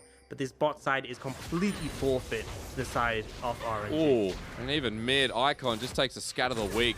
He'll be able to cull the Meek in the end, but I think Icon has to be careful because Wei's hovering around. There's no ward here, but I see a dive in the future, and the Crocodile, he got MVP in game number 1. RNG want to punish, but Wei's not here. Cryan's run out of mana. Tarzan's in as well. This is such a janky play. The minion can't block it. Of course, it's Tarzan's minion. TP coming through. Cryan now fully out of mana as Icon flashes forward. Ming, save me. Cryan going to the pit for the Sonic Wave. Gets first blood wall. This is the LPL. Xiaohu's joined the fray. He's turned into a Renekton, and LNG no longer want the trade. Ming setting up for a huge Haymaker here. Lines it down the middle, but Xiaohu can't chase. Ali with a counter-strike. Flashes in. Two-man stun. Tarzan follows up. Great for LNG, but Xiaohu still can get resets. Onto another with a TP in the backline. A scout of the week. Icon just respawned. The pillar. This league is bloody bonkers. What an absolute fiesta, honestly, but it's close. But I think RNG can be happy with the outcome. The critical thing there is that Xiaohu able to get 2 kills, and this is the problem in these circumstances. Despite the fact LNG play it very well to find some momentum there, it's RNG who delivered. It's because this Diego is just such a broken champion. Getting the resets in that fight, getting a whole new set of abilities to rotate through makes it so you're very hard to deal with. And I like the approach Tarzan had in that situation. The fact that he matched Wei meant he was able to find a window in there. He was able to match the dive mid, defend Icon initially, and they're able to take out Cryin. So him pathing top to bot actually gave him that opportunity to cover, and it didn't exactly pay off, but it did kind of negate that, because as much as it's 2-2, you have to think about the fact that if Tarzan hadn't been there, Icon would have just died, right? Yeah. He just 100% would have died at the tower. So it went from a 1-0 scenario for RNG to an even scenario, which is what you're looking for. I'm just waiting for this replay to take up about 2 minutes of our time, because that's what we're in for after we review the tape. I want to point out when you talked about kill distribution, Xiaohu having 2 with the Phage here is massive. It's on to Ale. He was able to stay for the wave. He's got a 10 CS lead, and hence the half EXP bar. But Xiaohu's still bullying him in here. Finally hits 5 himself, and Wei is back where we know RNG love to play through. Yep, and, you know, he has camps up, and he's just not doing anything about them. This is very typical of the way Wei will play. He will just forego his own jungle, forego his own gold to try and play for his top laner and ensure that Xiaohu can do what he wants. Just look at the trading here. Xiaohu heals it all back up. Viego's still a very great champion. There's Counter-Strike. Wei's been so patient. The flash away. Wind becomes lightning. It's only onto Tarzan, but they can't get the knock-up. Instead, Tarzan blocks. And like you said earlier, Orcs, Tarzan's job is to counter-gank. He did it well. Yeah, he's matching really well. And the thing is, because he stops this from happening, Wei loses out massively because his camps were just sitting there, right? Anytime your camps are up and not respawning, you're essentially losing gold and experience, right? Because you want to kill them so that they respawn so that you can clear them again. So for Tarzan, he's now going to be able to clear some more camps. He's already got a gold lead and an advantage. Oh, Trouble in paradise. The Haymaker. Ignite there as well, but Iwandi once again slithers away on about 100 HP. It's not ending, is it? It's not ending. Looking. And the Scattered Weak not there. Blast Cone taken, but Icon's waiting. Play. He has Dominus. And so great from Tarzan, but the wind becomes lightning. Can it clear it up? No, Arley's joined in as well. Tarzan survives. His solo laners are the best bros. I mean, Tarzan's play there to ward hop, auto the blast cone. It was an insec at level 5, essentially, from Tarzan. That was so well played from him, and the team are there to follow up. That initial early pressure from the Syndra has dissipated. Necton's now in a spot where you can join these skirmishes, and that's the power we're kind of talking about when you have the likes of a Renekton in the mid lane, when you have the Lee Sin, is that your skirmishing is very effective. And I highlighted Syndra's in Zal. That's a very strong 2v2. They are flopping. And here's the replay. It's huge. I mean, you said it. Level 5 insect. Count it with the blast code. Beautiful. Just really well played. Really heads up to secure that one. And the thing is, if he wasn't able to use the blast code in that way, he probably would have died. It probably would have taken a bit too long to kill Cryin. It would have been maybe even a 1-for-1 trade, but definitely at least one kill would have gone over to RNG, but finds the window and punishes. And again, as you said, his laners were there to follow up. They're in a position of power now. Are they really comfortable on this Jax with 2 kills in pocket now? And Icon, he can just burst through the waves. He has the Iron Spike whip. He has the Q. When it's stacked up with his Fury, he can essentially just decimate them. And Cryin is really in a precarious position because he does not want to get jumped on. I mean, it's surprising that RNG, as they come back, they have started the Herald here, but you notice Tarzan's down the bottom. It's a trade of objectives, getting an early Infernal Drake while his bot lane is sitting in the wave. But for LNG, we need to note that even with the Herald here for RNG, the gold lead's just about 2,000. You talk about Ale being in a comfortable position. Tarzan is 10 CS ahead with 2 kills himself. He's up 1,000 gold overweight and then some. And Ale's up about 400 gold up in the top lane. Orcs, again, remind me of those compositions because you talk about skirmishing. And Ale and Tarzan are going to bring a lot to those early game skirmishes.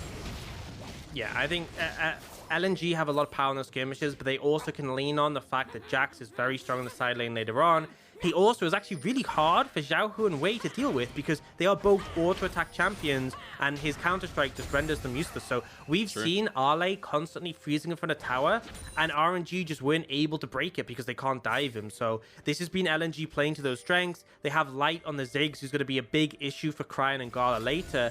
And for RNG, we wanted to see that pressure up top lane. Well, they are looking for a window now. Let's see, but Ale's just bursting him down the turret. That's with the lamp under the turret. Ale gets a solo kill.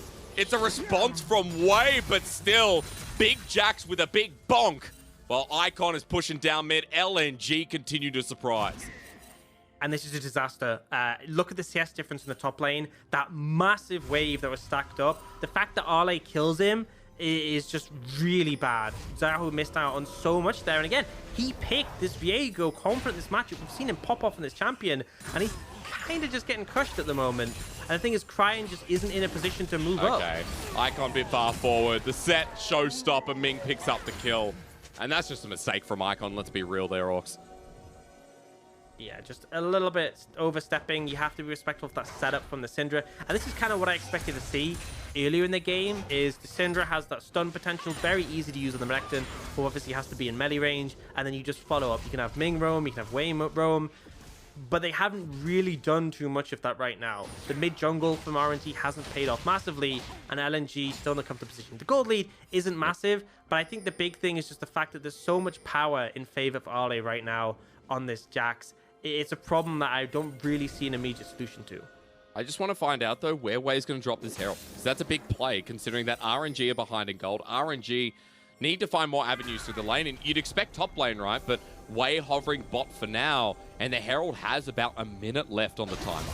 Actually going to go in on Iwandy. Crescent card's available. Iwandy deep, but the pillar may have saved the life as Ming's looking for the face breaker. He finds it, but there's no showstopper available. Only a haymaker on the top lane. Solo kill. Kings of the LPL are back at it again. R8 leads the tally. Xiaohu's second. And in this game number 2, Xiaohu definitely feels like he's second to R8. And I mean, he's looking so rough. Right now, Arley has a Blade of the Rune King. Not only does he do so much damage in these trades, but also he can go for a trade in the tower, take a couple of tower hits, chunk Xiaohu out, and then he's able to heal with a Blade of the Rune King. And now you have a Jax slapping on your turret. RNG are going to go for a cross-map play here. And I think the fact that we see Tarzan leaning up to the other side of the map means we're going to end up getting a trade. But there should be tower going down first for RNG, just on the back of the Herald. Helps you secure it a lot quicker. So considering things looking a bit rough, this is definitely a positive play for RNG. One of the tendencies is to lean towards the Herald and prioritize it, so it's good they're able to get it. But we see Icon go down mid as well. Okay, Icon letting the team down here. I mean, this is MVP of game number 1. He was targeted by RNG early, but second time he's caught out here, third death of game number 2. And it's giving RNG an avenue into a mid lane that was already 0-2. Yeah, I mean, this could have been a completely okay trade between these two teams because Arley getting the top tower, trading for the bot one. It's all the gold and the Jack's really valuable. But the critical thing is getting put out. And now, TP coming in. They're caving in. RNG with the late TP themselves. Scout of the week on top of Icon. RNG have got numbers advantage right now onto the Croc. The Haymaker sets up for Gala. And Icon, that's a bit sus. Yep. Yep, I don't understand why you're TPing there, right? You don't really have the setup to force them into your play. Everyone on RNG had summoners pretty much. Gala did have to burn Flash, but you just end up sacrificing your life for very little there. It does mean that the Varus may be a potential vulnerability the next fight, right? They burn his summoner, so at least there is that factor, but I'm still not massively convinced by the play. LNG, though, I think they can look to set up for this dragon, but we'll see the replay. And this is just when he gets taken out. Icon keeps looking to challenge, Cryan, keeps diving forwards and isn't respectful of the fact that people can be there. You know that Xiaohu isn't top lane. You know he's coming from lane and he's not going to show up top because you'll just get dove. So that was the only place on the map you could go and you end up getting baited into the play. Well, 0-4 here on the Renekton, not looking good, but I want to come back and balance this out because while RNG are getting resources on their top lane, or a little bit more here onto Xiaohu, Cryan as well with the last play, and the fact that Gala, Ming, and Wei got the turret, I want to note that Arley's huge, and he's getting involved in the mid lane play. The top laner leading the charge on solo kills is 3-2-0, and now on top of Gala with Tarzan there, he gets nuked. Perfect ulti from Light LNG. Still got it here, but Wei separates the team. Crescent guard gorgeous as Icon's off the side, separated once again, and Iwandy left on his lonesome. The Heartbreaker, the Maker, that's going to kill down and take Iwandy out, with Xiaohu getting 3-1 and 2 on the scoreboard. Icon going into 3 people, though. Does he have the damage? The satchel charge not going to connect, and LNG, low health bars, but RNG, you could say the same. Little bouncy bombs here and there. Out. Light has to run away. He's run out of mana. Orcs, tip of the tongue. Yeah, everyone is chunked out at this point, and it's really important who has TP. Oh, Stop it. Just stop it. Icon is just on a different planet. Yeah, I don't know. Like, we saw them punish the fact that Gala didn't have flash. And I want to give credit to that. You bait the summon in the last fight. You capitalize on it. That's great. But Icon just... I don't know. He's just not playing well. There's no other way to spin it. He's just overstepping consistently and just keeps getting caught out. Like, you can't walk up to a Syndra who can just stun you and then have follow-up. This is perfect. Like perfect. Constant Orcs, the dichotomy of Icon. Through the years, this is the Icon experience. He will have a pop-off game, and then the next game you'll be like, what is actually going on? It's been really rough. Yeah, I mean, around this next Dragon, he's got to join in. He's towards the top side for now. This will be Dragon number 2 for LNG, and it looks like RNG want to contest, but they have to be wary of Ali. They're looking for him. They know he's there. I remember, Renekton's still moving here, so LNG can't pull the trigger yet. I think they're just going to have to give this one up, and they're going to look to try and pressure the mid tower instead. They have a Zig, so they should just be gone. So I think LNG okay with that trade, but we're really able to stay around on that Dragon, and they have to be so cautious of the engage potential, right? We have potential Scout of the Week, Chains of Corruption. We have the Set who can obviously charge forward. So LNG will just back off. And I think a big thing to mention is that LNG are marginally ahead in gold, but so much of that gold is on Arley. If Arley's chunked out, if Arley's not able to join a fight, if he's not finding an angle to approach, then we see LNG get significantly weaker. And that was kind of the situation we had there. Now this is a really nice kick from Tarzan to punish the flashless Varus. Yeah, it really is. And into the bomb. How nice is that to watch with Ale to seal the deal? As on our screen, hang on a minute, we got Ming setting up for a fight. Who's that? That better not be Icon. That better not be Icon. Oh my God, it's Icon. You know what? You can just get your thumb, right, Jake, and block it out. Put it over the scoreboard and just put it over Icon, and then LNG looks great. Just ignore the fact they have a 0-6 Renekton mid, and they're looking pretty good. But again, he's overstaying the top side. His team aren't there, right? There's no reason for him to be that far pushed up. You don't have to support your team. LNG are playing around Arley. They're leaning bot side. If you just back off, you know, clear some jungle camps, stay in the fog of war, you don't die, right? You're not exactly stopping these towers being taken. And we do see RNG get 2 here, but LNG are able to answer on the other side. But it's just this Renekton mid. It's not even the champion, it's just Icon. Yeah, it's really hard. And anyone who, you know, casting League of Legends, these are the hardest moments. And it's funny because I think some of the hardest moments to watch involve Natural, now known as Ale, on LNG's top. Back when he was on Dominus. Everyone remember the Aatrox game? That was hard to watch. But today is about Icon, and we've seen moments like this. I want to stop, you know, walking us into a cliff that we're going to jump off because of the players playing in this second game. I want to bring us back to game state a little bit here because Dragon's coming up in 3 minutes, Baron in 2 minutes. Orcs, I want you to explain to me what happens next with even gold, with Ale being the strong side lane that they want. And yes, Icon is not strong right now. He's not playing great, but Ali's a very big side lane. Jax, who now has Divine Sundra. Is it just all about that top lane? Do LNG just put all the kit in and now start putting him in the side lane and hover themselves?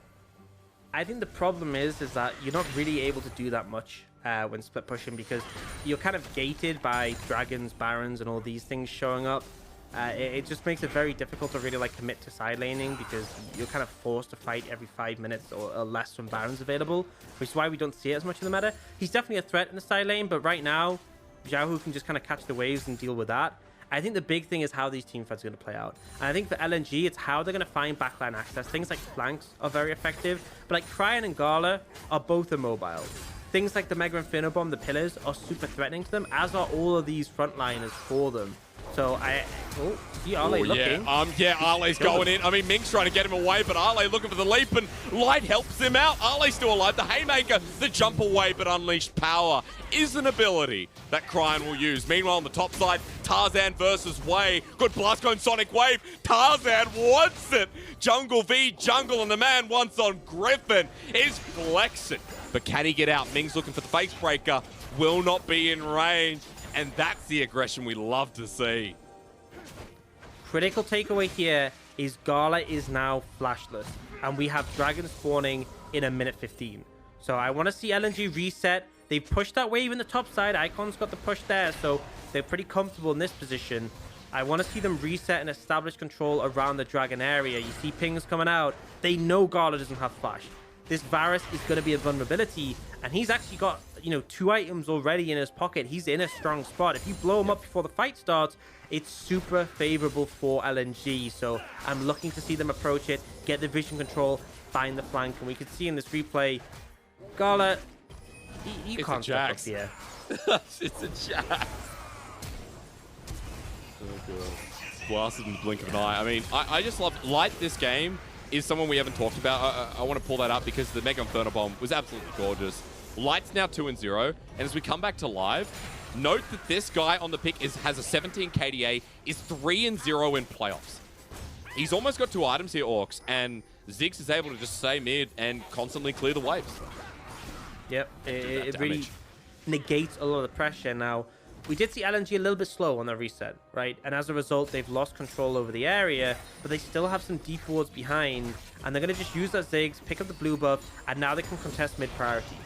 Especially with Dragon, that's a really good scout of the week. Iwandi getting away, but not too far. Ways here, Haymaker again. Ming with his 2nd kill. And that's not what you want to see from LNG, especially when Dragon's up and Cryon's able to push him back against their turret. Good play, though, from RNG. They know that Iwandi's going to want to set up vision, allow them to push mid, push into the Dragon area. Because they pick him off very quickly, they're able to transition that into the Dragon. I mean, look at that damage. I mean, Icon going into the back line of the pit. The Dragon's still secured. Gala gets bursted out, but Icon not doing enough. The Haymaker again. The rest of the team not available. Xiaohu TP's in. He's worth a cannon minion at this point as he goes down 0-7, and RNG pick up the Dragon. And I think you saw from the damage of that Mega Inferno Bomb, if LNG had a structured team fight, if they lock down Gala and ult him, they win that fight. Hands down, right? But instead, the pick from RNG allows them to take a favorable situation, and then once more, Icon just dives in by himself. I'm not really sure what his game plan is at this point, but he gets taken down once again. It was pretty close, but it's like, you're alone, dude. You don't have that much damage. You are 0-7. So I think we should see Icon pressing the tab button and reminding himself of that scoreline because things haven't been going good. But now here we go. Ming and Wei on the wrong side. I'm not sure about Summoners here. Ming still has his, but Wei standing his ground. Good Haymaker, and you're right, the Scatter of the Week, great, but Tarzan into the back line. Icon as well. Forget him for now because Gala's frontlining. Unleashed Power goes golden as Wei wants to go back in. The Scatter of the Week there. Xiaohu's on the way. That's why. Look for the Viego, ladies and gentlemen. That's reset City as Ale goes forward as well, but Xiaohu now on the chase. Mega Inferno Bomb. That's the blast. Xiaohu and Cryon. 5 versus 2. Possible if Xiaohu gets resets, but Light is just hitting angles, and that's what's making this so hard. Ziggs getting so much value in those tight corridors. It's so hard to dodge any of his skill shots, and as much as it was a beautiful Scatter of the Week from Cryon, to stop things from being far worse, it's not enough for now. Ale. That's Ale. Cryon is just dead over the wall. Thank you for the shutdown. Xiaohu now left on his lonesome. Icon going in, does no damage. The Heartbreaker to get away. LNG have done it again. Orcs, this is going to be Baron, and RNG cannot stop it. It's going to take it, and again, RNG move over the Baron area to try and set up an LNG of their first. They start the fight off using the power of the pillar. The Ziggs Trundle combo so threatening because there's just no way to walk through choke points.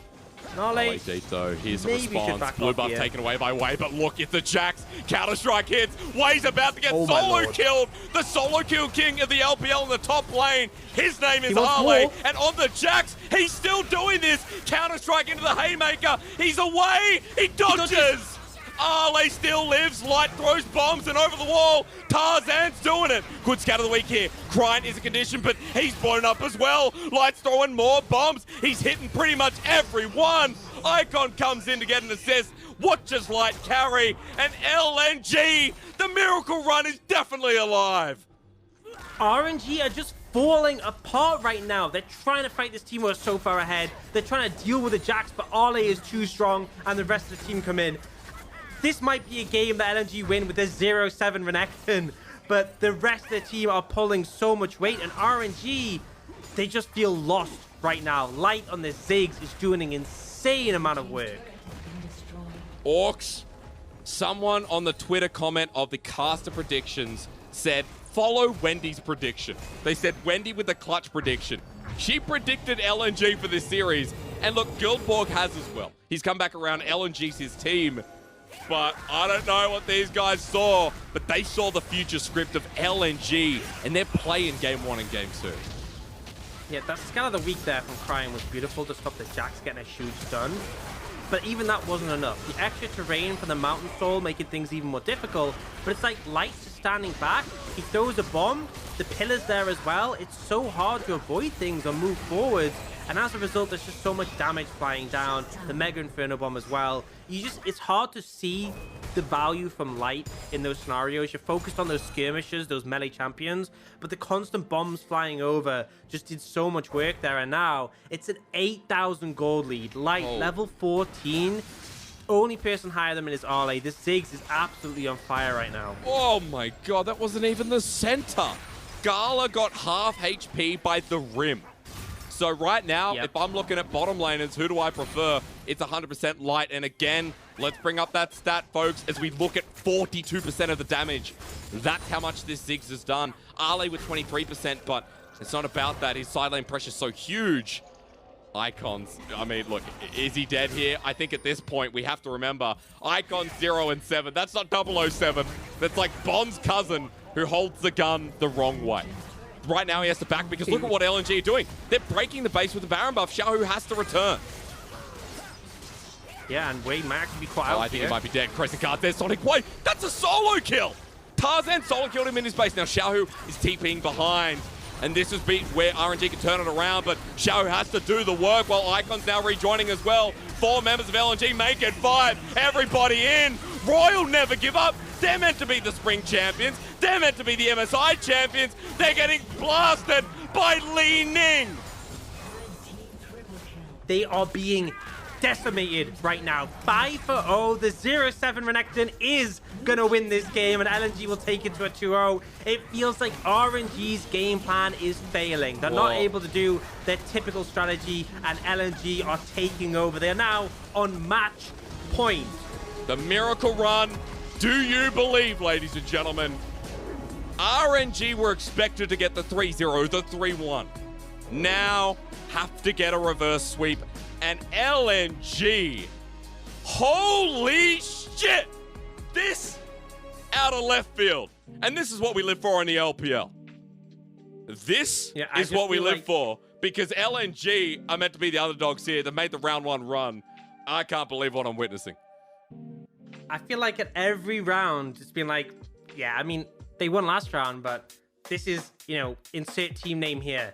And now it's RNG. And the thing is, game 1, RNG had the early momentum and they lost. But this one, it just felt like LNG were in control, right? The strategy of playing a Xiaohu hasn't come alive. Xiaohu got crushed in the laning phase, right? They're not putting resources towards the bot lane. Light did a ridiculous amount of damage here. And even though Icon, and I think this is the thing that's really damning, even though Icon had the worst game I've ever seen of him in recent history, right? I will say in recent history, because I know you're going to bring some examples up, but this has been probably his worst game of the split, and they still win.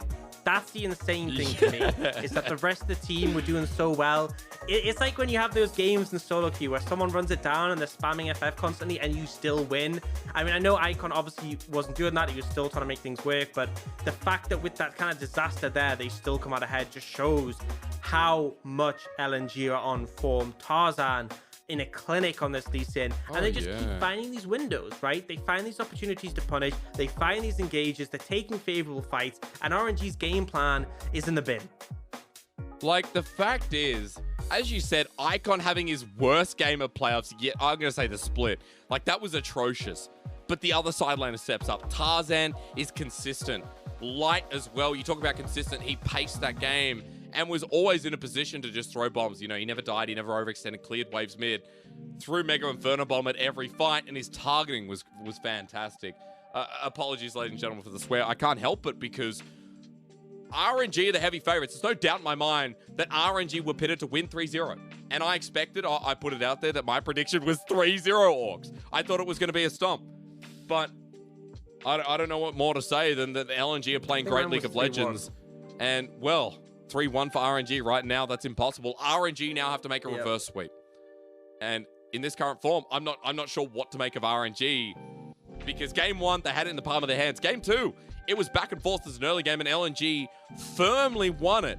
with once again another dragon fight. And the question is, it's like when you have this strategy that's so effective for you and it's failing, where do RNG go now? That's my question. I don't know, because Game 3 is coming up and LNG are on match point. Their odds were against them, everything was against them, but LNG moving now to triple match point as RNG have to fight their way back in this series if they want to move to the top 4. After the break, we find out if RNG have an answer.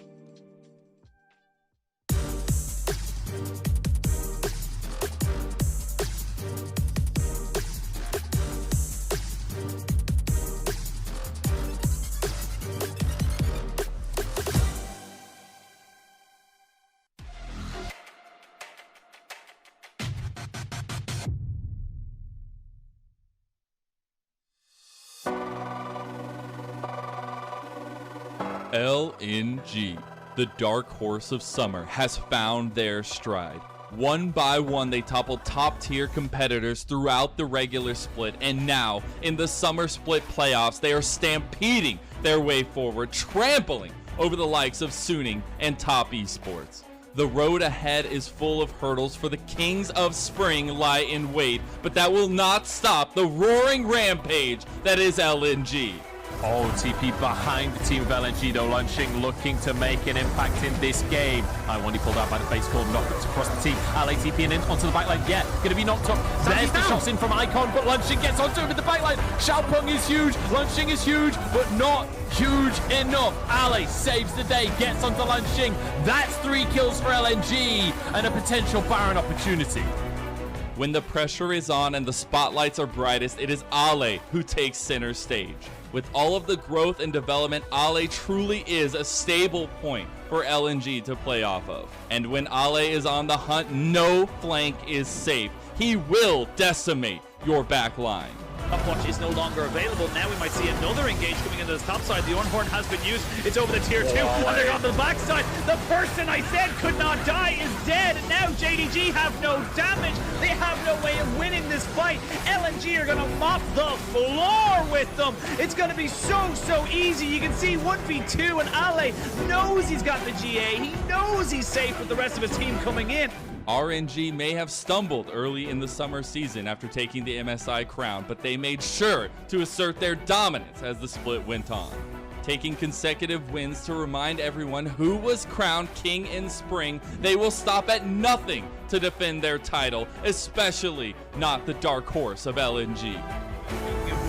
Doobie goes in on the backside. It's a bit of a fight again on split on 2 fronts. Equalizers hit absolutely nothing, as we can see now. Crying goes down, but he's a glorified tank. This is all down onto RNG and FEX. If their carries can survive, LWX does fall into his GA. You can see the kiting coming out the immortal shield though. Not enough, but Xiaohu, is he enough? Is he able to do something? It's Wei and Xiaohu versus Chris Mazubi, but it's gonna be Wei and Xiaohu that come out on top. RNG get the fight they wanted. They get all the kills, and they might look to try and end the game. The transition of Xiaohu to top lane prominence has been one of dominance. He has bested the best and come out on top time and time again. Even in the darkest moments, RNG can always rely on Xiaohu to save the day. Deep Lucas is. This support coming through, the Shy on the back end. Wick's not showing yet here. He now comes out right into the Viego. Wick, a little bit suspicious. Will he die? No. Xiaohu gets a reset again. The Shy jumps on in. He gets a heartbreaker. And Viego again. Oh my God, he almost survived. Another busted champion right in front of our faces. LNG have charged through the playoffs, taking down 2 strong opponents back to back, and are looking to push that momentum forward. And RNG, after an incredible end to the regular split, will finally make their first appearance into the LPL postseason.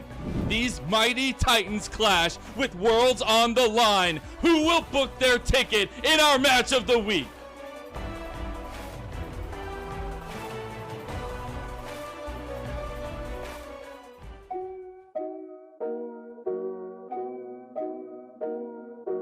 I'ma throw it back with no hands. Bust it wide open, do it on a handstand.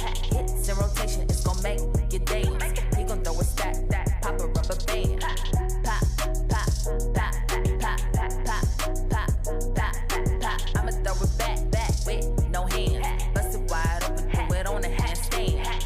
Back it up, first of the month.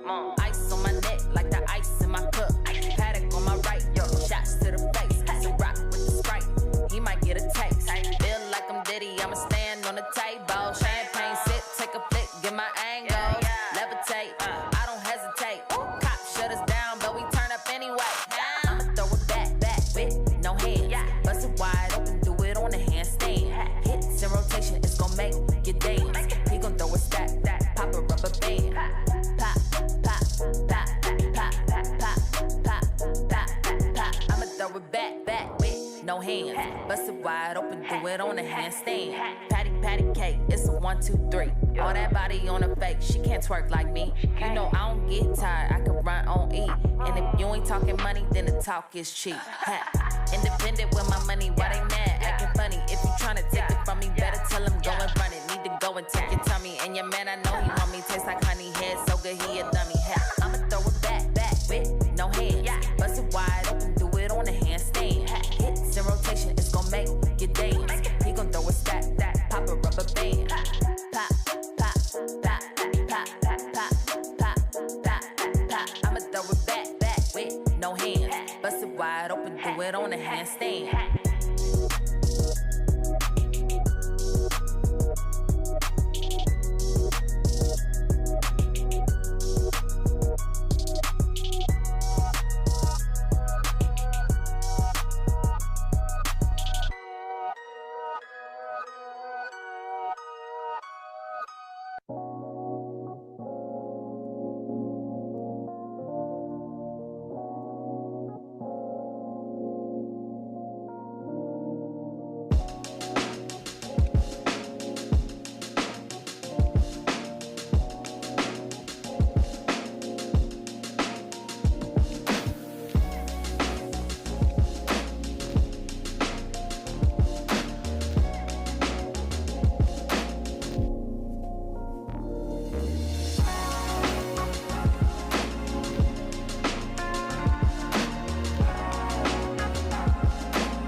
Música.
Wir können auch jetzt mal so Töne oder sowas machen.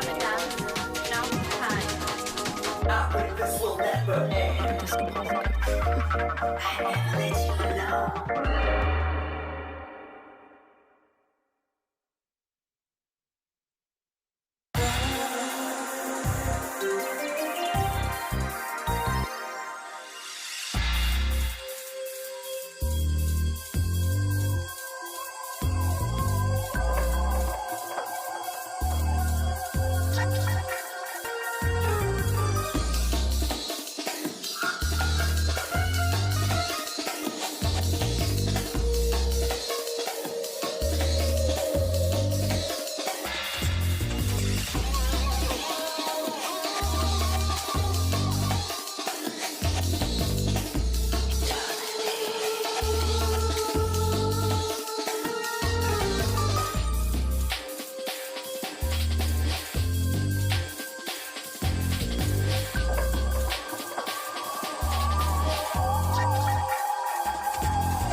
就队内氛围比较好的话，然后打比赛的话就会大家配合的比较好吧，然后就沟通各方面也会很好，所以还是挺有帮助的。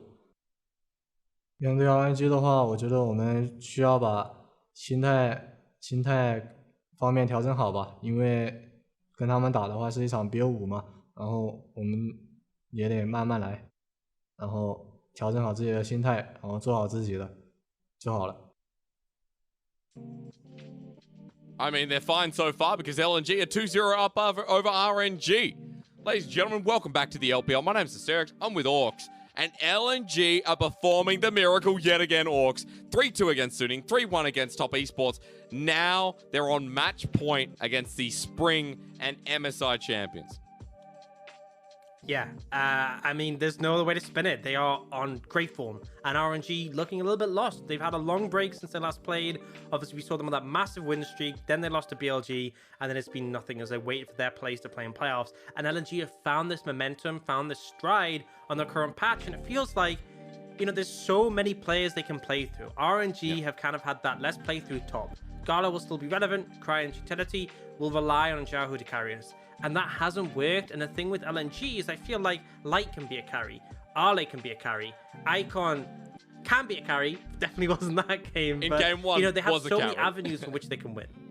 Yeah, game 2 we won't talk about because Icon or Renekton. Icon got MVP. No, I'm just kidding. It was Arle. Arle got MVP in game number 2. Could you imagine, not the greatest Renekton performance, but on the other side, Arle with the solo kills. Now, we don't have a solo kill count on this, but I'm going to say at least 3 Orcs, at least 4, remembering that he got 27 in the regular season of Summer, and I'm sure is building another graph to show us how many he's got in playoffs. Yeah, I mean, he was monstrous. And the thing is, again, it's against Xiaohu. This is no slouch. And he was dominating the lane in the 1v1, in the 1v2. Remember that he had that massive wave to crash. 1v2 killed Xiaohu to deny it from him. He was just absolutely on form. And I think, like, you look at the fact that Light had such a monstrous performance, and it's Tarzan had a monstrous performance, but Arle was just, especially going up against Xiaohu, who is our all-star top laner for this season. Just an amazing performance. And it was moments like this where they moved with Tarzan to secure these skirmishes, and just in these moments, this is the one I was talking about, this big wave ready to crash, and he kills Xiaohu, denying it from him.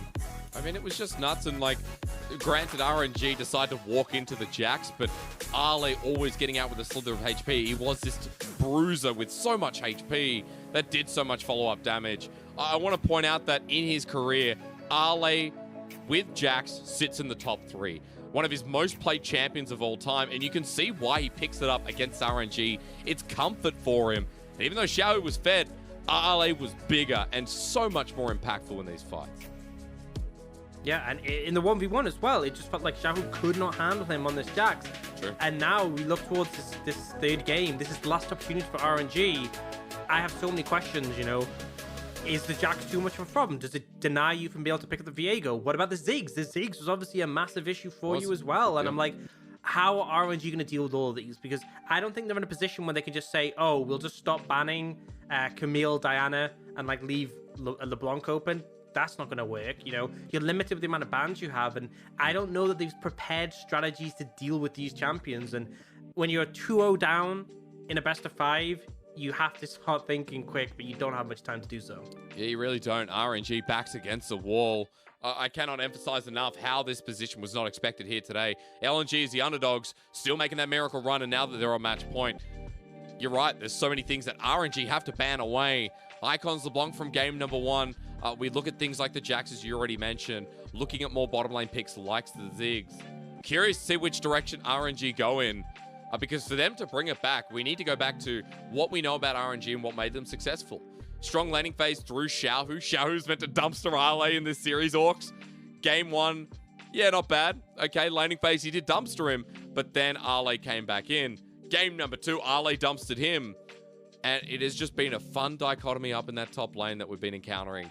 Again, coming back, there's a lot to pick apart, but RNG need to get Xiaohu in a comfortable position and then roll with the snowballing that we've seen in the past. Yeah, and I think the big thing as well is getting Xiaohu in a place of momentum, but also we saw game 1, they got a lead, right? But they just weren't able to transition. And I think another critical thing is how they're approaching objectives, because it feels like LNG have been the ones who are able to find favorable fights for themselves. They're the ones who are getting, you know, in the last game, in tight corridors where you see the massive value from the Ziggs, and the Bruisers just kept dipping in, dipping out over these walls, and it felt like RNG just had no way of responding to that. Yeah, they really didn't. And I want to come back and say that, like, another good response from LNG in both games, and their response to RNG was always better. You know, Tarzan playing a pivotal role, and coming into this series, let's just sit on Tarzan for a bit. Tarzan versus Wei. Tarzan overall has been better. Tarzan has been the better jungler, and when jungle matters so much in this series, alongside their supports, you have to give it to Light, to Iwandi, and especially Tarzan so far in the first 2 games. Yeah, I mean, I think there was definitely that moment in game 1 where it felt like RNG had a lot more pressure. But in this game too, you know, the Ziggs just feels unstoppable. And it begs the question, do you have to ban it? Because they never threatened Light for the entire game. And he would just throw these bombs over the top. We had the kind of alley-oop there with Tarzan kicking Gala into the bomb in the mid lane. And it just felt like, you know, you pose this massive threat to the enemy team. You're very hard to punish. You have really strong tools to shut down the enemy's approach while also just doing obscene damage. And I just think RNG maybe just kind of have to reset things from this draft phase. Maybe don't prioritize his Xin Zhao as heavily, because it's really not doing too much for you. I don't see how Xin Zhao is necessarily doing more than Lee Sin would, Volibear would in these situations. So perhaps give that one over and look to prioritize something else that can maybe, you know, give you a better stead. Maybe pick up the Ziggs yourself, potentially. Maybe look to deny the Trundle. There's a lot of question marks, but ultimately it's clear this isn't working. I guess what I want to know is, you know, whether they go to picks like the Varus as well. You know, Varus, we've seen 2 games straight, and it has been doing the most damage on RNG. You know, especially in game number 1, Gala was a huge condition, but there was never enough poke to keep LNG away from the fights. That was game number 20 from Gala. He has played Varus 20 times. His next most played is Ezreal at 6. So you talk about pick diversity. He's definitely played Ziggs before, but I just wonder if RNG are willing to move away from that pick, especially Gala, in favor of something else to bring back the series. And you know what? I feel like if League of Legends didn't have bans, RNG would be in such a good spot, right? If they had the TF, right? I feel like that would unlock them so much. The TF Varus, just a strong combo. We have things like the Olaf denied. But the fact is, that's not the state of the game. We do have bans, and I feel like they lose so much power. And it's like you said, with Gala having 20 games from Varus and his next most is 6, it feels like RNG have this limited identity we're seeing from them on their current patch. And until they're able to find something else that works, I mean, I say they're not going to be winning. They have one more game to be able to claim back this series, one last opportunity. And the question is, will we start to see some diversity? Will they accept, okay, maybe this component isn't working, maybe this component isn't working? Because I feel like we saw a bit more from LNG showing that they can play various things. Maybe not Icon and Renekton. Not as a big a fan of that. No, but no more. It just feels like RNG are kind of stuck in their ways. They are. And you know, this is going to be a big game, big telling point to see if they can diversify themselves. Ladies and gentlemen, we are still waiting for pick and ban. Of course, if you didn't hear earlier, there was a bit of a delay. It's 11:30 in Australia right now in New South Wales. That is like a classic LPL night. But, you know, we started a little bit late due to the fact that there were some audio issues on stage. Because of that, we have been doing offline drafts, which means the draft is recorded, it's shown, the players are on stage for it as well. They wait, and then we get into the game as well. And that's why we are waiting right now, waiting for that draft to be done so we can show it to you, so we can discuss it, and then walk you into the game. No one fall asleep, because so far, even though it's been a 2-0, it's been an exciting series, Orcs. Game 1, a little bit slow. Yep. Game 2, bloodthirst, that skirmish, but, oh, so good. It's just so good. And that's what I love about this region is we pull out some risky moments. I've just been told, big ban, game number 3, bring it on our screens. I'm ready to see if RNG can bring this back or if LNG are going to deny the golden road. Man, that would sting if you're an RNG fan. But for LNG fans everywhere, they'll be rejoicing. Here we go. Okay, so we're seeing bans mirrored from that game 2. Exactly the same, no changes. And RNG, once again, going for the Zinzao, which, you know, in fairness, strong pick. But you see LNG answer the exact same. Now, we are seeing the Varus change. We get the Ezreal instead of the Varus. So maybe not as much early pressure, but a bit more in terms of sustained DPS later. And this is another adaptation from LNG. Last time we saw them take the Trundle third. This time they'll take the Lee Sin. I actually really want to see RNG ban away the Trundle.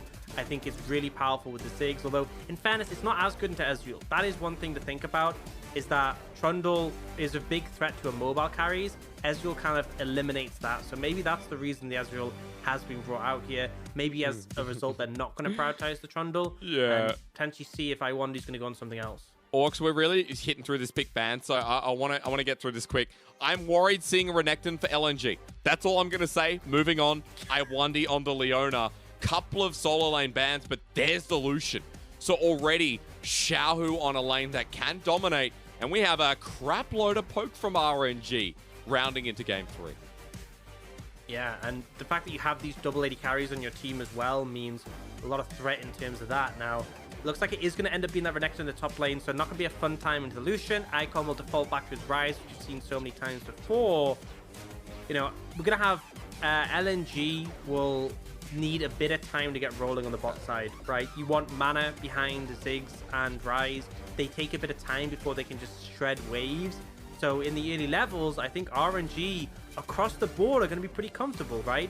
They're going to have Lucian, who's got the range advantage top. Syndra can push in pretty much anyone in the mid lane.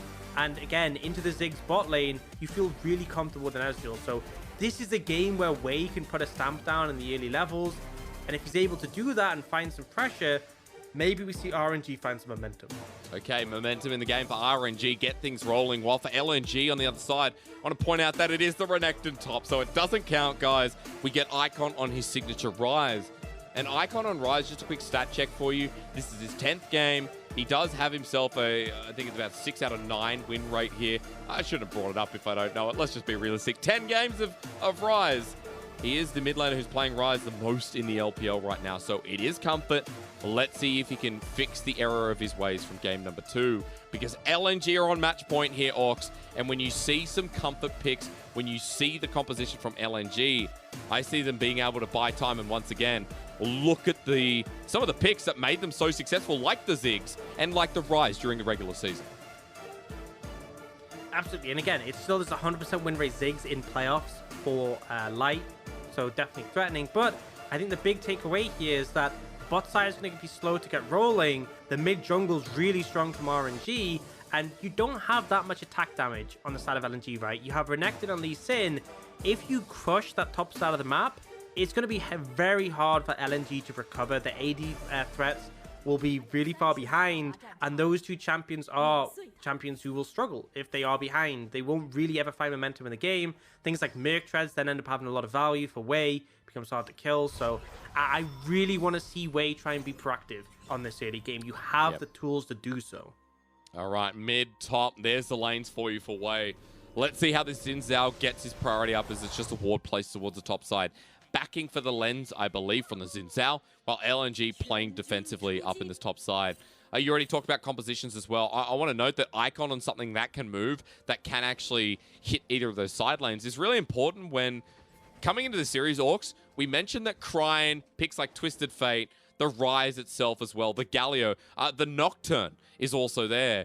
Cryin hasn't had his hands on any of those picks this game, and so he's been stuck in the lane all about how well he does and not how he can affect the side lanes of RNG. Yeah, and he hasn't necessarily been sort of the strongest laner, I would say. I mean, by a decent margin, in fairness, in the LPL season. It's very much been what he can do on the map, and he's fulfilled that role well, but in situations like this where he is needing to be a bit more independent against Icon, and has struggled. But here on the Syndra, you should be very comfortable in this matchup, just able to shove the wave quite freely, whereas Rise takes a bit more time to get going. Ever since the buffs to Syndra to lower Q mana cost early, it's kind of hard to lose priority on that champion, and it essentially just means that RNG are in a comfortable spot across the board. At least this game, though, looking at bottom lane as we pan over, Ezreal, Ziggs, there's a Rel, a Leona. It's like, well, for now, we'll leave Gala and Light to their own devices. I'm curious as to if Iwandi and Ming can get that roaming off that we talked about so heavily. Xiaohu going in melee range, but he doesn't care. He hits 2 first, he blasts Ale for a little bit. Even in the bottom lane, there's a Ferromancy crash down. The Attractor Repel onto Iwandi. Exhaust is down. The Mystic Shot will force a flash in the end. Big pick up here for RNG's 2v2.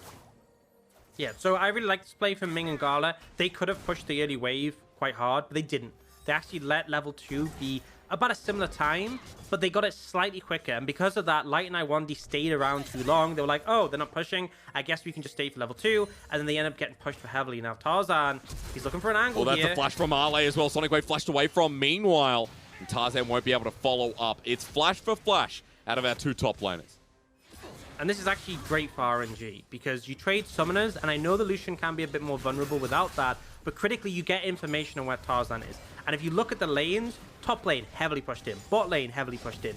Cryin is a little bit low on mana here, but Icon is in a much worse position. So this is now a spot where Wei could easily double scuttle. He's going to prioritize the top side scuttle because he knows that's where Tarzan is. And he's not even going to take the bot side scuttle. He's going to let his bot lane do it for him. So again, this is the power of having triple priority in the lanes, this heavy denial. And you look at the state of the lanes, bot lane was Iwandi beating both summoners.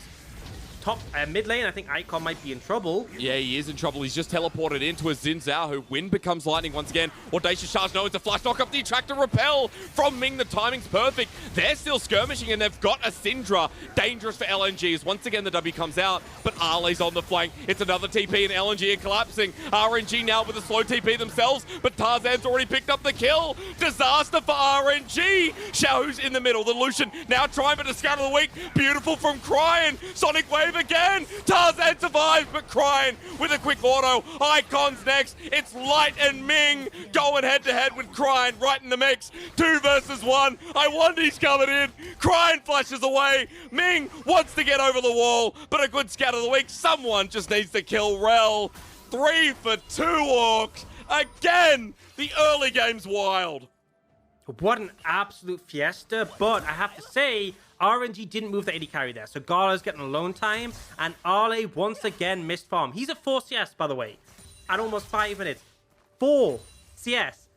Rel has 4 CS, right? He is going to pick up some farm now, but, you know, this fight, I feel like, even though it's close in terms of the kills, does favor RNG because they bring 3 members initially. They aren't able to connect on Icon quickly. It gives time for LNG to navigate and bring members, but they end up overcommitting compared to the result. I think, you know, I don't sort of blame them for bringing Light in, but the problem is, like, the kills end up trading quite evenly across this because Xiaohu comes in, starts dealing a ton of damage, and all while this is going on, Ezreal is just farming up a storm, so it just ends up being a favorable scenario for the side of RNG here. Especially since Cryin and Ming were able to get away. Cryin with 2 kills, and we were just talking about this mid laner not being a focus, Orcs. You know, his laning phase has been good. Well, it sure as hell is now. Despite being down 10 CS against Icon, 2 kills on a Syndra. Cryin set up for success, and you talked about the favorable trade for RNG. They do have a gold lead after the play with 1,000 as they're targeting onto Cryin. Iwandi not going to get that, and Just lucky the fact he didn't aggro, and as he walks away, it is survivability here. As meanwhile, on the top lane, there's the culling, and Arle's not 6, so he just gets blasted. Let's pause. Orcs, it's 45 CS to 15. Yep. So when that last fight happened and Arle joined, he was on 4 farm. The wave, when he came back to lane, was pushing into Xiaohu. So he picked up some CS, but not much. And now, Xiaohu is trying to zone him off this wave as well. This Renekton's having an awful time, and I like that they brought the Lucian in specifically to punish this, but now LNG are looking to respond. And that's a good realm warp. Tarzan doesn't have kick. Arle's going in, but he's already dead now. It's a 2v2 before health bars can even be committed. Tarzan, he's up for it next. The Sonic Wave doesn't matter. A double kill over the way as Icon wants to get the claim himself. A dodge away from Xiaohu. Oh. Beautiful stuff as RNG secure the triple. And this is the RNG we've been waiting for. Wei goes top lane. They are strong enough to instantly burst out Arle, and then they win the subsequent 2v2. Xiaohu is massively fed. Wei is massively fed. And LNG, things are starting to look rough. That 2-0 doesn't mean anything if you can't get that third game. That's right. At this point as well, just remember that 3.5k separates the gold on top of our screens at 7 minutes in the game. And as Xin Zhao that gets early prowess is dangerous. As Ming goes for the all-in, but Gala, he arcane shifts away that satchel charge. Gorgeous from Light. The 2v2 still kicking off as he goes to his death. It's Iwandi dropping down Gala with a slither of HP. Tarzan to finish it off. The king of the jungle returns. And on to Ming. He'll help Light get the kill down. But Crine with the scat of the week hits Light, unleashes hell for one more auto. He walks away too early. Doesn't quite have the follow-up, was wary of Tarzan, and so you see Light just survive in a sliver of HP. Still, it does end up being that 1-for-1 overall, and RNG still ahead, but, you know, LNG have to be happy they managed to get away with that. And now Light trying to stay on low health, but yeah, so here's the replay. Arle already chunked in level 5. He is pretty much useless to this point, and they instantly delete him. And now, in the subsequent fight, the Ryze does a lot of work, but Ryze isn't really that strong at this point. He gets an overload, but basically all they have to do is just not get hit by this follow-up, and Icon has nothing left. Both of these auto-attackers able to clean up the skirmish, God, we're and now fighting Icon... again. He's deep. He's really, really deep. Wei has the Crescent Guard, excuse me, slip of the tongue. And Krine's joining as well, so Icon doesn't want to go any further, but the Ryze still, remember, has about 15 CS in the advantage, so Icon's trying to push the limit, trying to make a name for himself here in this series, and return to that Game 1 form. And I think the way I want to sort of talk about this early game is we saw RNG with triple prio lanes and a really strong early jungler. We've seen bot lane struggle. We've seen mid lane do okay, in fairness, for Icon, but top lane is an absolute disaster. And the thing is, LNG keep trying to contest, despite the fact that we said they kind of need time. They need Light and Icon to be getting some levels in their abilities, getting some mana behind them to be relevant. But the problem is, because you contested so many times, because your top lane is in a shambles, because Wei's had free reign, you're now in a position where you're so far behind, it's difficult to see when you start to catch up, right? Because we're going to hit this mid game where Syndra is so powerful, where Ezreal spikes really hard, and I think LNG are very much going to struggle to find their way back in this game. And something I said earlier was that the only AD on the side of LNG is Renekton Lee Sin. Renekton, massively far behind. Lee Sin, less so, but still, they aren't really going to be massive threats. I mean, Arle is almost 40 CS behind. Xiaohu now has Gale Force and a tier stacking up. That's a Renekton with a Ruby Health Crystal. And boots. And 2 pots. So that's not as sexy as a Gale Force, let's be quite real. And I think noting that we have a Gore Drinker on Wei at this point in the game is massive. When Dragon's up, when the Herald was just taken as well. RNG can push the tempo of this game. And Orcs, coming back to your point and how you said it's hard to see LNG coming back in, I do want to see RNG transition to the mid game in a more successful manner. I want to see them use the lead and take over the game further and end it out. Because remember Game 1, remember what happened when Xiaohu was so far ahead.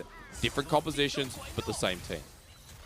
Yeah, and I think a big thing is that the Ryze later might actually be able to answer Xiaohu in the side lane. He's going to be able to clear up waves. The Realm Warp is something he can use to move around the map. And Ziggs makes it very hard to do a Baron. So a lot of aspects that you can lean to later, which is why it's good to see RNG trying to keep the momentum going. I want to see a fast pace for them here to secure this. They're going to chunk out Arle. They're trying to get that third plate so they can throw the Herald down. And there's no response yet, but you see Icon and Tarzan moving over. I think RNG, they do have the TP from Crying to back them up if they need it, but they're just going to throw the Herald down. But Ming's here, and there's a culling onto Ali. He has to back away as the gold shared from the Herald. Dominus used. Wind becomes lightning for a tag, but Ming's on the way with a bit of a storm as well. Good attract and repel as he comes through with the Magnet Storm, and Xiaohu picks up the kill onto Ale. Another Renekton on LNG, who started 0-3. Yeah, I mean, Renekton's just not working for LNG right now. Icon's going to have to back away, and they will be able to take that first tower and give a ton of gold over the side of RNG. 5,000 gold lead at 11 minutes into the game. They're in a really comfortable position. And again, Ming was there first. Iwandi wanted to move over, but was later. And this Ezreal is in a perfectly fine position, just stay in bot lane. In fact, might actually even look for something onto Ziggs. If he hit that, Ryan would have been in a lot of trouble. Threat is there. I mean, Divine Sunder is coming up soon as well, right? The tier stacking up, everything working perfectly with 4 members having a bounty. True Shot Barrage is starting to hurt as well. Orcs, first dragon hasn't been taken. That looks like it belongs to RNG. And getting into this mid game, I want to talk to you more about side lanes and what you do here as RNG, because you have a Lucian who, at this point, can't really be matched by anyone. Yeah, I think playing the essentially what you would do is you'd have Lucian push pretty deep in a side lane, and then he backs off. And while he's in the fog of war, you can push through your other 2 lanes. I think you can consistently play around that, sort of in the mid game. But especially now you've already taken that top tower, it gives him the window to do so. The thing is, though, you're so strong, you don't even need Lucian to sort of set that up for you. He can just catch the top wave, you can take the dragon. LNG are in no position to contest right now. No, especially with Tarzan getting spotted up in the top side, just making a trade, and Xiaohu being wary, backing off the wave, giving some plating over to Ale. Desperately needed at this point for LNG. Tarzan even spotted out by Xiaohu in the end as well. Has Gale Force and feels pretty confident. As Dragon gets taken, we do have a Cloud or a Mountain Rift coming through. It'll be beneficial if all you have to deal with as LNG is a Cloud Rift. You say, okay, that gives us time to get some of our scaling, get the Ziggs and Ryze into the game. Yeah, and I think there is obviously aspects where the extra mobility can help you disengage. But, oh, never mind. I mean, Tarzan's about to get a warm surprise, but into the fire instead. Tarzan, how's he going to get out of his? Krine actually might be the one caught out, but unleashing power. Krine now getting traded off. That's great for LNG if they can get out with the culling, making sure they can't. There's a shutdown over to Ale, much needed. But RNG are on the chase. Xiaohu's already used the Gale Force. Ale over the wall. Icon will have a blast cone as well. Wei coming through for the tag. Ming can't slam him down. And LNG trading, that's good news. Yeah, I mean, they go for a 1-for-1, and they're able to get some plates on the top lane tower. They lose that dragon, but the thing is, it's a very late dragon. Dragons are more valuable the sooner you can get them, because it sets up an earlier win con for that dragon soul. Having picked their first one up at about, 11 minutes, actually 12 minutes in the game, doesn't really set you up for that threat of soul for a very long time. So RNG, not exactly setting the fastest pace in this one, and LNG able to trade a bit, keep themselves in this one, but still at a massive deficit. Yeah, they really are, and I mean, for LNG, talking positive about the play, I think it's important to note that the Renekton now picks up a kill. Ale will be closer to getting that first item, where he is still 40 CS behind. Getting that first item so the Renekton can do Renekton things. As we look at the TP again from Krine, it was deep, but it was on an LNG ward. Yeah, and I think the value as well was the fact that we have the Ryze, who's able to move quite quickly. True. The Scuttle Shrine there also gives them movement speed. And there's a lot of burst damage here on a Tarzan, but the kick is nice on a Krine, instantly locks that down. And then because they kind of disengage to respect LNG, they're just not able to get back in time, even with Ming there. And important to note that you brought up Icon. Icon on the rise is a comfort pick that we talked about in Pick and Ban, but something importantly that can respond to these plays with those Realm Orbs. So Icon's always been there. He's always been looking to move. He has 20 CS. He's instant clearing these waves. I feel like he's someone to watch here in this game, as he and the Ziggs will just be trying to hold RNG off. Even right now, trying to keep RNG from this turret as they so desperately want to push mid. And they'll be super relevant later in the game. They will be pretty massive threats, especially the Ziggs, I think, is going to be problematic for RNG because no one can really match his range that effectively. Ezreal's okay, but still not really on the same level. But for now, it's kind of just LNG holding on and waiting for a better opportunity, whereas RNG are continuing to set the pace. They will pick up that Herald. And actually, I wouldn't mind this being used mid, because I think you're going to struggle to take it if Ziggs sets up camp there. Okay, but there's a Realm War bot. This is a dive. This is a dive on top of Gala. Satchel Charge, Solar Flare, Arcane shifts back into the middle, cleanses, but there's no way you survive that. Iwandi helps with Tarzan getting the shutdown, and that gives Light a bit of pressure on this turret, and LNG once again getting a nice pick. And you actually see Wei's reset here, so he isn't in position mid. Now, they still end up getting this mid tower, I believe. It might actually not go down in time, depending if... Oh, actually, they're getting something bot anyway. I mean, Wei has flash. Wei would flash this, of course he is. Wind becomes lightning on top of Light. Meanwhile, mid, Icon dies as well. Just when I'm talking up LNG, RNG get 2 more, and it goes from bad to worse. So I like the cross map from LNG. They knew the Herald was going down, so they go for the punish on a Gala. It's all great stuff. But the problem is, they then try to over-defend here. I think you could have just let the mid tower go. Icon potentially could have just like moved, stayed bot side to defend, or you could have had more people to defend, but instead they try to defend mid, they try to defend bot. You're split too thin when you're already behind, and so RNG are able not only to get that mid tower, but also to take the bot tower with the Herald, and they will get a second charge here.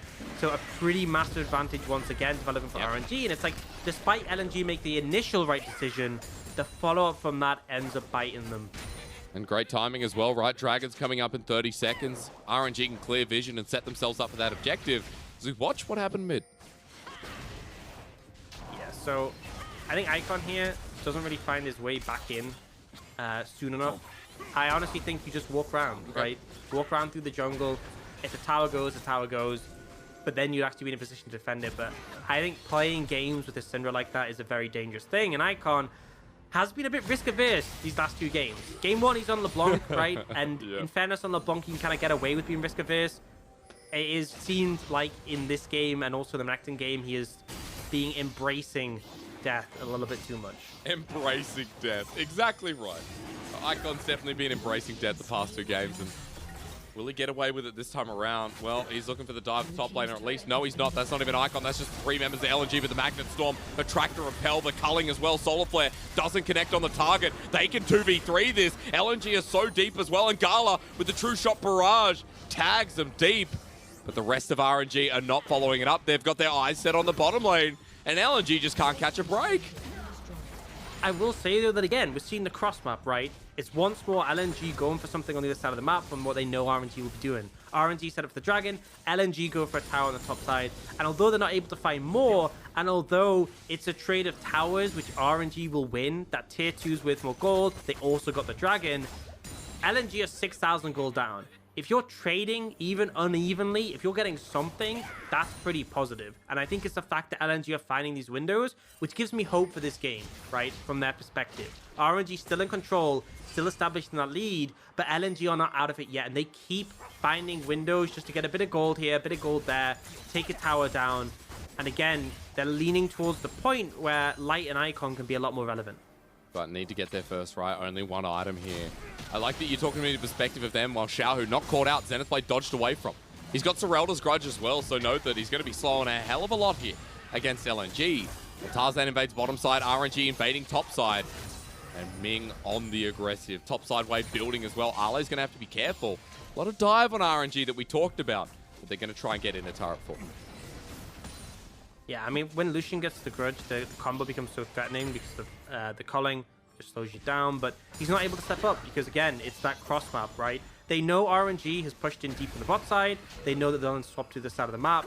LNG try and defend as best they can, but their focus is getting that tower on the other side. Now, Arle going all in, gets it as well. Mega Inferno Bomb too. That's going to help to kill Wei. Arle bringing the Renekton credibility back until Wei kills him. It's a 1-for-1, but once again, LNG are the team behind. Yeah, and they defended the tower critically. They get that bot lane tower for Icon. He's playing there, and he had the support of Tarzan. But Arle finds this engaged and is able to take out and now Wei's in Syndra. trouble. Now I think Wei's dead. I mean, how do you get out of this one with Iwandi and Tarzan? There's the TP to help out your brother, but on top of Tarzan, he's surviving as long as he can. But Icon joins the fray, gets the shutdown of 800 gold, Orcs. That's huge. You can't give that away. Yep, and this is LNG starting to claw things back. I was saying 6,000 gold just a couple of seconds ago. It's now 4,000. Light's in trouble. Over does just survive there. feels like LNG, again, this is not a team who are sitting back and accepting their fate. They're constantly pushing for ways to get back in the game. They're trading across the map. They're finding windows to punish, and it's working for them, right? The gold lead is getting smaller, and the thing is, even if the gold lead stays even, as the game goes on, it becomes less relevant. But the fact they're shortening it, I think RNG has to be a bit careful. There is a Cloud Soul, as we were talking about earlier. The mobility, it's nice, right? Xiaohu will appreciate that, but it's not exactly going to win them the game off the back of it. That's the thing. It's not like RNG getting Cloud Soul makes the game an auto win. And so LNG are in a pretty decent spot. They can keep looking for these opportunities to close the goal distance, and RNG are making mistakes. The Renekton buff, I mean, this is what I talked about before, getting that first item. Renekton, such a strong carry on 1-2 items. It's scary for RNG fans out there, because the gold gap, as you were saying, it was about 6,000, 6,500 a couple of minutes ago. After that play, now it's only 4. And at 21 minutes in, the Dragon, a minute 15 away. Baron's now live. RNG throwing pings down, trying to get aggressive in the enemy jungle onto Iwandi. They've found him. The Magnet Storm as well, Attract and Repel. This could be it, but for Ming, he's deep. He's low as well. The True-Shot Barrage, Iwandi's not dead, and Ali's in for the flank. RNG have tunneled into this. They need to space out because Cryin and Gala are getting low. The Culling helping out. Way buying time onto Ale. He gets the backline, but sacrificed his own life. Cryine's now too deep, and here on the angle, Xiaohu's playing with danger. Tarzan and Iwandi are still alive as the Sonic Wave connecting, but Gala is dealing with light. He's dead too. RNG are doing it again. They overstep, and LNG are happy to take the fight in that situation. That was a 5v5 in quotation marks, but 5 members of RNG were never hitting LNG. It was LNG who were grouped together like a tight-knit unit, and RNG was just a bit of a mess. You can see the strength of Gala on the Sezreal. You can see how strong Xiaohu is, but again, they weren't able to hit the same target. The positioning on the map, the terrain around made it very difficult, and RNG throw once more. And we can see that here. So disengage is just too deep, right? You don't instantly have the follow-up. You have the Renekton flanking, and we have so many situations here where it's all of LNG hitting a target, right? They're all hitting here. Cryine's trying to move in, but can't really. We see this in Zhao getting focused down. And again, Zhaohu's only just got here, but look at his positioning. He's miles away. So he tries to dash in to follow up. The carries are trying to get in the fight, but as soon as they do, they get jumped on. And this was just a poor fight, and now RNG are going to try and see if they can find a better one at Dragon. And it's only 2,000 gold lead. LNG have come back, and Ale is now back into this game as well. 5 versus 5. Dragon skilled by Tarzan. Solarflare on the backline. But Wei is going so deep, he's by himself. But now with the Magnet Storm trying to bring it back. Ming is an absolute carry, an absolute god. RNG in with a chance now, trying to be the favorites. Cryin finally gets the massive scat of the week. The orbs spread out. And Gala with the cleanup. Royal never give up. In with a chance, in with a penny, in with a pound. This game continues. And you can certainly say they never gave up. They find the fight, even though they don't get the Dragon. The 2k goalie balloons once more to 5,000, and they're looking towards the Baron. They finally get a fight where all of them can hit the front line of LNG, where they can go one target at a time. Gala stepping forward, Xiaohu stepping forward. They're able to clean up. They're able to win the fight. 5-0, and now they'll secure the Baron. Ming has just been on form. This game, I'll even say this series, I think Ming has been exceptional. And the result of RNG getting blasted, I mean, Ming, what are you going to do as a support? Once again, highlighting this man on his rel has been the cornerstone and the cornerstone of this fight. And we see in this situation, they're just not able to get close, and then so much space is brought here by Ming with this engage. Locks up all the members, allows Cryin, Gala, and Xiaohu to move forwards, and even the Mega Inferno Bomb, they just tank it. It's not enough of a deterrent at this point. They keep moving forwards, picking off member by member, and Gala is unleashed. He's finally got the space he loves to play with. It's something you always see in the team fights when RNG are doing well, is when his team can create space for Gala, and he just kept pushing forwards and is able to clean up. And now, 7,000 goal lead. RNG back in control. Well, looking grim for RNG after the throw in the top side, but we're back in that 7k mark. And as you mentioned, Gala as well, looking really strong. Cryin is back into a commanding position, and Xiaohu too, I dare say, 5-1 and 8. Now with the QSS in his inventory to stop himself getting Rune Prison, Solar Flared, you name it. And RNG with the Baron buff, look at Xiaohu in the bottom lane setting up 4-1 for now, Orcs, as they push and poke down. and no one could really step up. You know, you have Engage from Iwandi, but, you know, Cryan has Flash, Cryan has Stopwatch, Gala has Cleanse, Gala has Arc and Shift, Xiaohu's QSS, Gale Force, and his Dash. There are no easy targets to go on right now, and if you can't engage, you're gonna get chunked out, but they are looking for Xiaohu. 1v2, there's a QSS coming into fruition, a culling full taken by Arle. He just stands there! That's a solo kill 1v2 as Icon flashes on in, but blocked away from Cryan. LNG may have just signed the warrant for a game number 4. Royal never give up, it's in their name. They managed to find a turnaround once more. It feels like they are back on form, what we expected from the series. Maybe just needed to wake up a bit, but they find the momentum. Xiaohu looks for the fight, managed to solo kill Arle in that situation, and the rest of the team come to clean up, and now they're looking to end. There's still 3 members of LNG up, but I'm not sure they can do anything here. A lot of damage coming through from Light. RNG maintaining the 5-man with the minion wave. Solar Flare pushes back Cryan with the Sonic Wave. Light as well getting poked down, but RNG holds strong. Mega Inferno Bomb, the flash away, and Ming with the Magnet Storm. What do you expect? He may die, but RNG using space once again. But Gala, a little bit deep, doesn't matter. Crying there as well. They're following through as Tarzan gets sent packing. A scatter the week once more. Royal never give up. Playing with the skirmish, playing in front of the Nexus. Way heals up. Now it's on to the Nexus. RNG for game 4 have done it. The series goes on. And they managed to bounce back. Our MSI champions, our Spring champions are not going out on the back of a 3-0. They managed to find the early lead, and as much as there were those moments, right? LNG with some beautiful cross maps, LNG taking some favorable fights, the momentum was still there. There was still a gold lead. Arle wasn't strong enough to hold up against these carries, and critically, it felt like it was RNG dictating the fights. Yep. They did take some poor fights, I'll absolutely say, but it felt like they were the team who had the ability to disengage, but also the power of the rel to go back in when they wanted to, and they found the windows, they found the favorable fight, and they're able to close it out. And it's absolutely a needed win, like obviously, because, you know, lose there and you're out, but this is the start, find that momentum in the series, and this game was a pretty positive one overall for them. It was, because look, RNG, you know, that fight came through an early game that they could be more proud of. You can see the gold lead on your screen, folks. But that throw was really worrying. LNG moved back within 2K, but in front of the Dragon. Ming gets MVP.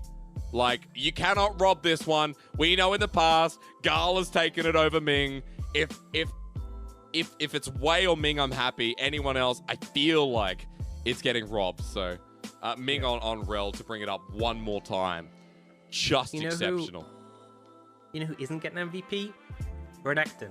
This crocodile's looking a little bit stinky at the moment. Yeah. Game 2 didn't go too hot. Game 1, Arle, I mean, he actually found some windows to be useful, but that did not look like a fun laning phase. And I think we look at the draft in this situation, I'm not a fan. You know, I think even with a losing draft, you can still have winnable games. But here, RNG had priority in all 3 lanes. They had Xin Zhao, one of the strongest junglers on the current patch. And it felt like LNG had to kind of wait a bit longer, but they didn't want to, but they were kind of forced to. It's like that juxtaposition where if they don't do anything, they'll lose to that pressure from Xiaohu in the top lane, from the other laners as well. But if they do something, they're not in a position to. And I think that's where the issues came in. So I think LNG sort of pulled away from what's been working for them before, and I want to see them move back a little bit. I don't like the fact that they had this Ziggs and then a pretty inactive mid lane in the Rise. I know we can get Prior and rotate, but I want to see something with a bit more early presence. So that something like Ziggs can always fall back on, right, Orcs? You know, we saw it in game 2, where Light, you're able to fall back on someone like Light because, or never mind, Icon was proactive, but we know that he was 0-7, but more so, Light was a very different condition. So I guess what I'm saying is, in contrast here for LNG, when, you know, game number 2 was a great example. That game number 1, I think, as well, we can look at what LNG had, but this was just, you know, a great finish for RNG, where now we go to a game 4, and I'm not sure which way to swing it. It's still a hard task for RNG with the way LNG have been playing. Yeah, absolutely. I mean, that game, again, I think different draft, LNG might have come back on that one because there were moments where they were finding windows, but it just felt like the early deficit, particularly on the Renekton, was too much of an issue. The Rise and the Ziggs, you know, Ziggs was doing damage, but they never really came online. So I think RNG are still on the back foot. and they need to keep this momentum going, keep giving themselves the favorable tools. And I think the Varus hasn't worked, but the Ezreal allows him to play a lot more aggressively, but also that defensive aspect of the Arcane Shift. We have to find out how the champion pool's going to go in game number 4, folks. We do have a series on our hands. LNG 2, RNG 1 with their first game of the series. To find out if we get another right after this short break.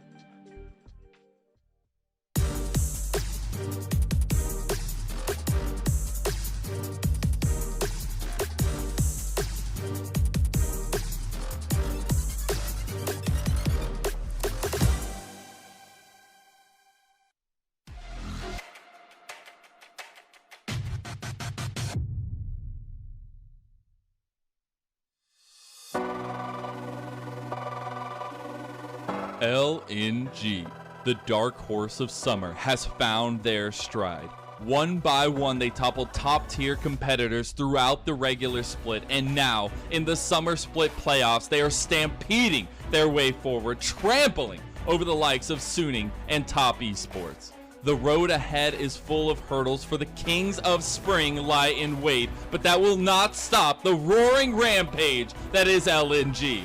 Oh, TP behind the team of LNG though, Lunching looking to make an impact in this game. I1 pulled out by the face called knockouts across the team. LA TPing in onto the backline. Yeah, gonna be knocked up. There's the shots in from Icon, but Lunching gets onto him with the backline. Xiaopeng is huge, Lunching is huge, but not huge enough. Ale saves the day, gets onto Lunching. That's 3 kills for LNG and a potential Baron opportunity.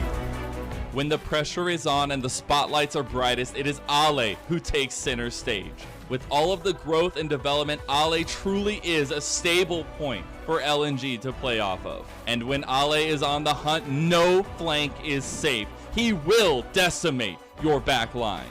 Watch is no longer available. Now we might see another engage coming into the top side. The Ornhorn has been used. It's over the tier 2, and they're on the back side. The person I said could not die is dead. And now JDG have no damage. They have no way of winning this fight. LNG are going to mop the floor with them. It's going to be so easy. You can see 1v2, and Ale knows he's got the GA. He knows he's safe with the rest of his team coming in.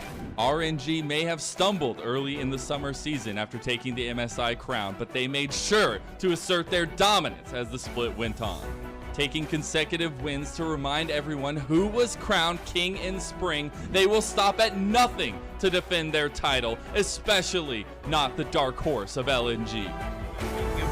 Doobie goes into the backside. It's a bit of a fight again. On split on 2 fronts. Equalizers hit absolutely nothing. As we can see now, Crying goes down, but he's a glorified tank. This is all down onto RNG and FBX. If their carries can survive, LWX does fall into his GA. You can see the kiting coming out the immortal shield bow. Not enough with Xiaohu. Is he enough? Is he able to do something? It's Wei and Xiaohu versus Crispin Zilby, but it's gonna be Wei and Xiaohu that come out on top. RNG get the fight they wanted. They get all the kills, and they might look to try and end the game.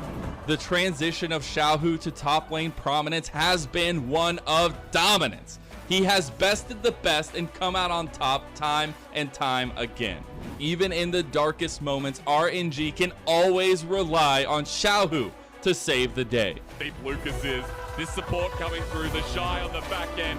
Wink's not showing yet here. He now comes out right into the Viego. Wink, a little bit suspicious. Will he die? No. Xiao gets a reset again. The Shy jumps on in. He gets a heartbreaker. And Viego again. Oh my God, he almost survived. Another busted champion right in front of our faces. LNG have charged through the playoffs, taking down 2 strong opponents back to back, and are looking to push that momentum forward. And RNG, after an incredible end to the regular split, will finally make their first appearance into the LPL postseason. These mighty Titans clash with worlds on the line. Who will book their ticket in our match of the week?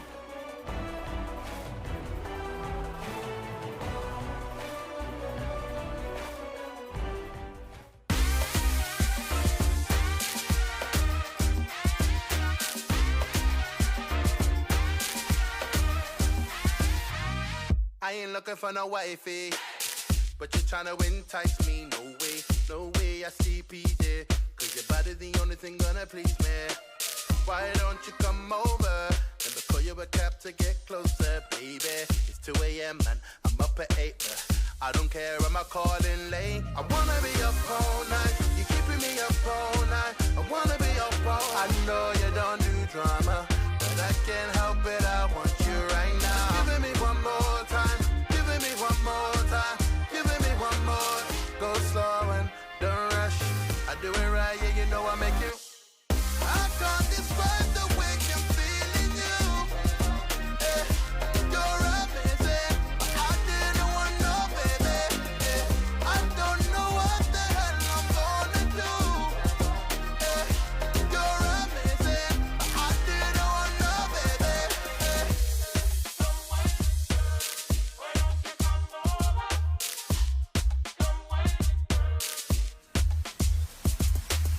I ain't gonna be a wifey, but you're trying to entice me, no way. Don't think that I'm easy, but I know that you got what I need to please me.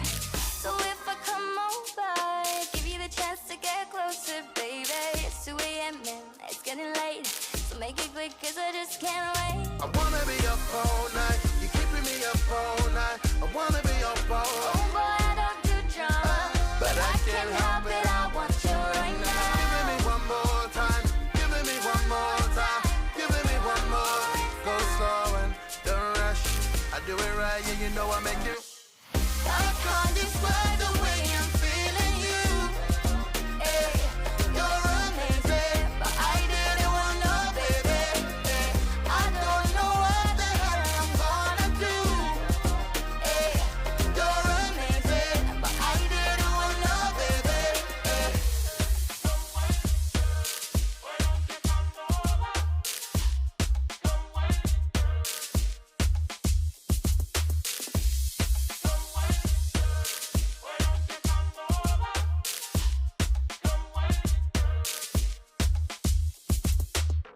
I can't describe the way I'm feeling you.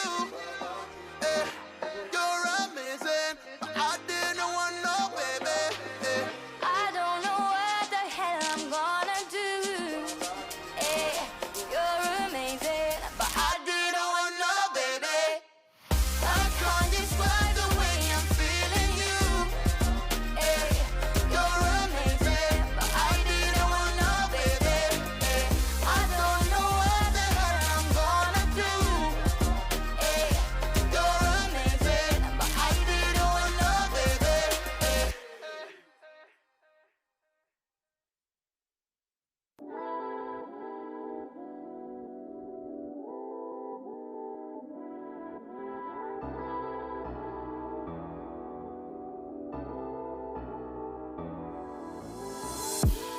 It could all just be so simple, baby.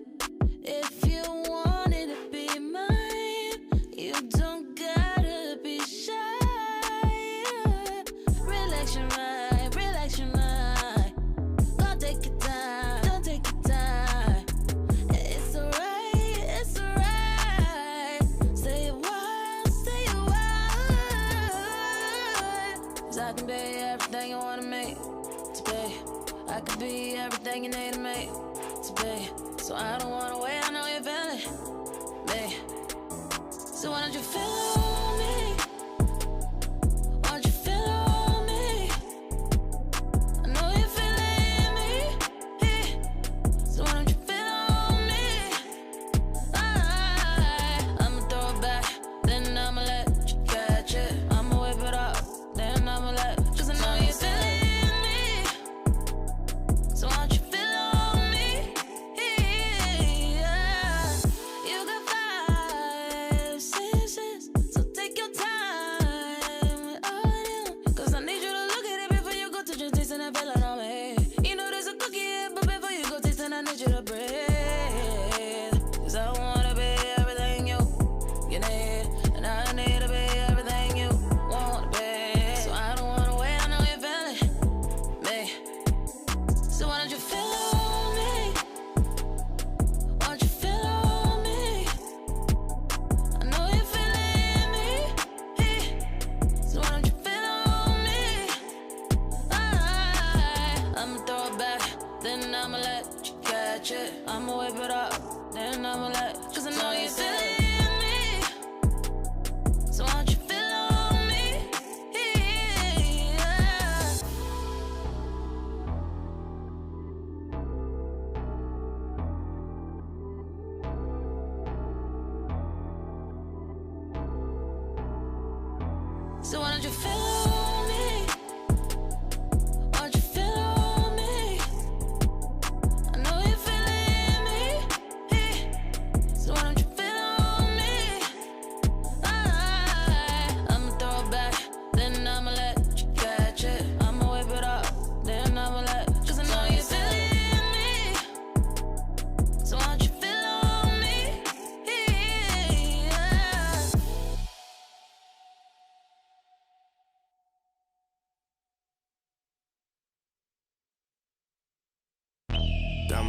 game like we supposed to.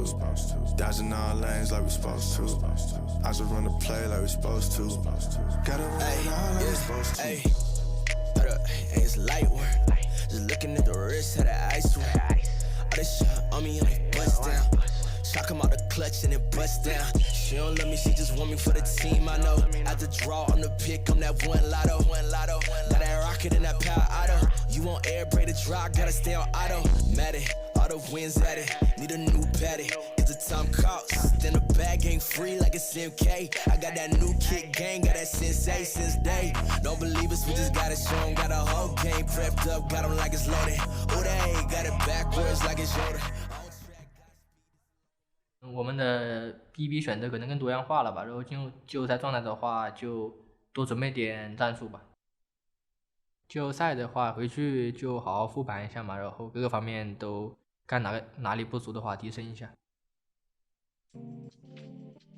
There's a lot of improvement in game number 3. RNG keep the series alive and take us to a game number 4 when their backs were against the wall. My name's Asterix. I'm joined by Ox on my right, left, sorry, actual left. It's hard. I know it's mirrored. It's definitely very hard. Sir, we've got a series on our hands, which is good because it looked like LNG were just going to 3-0 and that was going to be the night. Yeah, it honestly looked like it was going in that direction, but RNG are able to answer back, and I think a big factor of it was the draft, right? You know, we talk a lot about RNG's plan where they want to be able to free up Ming to move so he can sort of help mid lane, but then free up Cryan. They can have Wei just devote attention top. That's very easy when you have triple prior lanes with the Xin Zhao. And that was the state there. And it felt like Arle, who was, I guess, for LNG, supposed to be their early mid-game agency with Tarzan, got heavily shut down. And then it's like you have a Ryze and a Ziggs who are kind of just chilling. That's right. And where was the damage coming out of? There was a throw in the topside jungle, but RNG got the team fight. Wasn't enough damage to follow through. And from there, took away game number 3. Xiaohu gets MVP. Now, I'm a bit upset about this. I think it should be Ming. Even we look at Wei in that game on his Xin Zhao. But Xiaohu did do a lot of damage. He had a good laning phase. Got a couple of solo kills of his own towards the end too.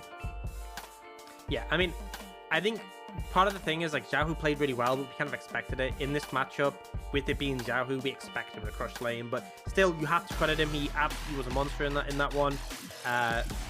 Really powerful play in laning phase where he just crushed Arle, but then when it came to the skirmishes, was remaining relevant there as well.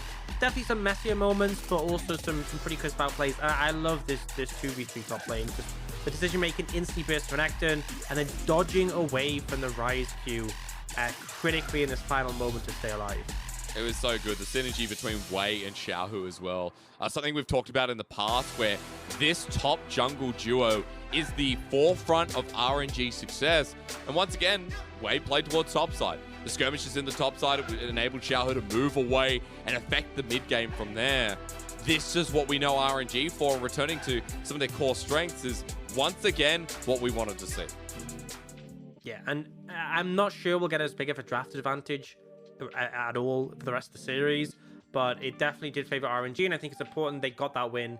They're feeling a bit more comfortable and should be able to sort of find advantages. But, you know, we may not see them having a holistic draft advantage as much of one there, but I think the things that we can take away is Ming being on that hard engage was amazing.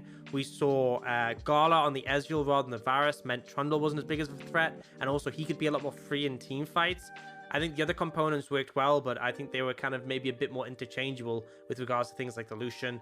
But again, I think RNG adapted, slow to adapt over the course of the series, but they finally got there, and now it's on LNG. And I think first thing I would throw out the window is the Crocodile, because he has not been relevant by the game. It has sucked. It hasn't been great at all. I mean, Icon game 2, and there Arle got a couple of kills to get back in, but still same problem. Falls behind, stays behind, and that's the way it is when RNG are able to shut him down so many times. Not even shut him down, keep him down. Doing the same for Icon in game number 2. So you're right, no more Renekton. I think the thing for me is the fact that RNG have answers in whatever lane you put him to deal with him. And they were blinding him first pick with no information. It's like RNG are perfectly happy with that. They can pick 2 lanes that can deal with him, right? The Syndra and the Lucian there, both of them murder the Renekton. And it's like you have no good place to put the Renekton. So you're like, well, I guess we'll put it top. good luck, Ale. And then he just gets absolutely bodied. So yeah, scrap that one. I think that one's definitely out the window. But I think things like the Ziggs are still effective. But I think if you're having the Ziggs in the bot lane, you want a mid laner with a little bit more agency than the Ryze. I feel like as much as Ryze can impact a game earlier, it felt like in those skirmishes, he just wasn't as relevant, especially compared to the Syndra. And you could have taken the Syndra yourself, right? You could have prioritized that. You could prioritize that and keep it open as a flex for a little bit longer, or potentially even, you know, threaten that as a bot lane flex. True. So I think there's options there, and also denying it from Crying would be valuable, but we'll see what adaptation they end up going for. Because way to get the pick ban, folks. And remember again, a slightly longer delay tonight due to the fact that they are online drafts, so offline, excuse me. That's why we have to wait a little bit longer to see RNG and LNG move back into draft. But I want people to remember rather the fact that the stakes for this game are about top 4. If RNG lose this game or the next game, RNG will be out and will have to wait for regional qualifiers, which means they can only get 3rd or 4th seed. Now, in an unlikely event, if LNG went to finals and it was a rare item or a WE finals, I think FPX actually get it. Never mind me. There's a way where RNG could get auto qualification, but it depends on FPX. And at the end of the day, I think FPX will be in a safe position. So no, RNG need this series win. Brain just went through something, Orcs. It's been a long night. Yeah. Just went through a long night. And all the math I did out the window.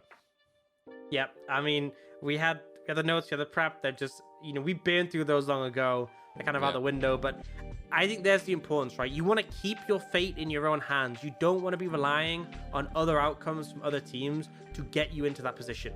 RNG want to win here so that even worst case scenario, they feel comfortable that they're going to have that regional qualifier at least to lean on. Exactly. They're still going to be able to go to Worlds, potentially on the back of that. But in this situation, you know, even without the regional qualifier, they still want to be sort of at least getting to finals, because bear in mind, MSI champions, spring champions, we've said it 1,000 times or more on the broadcast, but we have expectations, they have expectations, the world has expectations for them when we're looking towards the playoffs. And losing here to LNG would have been an amazing story for LNG, but a disaster for RNG. It would deny the Golden Road. The Golden Road's massive and it's huge, and it's something that RNG have the only team in LPL history to be close to. EDG had years of dominance and, of course, going through, but they didn't win Worlds. They didn't go through, and I'm pretty sure it was the 2nd in a regular season as well. RNG, the biggest thing is, if they win Summer, then going towards Worlds as 1st seed, they would have the Grand Slam in front of them. All they'd have to do is win Worlds. Just win Worlds is a massive forehead, but just still. Win Worlds, dude. Just win Worlds, dude. That's it. That's simple. Huge forehead. And then G2. Teams tried that? And then G2 beat them in quarterfinals again, and then RNG get denied once more, just like 2018. Wouldn't that be something? Yep. So that'd be great. That's what's on the line for RNG here, Orcs. But for LNG, we talked about it before. If they can hit top 4, not only does that set a new expectation, they guarantee enough points where they could most likely be a team going towards the upper bracket of regional qualifiers, depending on what happens at the bottom bracket and what happens from there. But LNG gives them a pretty good shot at going to Worlds too. So excited to see how this one's going to pan out, because game number 4, LNG on a double match point now. RNG have the chance to take us to Silver Scrapes, but it is just about what we see in the draft. We're waiting for that one to pop up here. We'll give you an update when we find out, folks, and when we get told that we're going into ban pick once again. We apologize for the delay tonight. We know it's been a long one for you, especially if you've been here since the start of the broadcast. 5.5 hours, Orcs. That's how long we've been running for. If we go to a game 5, which we're all hoping for, let's be truthful. Yep, let's be honest. Then we're looking at a 7.5 hour broadcast. Ban pick is now ready. Orcs, I want you to run me through it and tell me again what you're seeking here, because you talked about a lot about that champion diversity and how LNG put the pieces together. Renekton out the window. You need lanes that you can play through. I want to see lanes that have priority. I'm fine with the initial bans, but you can't give them 3 prior lanes. That's literally it for LNG. Just if you don't give them such a massive draft advantage, you can be in a comfortable position. So, right. Hey, they got Renekton. That's a priority. Well, okay.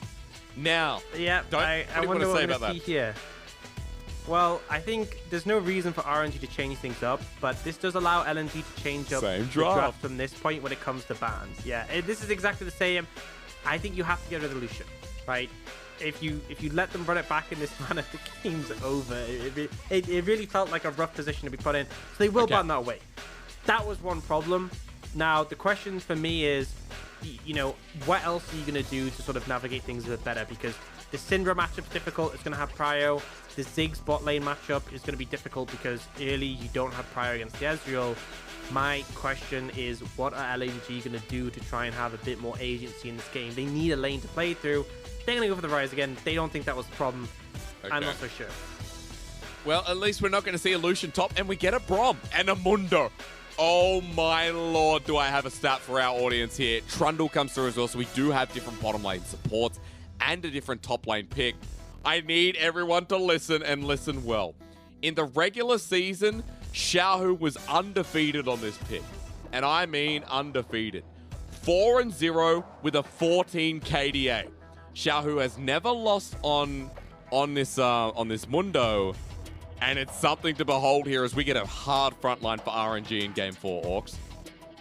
Yeah, it's better for LNG, but standards weren't set too high on that last one. So there's still some things I have issue with. Okay. First and foremost, Renekton has a better matchup, right?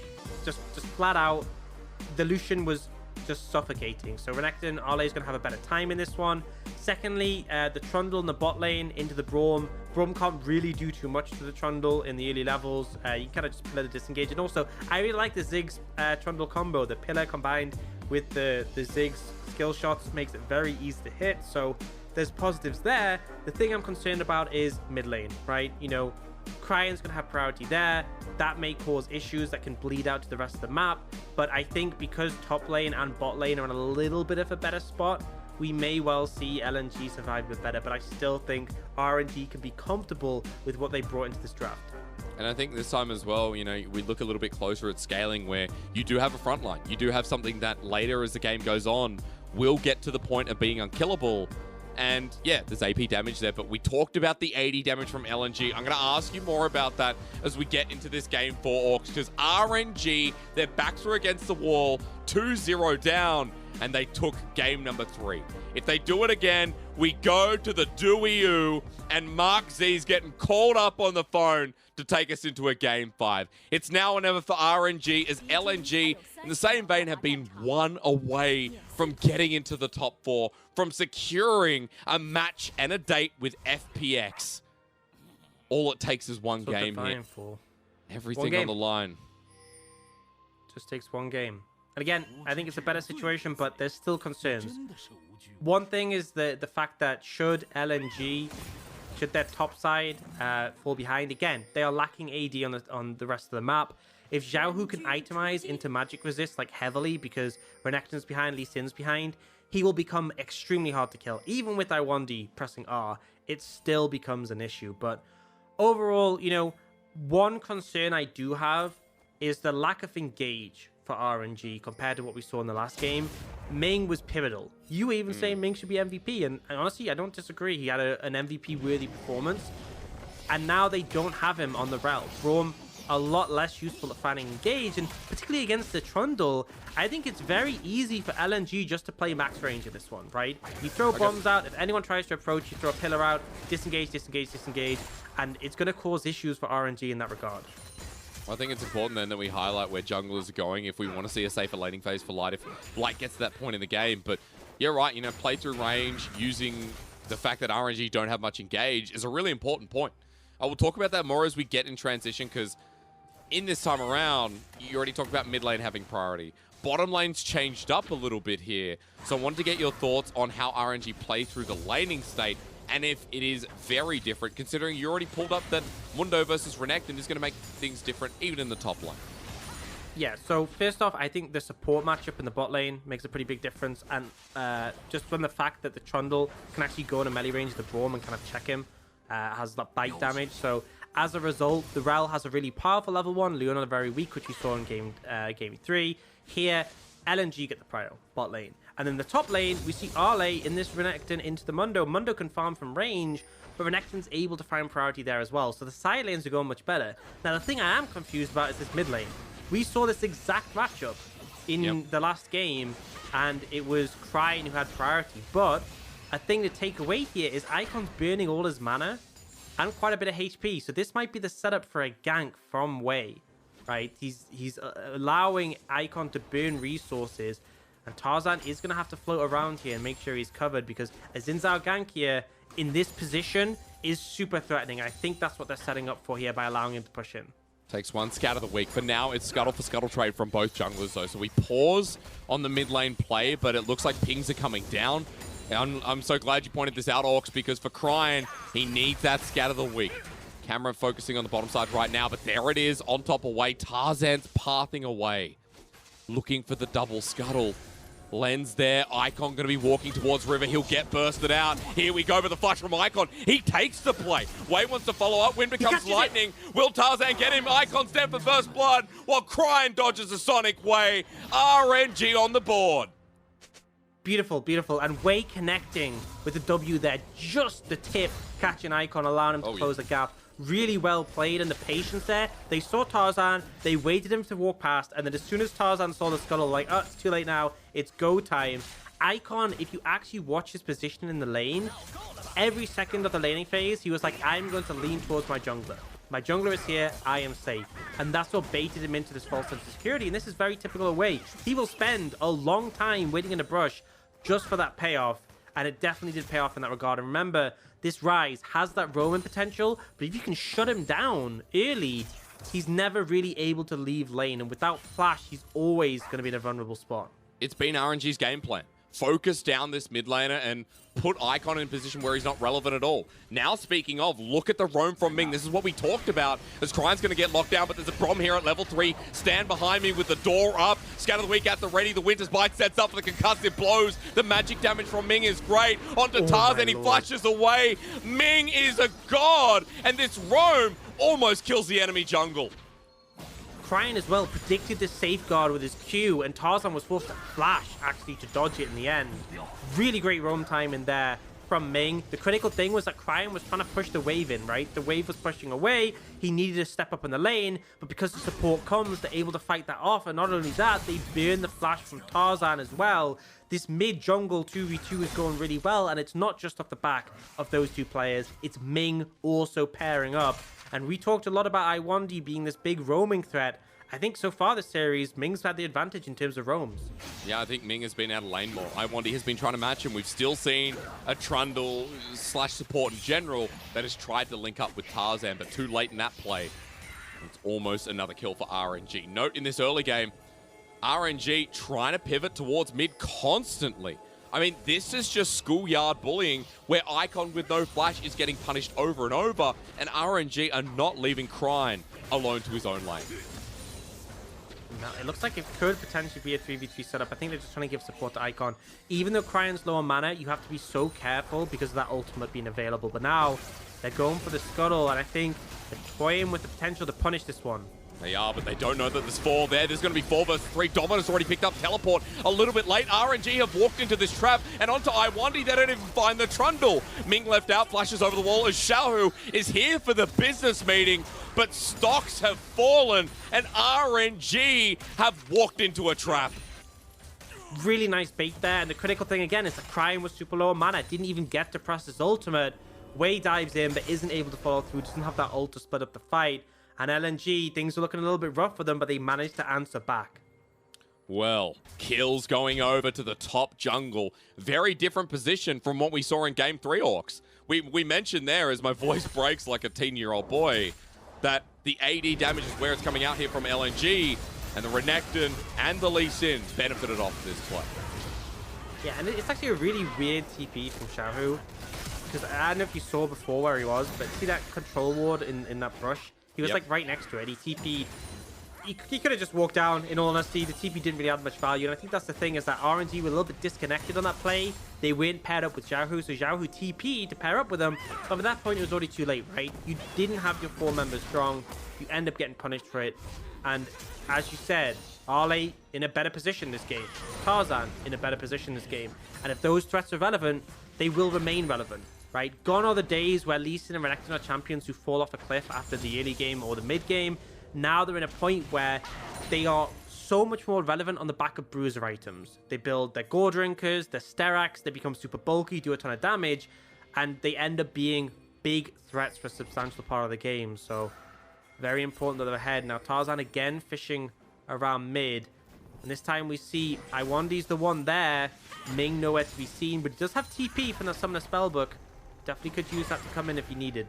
Wave's tracking him. I mean, this is just patient play from the RNG jungler around the Herald. Sonic Wave going to connect though.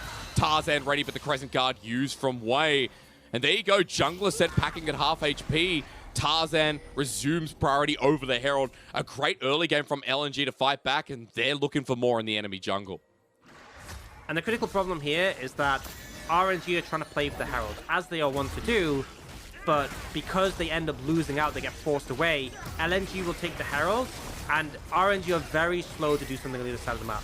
You can see they're looking at the blue buff that's up, they're looking at the dragon that's up, they're going to settle for the dragon. But this, you know, it's not a great trade just to take that dragon and turn to the Herald, because the Herald has a lot more value in the early stages of the game. So it's RNG trying to do what they normally do, and LNG are able to answer. Good little trade here from Ale in the top lane while Herald is being multitasked with Tarzan. He wanted the scuttle as well while Dragon is the response. So you're exactly right. And LNG in this position, the ability to enhance topside, keep the Mundo down. Maximum dosage has just been used, and Ale is establishing alpha presence up in this top lane again. And with Dominus onto Xiaohu, he doesn't have his passive up. He's kicked into the wall. Ale and Tarzan once again return. There's no way you can step up there. And the big thing is, LNG know that RNG on the boss side of the map, right? But what can RNG take, right? They took the blue buff, they took the dragon, but realistically, they didn't have enough time to do any damage to the tower. So now we have this tower in the bot lane, which is plenty far away from being punished.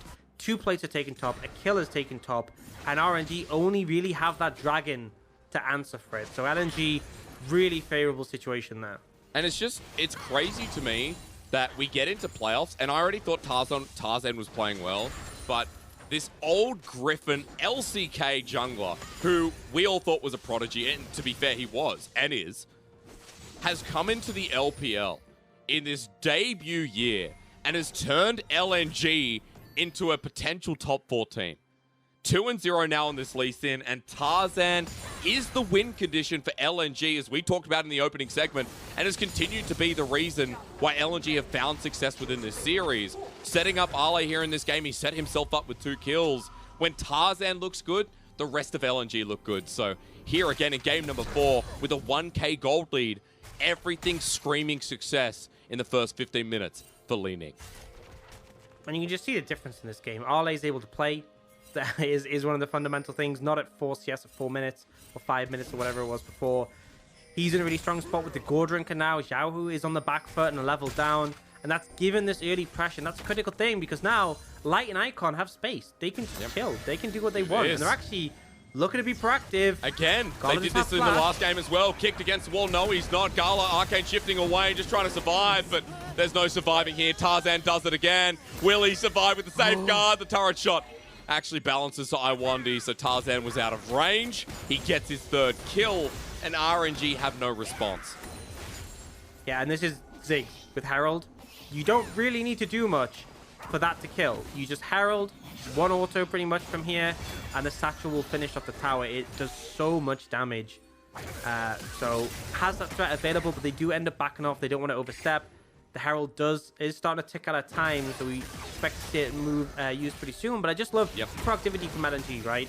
You know, we saw that mid lane matchup be a little bit rough in the early levels in the previous game. We saw them even punished Icon, but he's now in a comfortable spot. He's level 9. His Q is maxed. He has some mana behind him. He's gonna get he's not gonna get blue buff there, sorry, but he's able to shove the waves in and then rotate down to the side lanes, and it means they're applying this pressure. And now they're looking to once again punish Gala, who has no flash available. Look at Xiaohu's TP as well. There's a bit of a timer here too. Herald's going to be charging down with 4 members of LNG. Ming trying to defend, but Herald charges in. The Satchel charge doesn't hit turret, so that gets time for RNG. Glacial Fissure as well, as the Winter's Bite connects after it. Crying and Xiaohu still not here. With the first TP reigning true, Wei goes in with the Crescent Guard available. A lot of damage done on LNG, but they're escaping. They're running until wind becomes lightning comes through. Ming puts the door up again, and RNG get another. LNG lucky to get out, as the Satchel charge caused the dominoes to fall. Yeah, I'm not sure how it just didn't end up connecting. I think what happened is he threw at the turret, and the Braum E blocked it from getting in range of the turret. And so as a result, wasn't able to finish off. So really well played for Ming there to deny that one. Woo! Wow. And that one as well. And that one too. He's burning. But he survives. Wow. Wow, the Really door well played timing from from Ming. Ming. Yep. Saves himself, saves the tower, and RNG able to answer back a bit. Again, it's not exactly like a massively favorable play. They still lost all those plates from the tower. But considering what could have happened for LNG, RNG definitely managing to reduce the impact, slow things down a bit, and give themselves more of an opportunity. Well, things go tense. With LNG holding a gold lead, this play could have been so much worse. Now, you mentioned Ming with the door. Let's have a look. You're right. Yeah, it blocks it. Great wall from Ming. Really had to play to use that in that window. And again, it's completely denies, because it should have just been a tower down. They could have kept pushing forwards if they wanted to. They could have disengaged and taken the gold. But instead, they could caught into this fight. We see Wei able to dive forward. Once again, so clutch landing those Ws. Able to get the kill, the shutdown onto Tarzan, and make things a little bit more even. Now, Dragon is up, and RNG are in position to take this one. LNG a little bit slow to the punch, so I think this one's just gone. Realm Warp is available. Let's see if they want to take it. Tarzan moving into position. I1D there with a good pillar. On top of Crime, there's a TP. After the fact, on top of Dragon. I mean, Tarzan now going to find a TP of his own. Realm Warp into the backline, but RNG are grouping up. That's not where you want to be for Ale. Unleashing power. LNG now with a man advantage, or rather it's evened up. Ming sacrifices his own life while R1D goes in the backline. Xiaohu is so damn low as the Mundo and tries the maximum dosage. Flashes away. Dodges Crying. Wei goes back in. Scout of the week. The long fight benefits RNG. You've all dished on Crying, but now he's the hope of Royal Never Give Up. Looking for more damage. LNG back away, and it's a one fight. It's a Dragon for RNG. Yeah, I mean, they trade those kills, but the fact they manage to keep more members alive, back at that, I think it's just mainly the Dragon. The Dragon's the focal point of that one. That's the favorable thing for the side of RNG. And I think the critical thing is that when they disengaged, when the Renekton came in, they instantly popped him, instantly took him down, didn't give him a moment to even sort of find any headway. And we can see that once again here. They're trying to take the scuttle. They end up giving it up. A little bit sad for Wei. He clearly wanted that one. But the Realm Warp comes in, and they don't give Arle any time. Gets knocked up, gets stunned by the Braum passive, the Scout of the Week, deleted, no impact. And then this is kind of crazy. The healing there from Tarzan with the Gordon Gate, pretty insane. And allows them to buy more time. But again, into the things like the Braum, like the Ezreal, these extended fights aren't really favorable. And it is actually a 2-for-2 overall, excuse me. So it is even in kills. The Dragon in favor of RNG is the critical thing to know. Yeah, it is. The Dragon sets up for the stack of an Ocean Soul for Mundo. Mundo not only smash, Mundo heal. So if Xiaohu can get that, I mean, looking at a pretty good late game, right, Orcs, it changes the map state quite a bit. And it feels like for RNG, team fighting is going to be a big thing. Yeah, it makes it a lot harder to kill the Mundo when he has the Ocean Soul. A lot more sustain built in, a lot of healing, and he's bulky enough to survive to get that value. But now LNG should just be able to take this Herald. RNG aren't really interested into it. Instead, they're looking to play on the other side of the map. So LNG will take this tower top. There's no real way to stop that. They have the Herald. If they really want it, they can commit that, but they don't need to. And you see on the opposite side, RNG are denying Cam's getting some vision and also zoning the Ziggs away from this wave. So as much as you're seeing that pressure on the top side, RNG will be answering. Light can't really walk up here with a threat to dive. So LNG are like, right, we want more. We got the Herald. Let's try and do something mid. But it looks like RNG in position to defend. I1D's positioning was dangerous for a second, but the Herald's going to be dropped down mid. Wei joins up as well. Look at this over the wing. Ale and Xiaohu bouting it out. And now that the Suitcase Man is here, Herald going to be taken down with the help of Q. LNG can't get the firm push, but RNG grouping up to defend. We stay mid for the time being. Xiaohu versus Ale continues, and LNG are going to try and force this push with the satchel charge. That's possible. Being now caught out as well. The kickback on Crying. Tarzan does it again. King of the jungle even sacrificed his own life. Ale's back there as well as Wei. He's just trying to do his own thing. Excuse me, only one way, and it's the highway for LNG. We see RNG crush that one despite that great kick from Tarzan. The thing is, Crying just isn't relevant. He scatters the weak, he presses R, his job is done. The sustained damage from Wei, from Gala, from Xiaohu, the passive from Braum really relevant, and they're still looking for more. Light has flash, That is a Ziggs who just wants to live his life. True Shot Barrage dodged away from. Wei wants to burn him, but he says it's not worth it in the end. Minion wave gone from mid 2. RNG have to pull back. And Gold is now dead even after what was another chaotic play. We will see RNG reset now and look to set up a Dragon, but we get a replay first. So the kick comes in, but the critical thing is that how much RNG benefit from this close range fight. You know, the scatter that week comes down with the ultimate, and then we see Xiaohu in this position in melee range of anything. He has got an 80 build. He has the Gore Drinker, so he just starts beating on the reaction. Gala is free hitting. Ming is applying his passive. Wei is chasing Icon down. Despite the fact you kill the Syndra isn't the pivotal piece, and you can't really win that extended fight easily. Now we've seen RNG go for a bit of a late reset, trying to get back on map on time for this Dragon. It does mean that LNG have control of the area, and with things like the Ziggs, it is quite difficult to move in, but instead of going straight for that Dragon, they're committing bot. Yep, versus 3 people here for Xiaohu. Iwandi's rolling in as well. Maximum dosage still available. It's been popped now, and RNG can turn this off. That means they can turn it back around. True Shot Barrage, and off the wing, Wei is there. I said it's LNG heading to the highway, but the highway is on RNG's wing right now. RNG still moving forward. Ming versus Iwandi, and LNG getting cornered out a bit. Lights joining in. This is tense. I mean, Icon sitting in the brush on a ward right now. LNG gonna get caved in on. There's the Glacial Fisher as well. Xiaohu's not frontlining. Ali's in the backline of Gala and gets a little hit. He survives while RNG can kite forward. Icon frontlining himself. Scatter the Week's a 2-man, unleashing power onto Iwandi. 4 members of LNG getting low. And for a game 4, when everything's on the line, these fights feel so nerve-wracking. Down to the wire, but RNG have the HP lead, and Xiaohu can TP back in on full HP. You can see the power of the Ziggs Trundle duo, the pillar, and all the pokes from the Ziggs, just meaning it's so hard to chase, but it's still RNG who have position on the Dragon. They still able to get that soul point and pick up the 3rd, and things are starting to get a little bit scary. Ocean Soul is going to be a massive issue. Now, the one thing you can say is that you're always going to build Grievous Wounds against RNG, right? There's already the Oblivion Orb on Light. It was always a plan to do so, so it is going to mitigate some of that Ocean Soul healing, but it still will cause an issue. We can see in this replay, the approach to the fight is slow, and this big amount of burst comes out from the side of LNG that kind of just like explodes on the front line with the overload from the Rise, with the Mega Inferno Bomb. But in the extended fight, it's still RNG who come out ahead, firing with skill shots. And the only reason LNG start to pull forward is because you're running into a Ziggs with that poke, you're running into Trundle Pillars, puts you in a little bit of a rough spot. And you already mentioned Ocean Dragon was taken. Ocean Soul as RNG moved to Soul Point in 4 minutes. Baron is now live as well. And even though LNG have the gold lead, I mean, RNG have a win condition. They have a 2-item Ezreal, 2-item Syndra almost there too. The Mundo will become unbearable.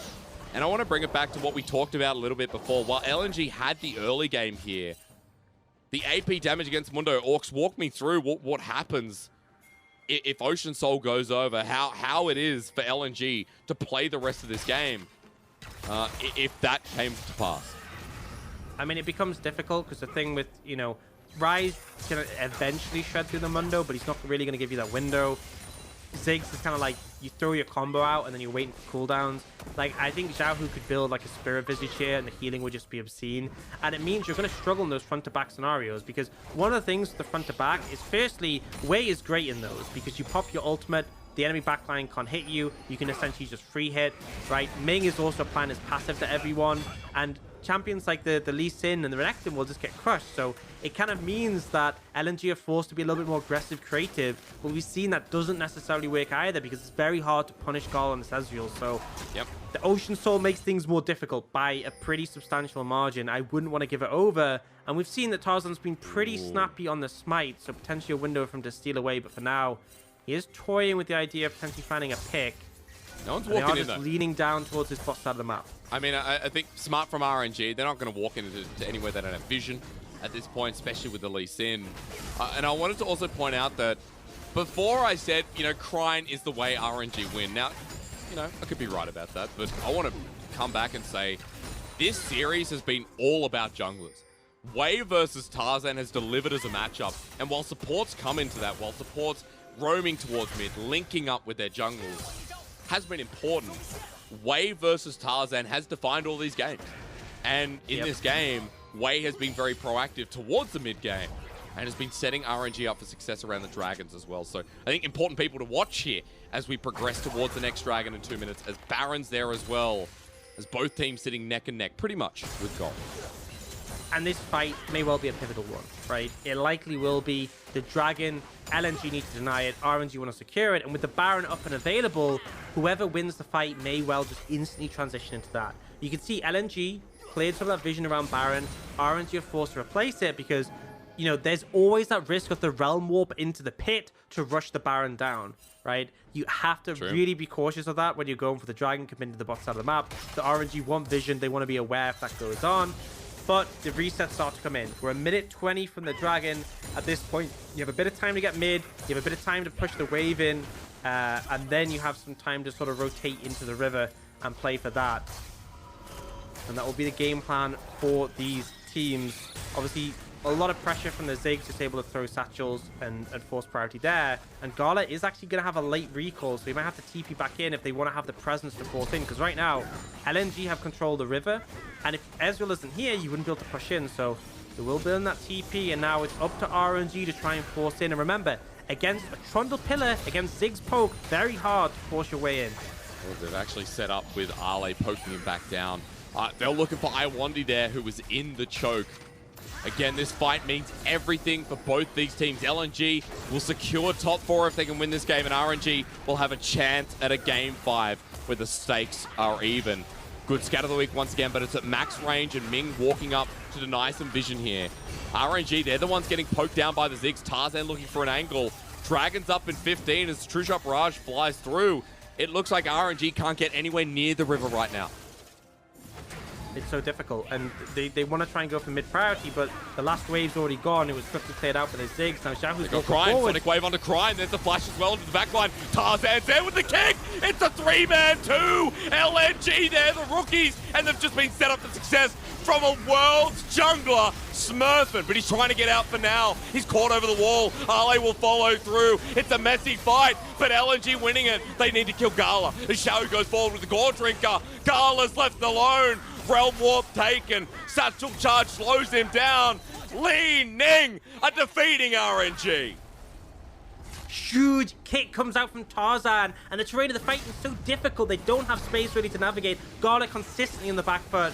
Icon doesn't end up going, but actually he's going to find Gala. He's looking for Gala, flashes the True Shot Barrage over the wall. The Everfrost doesn't connect. As close as they come, they deny the soul, almost getting the 80 carry as well. LNG moved to a 3k gold lead. This game isn't over, but that's how fights can go, and LNG can smell the victory. Yeah, and Trine is just too far forwards here for no reason. Has to be in the flash initially. Tarzan comes in, gets that great kick that also causes CC on Ming and Wei. Buys time with the Warthog with the stopwatch, and that allows the rest of the team to start to follow up. It looks precarious over this wall initially, but then Ale jumps in, starts to clean up, and Gala is just consistently forced to kite back. He isn't really able to find presence, and it's just such a messy fight from the start. I think as well, one big takeaway for me is Xiaohu bought a Thornmail before that fight. I have no idea why. When I look at the side of LNG, I'm not thinking, oh no, what about all that 80 damage? I'm thinking, man, that Ziggs is probably doing 1 million damage to me right now. And he just doesn't build MR. Like, it's not the only reason they lost that fight by any means, but it definitely made him a lot squishier than he should have been otherwise. And I have to kind of question it. We're waiting for Xiaohu to get to that point where he's unbeatable, right? You know, you get to the late game, and with an Ocean Dragon already picked up with an Ocean Soul on the line, it would enhance him a lot. So I do like that you bring it up. I think it's important when you've already talked about the AP threats in the late game that are getting towards their 3 item source. Icon is getting close to the Blighting Jewel, Horizon Focus plus a Blasting Wand, and seeing the Morello third is a very big possibility for Light, who once again on this Ziggs is doing so much damage against RNG. And Orcs, you know, we've got some time to wait for the next dragon. We've got a Baron sitting there and waiting as well. One more mistake and the Purple Worm defines the game for either of these teams. Those items need to be taken into account if RNG get caught out again. And RNG are still in that position where, you know, they are 1 dragon away It is a setback, obviously not to get it there, but they can just gotta wait for more time. But it's getting concerning because, as you said, that Ziggs is doing an insane amount of damage. Icon is closing on the Void Staff, and there's no MR to be spoken of on RNG. The only person who has MR is Gala. I mean, I guess Ming has some from his Merc Treads and his Locket, but like, there's no massive amount of MR on either Wei or Xiaohu, so Icon will be doing insane damage. And this is kind of what they were hoping for last game, is to get to that point where these carries are relevant, and it never really came to fruition. But this game, they have hit that point, and it means that RNG need to approach things a lot more carefully or risk just getting absolutely decimated. And now, with 2.5 minutes before that Dragon, you see Ming trying to get some vision around the Baron area, but we'll see a reset between now and the Dragon, and that's likely when we'll see RNG start to fan out and establish vision, and LNG look to do the same. But I think it's important to note, look at that deep ward towards blue buff as well. It hasn't been cleared away. Something that can be a flanking angle for Ale, who has TP. Icon there as well. If RNG flock into the river, there's something for LNG to do. And that ward doesn't expire for a while. So if we are looking at Baron for the next couple of minutes before the next Dragon, something to keep in mind here is Iwandi's going to get ulted. Ming sets this up onto the support. He flashes away. And Ming has just been on point there. That's the support summoner down. And that's an ulti that will be back up in about 60 seconds. Yeah, it's nice to burn that summoner by all means, but the only problem is you don't really win a fight off the back of Trundle not having flash. It's not super valuable. Good point. It's still definitely a good play for Ming, but I'm not sure how much it's necessarily going to do. The one thing it does stop is it makes Iwandi have to be a lot more safe when he's going for vision. And RNG are trying again and again to clear out this vision just to keep the Baron open as a threat, because RNG are a team who will just start up Barons to try and rush it down, and they have tanking a front line to be able to kind of just sustain through the damage while also burning it pretty quickly. Trying to zone Ale off, but again, they keep clearing this vision around Baron, and they are sacrificing Dragon vision for this, but as long as they keep the threat of this Baron alive, it keeps LNG on their toes. But my concern is LNG have a rise with Realm Warp. Even if LNG pick up the Dragon, they can very easily Realm Warp over to stop you on the Baron. And that's assuming they need all 5 members to do the Dragon, which they absolutely don't. So RNG need to be careful about how they prioritize their vision on the map right now. It's important here. 30 seconds till Dragon. Orcs, who are you looking out for? What do you want to see? Key members for damage sources, please. From both sides, if we do see a fight. Absolutely Gala, and then on the side of LNG, I'm looking at Light and Icon in particular, but especially Light has been doing so much here. And it really comes down to how well the teams could shut down these members. Tarzan has been finding Crying again and again and again. He does have his flash up now. Good damage onto Light in the back line. Could be in a bit of a rough spot. This is a wing here from RNG. Left to right is the fight. Good scat of the week on top of Tarzan. Wind becomes lightning, doesn't connect. And Xiaohu already at half HP. The Realm Warp being used. That's 2 members taking it. Ale and Icon. But Wei backs away. Once again, Icon's ulti is down. The Glacial Fissure up again for Ming. Dragon is live. Bit of health bars dropping here, but no one too unhealthy to continue the play. And Xiao just keeps getting chunked. I mean, look at his AP damage. Look how low he is. He's going to have to recall and TP back in. And they can't contest the wave. They can't walk up. Icon's overloads are doing like 900 damage at this point. So they get zoned completely away from the Dragon. And RNG... TP's coming in from Ale, he's just healed up. They're not even going to get close to this Dragon. And again, you know, they don't need this Dragon because LNG are still going to be 2 away from Soul.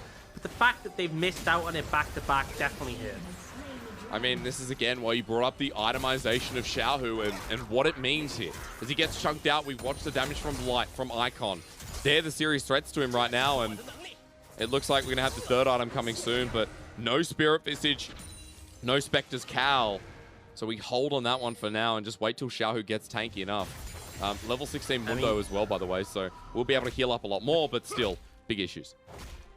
That's the problem as well, right? Because Mundo heals so much, like, you know, you have your base amount of HP, but then you get so much extra HP effectively from healing that because your MR is so low, like, they're doing thousands extra damage to you, right? Over the course of your full health bar plus all your healing, because this is Void Staff and Icon, Void Staff and Light, and he has very little MR. He has Annul Magics and he has the Aegis. That is literally all Xiaohu has, and it just puts him. It makes him so squishy.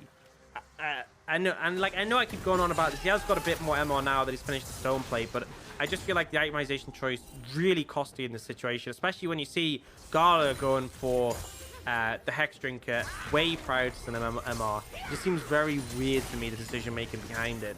But regardless, we see LNG still in that position of control. Light is fully online here and can kind of just clear waves from mass distance while also posing threat with that poke. It's a 3,000 gold lead. At this point, it's not super relevant. It's just more about position on the map, and LNG are in favor of that. Because we are getting to that point where next fight wins. Next fight probably wins the game / series if LNG can get away with it. At this point in the game, RNG being down gold, you're right, doesn't mean much. We can see the item difference coming through as well. 3.5 in the top lane with the GA on Tarzan as well to go dive deep. 3 items in the mid lane with the Void Staff too. Xiaohu's just popped the maximum dosage from Icon. He's chasing him down with a Realm Warp there, but Icon's just going to get out in case RNG were able to collapse. And I guess we wait that other time at 3 minutes here till the Ocean Soul opportunity once again. It will be Soul Point for LNG.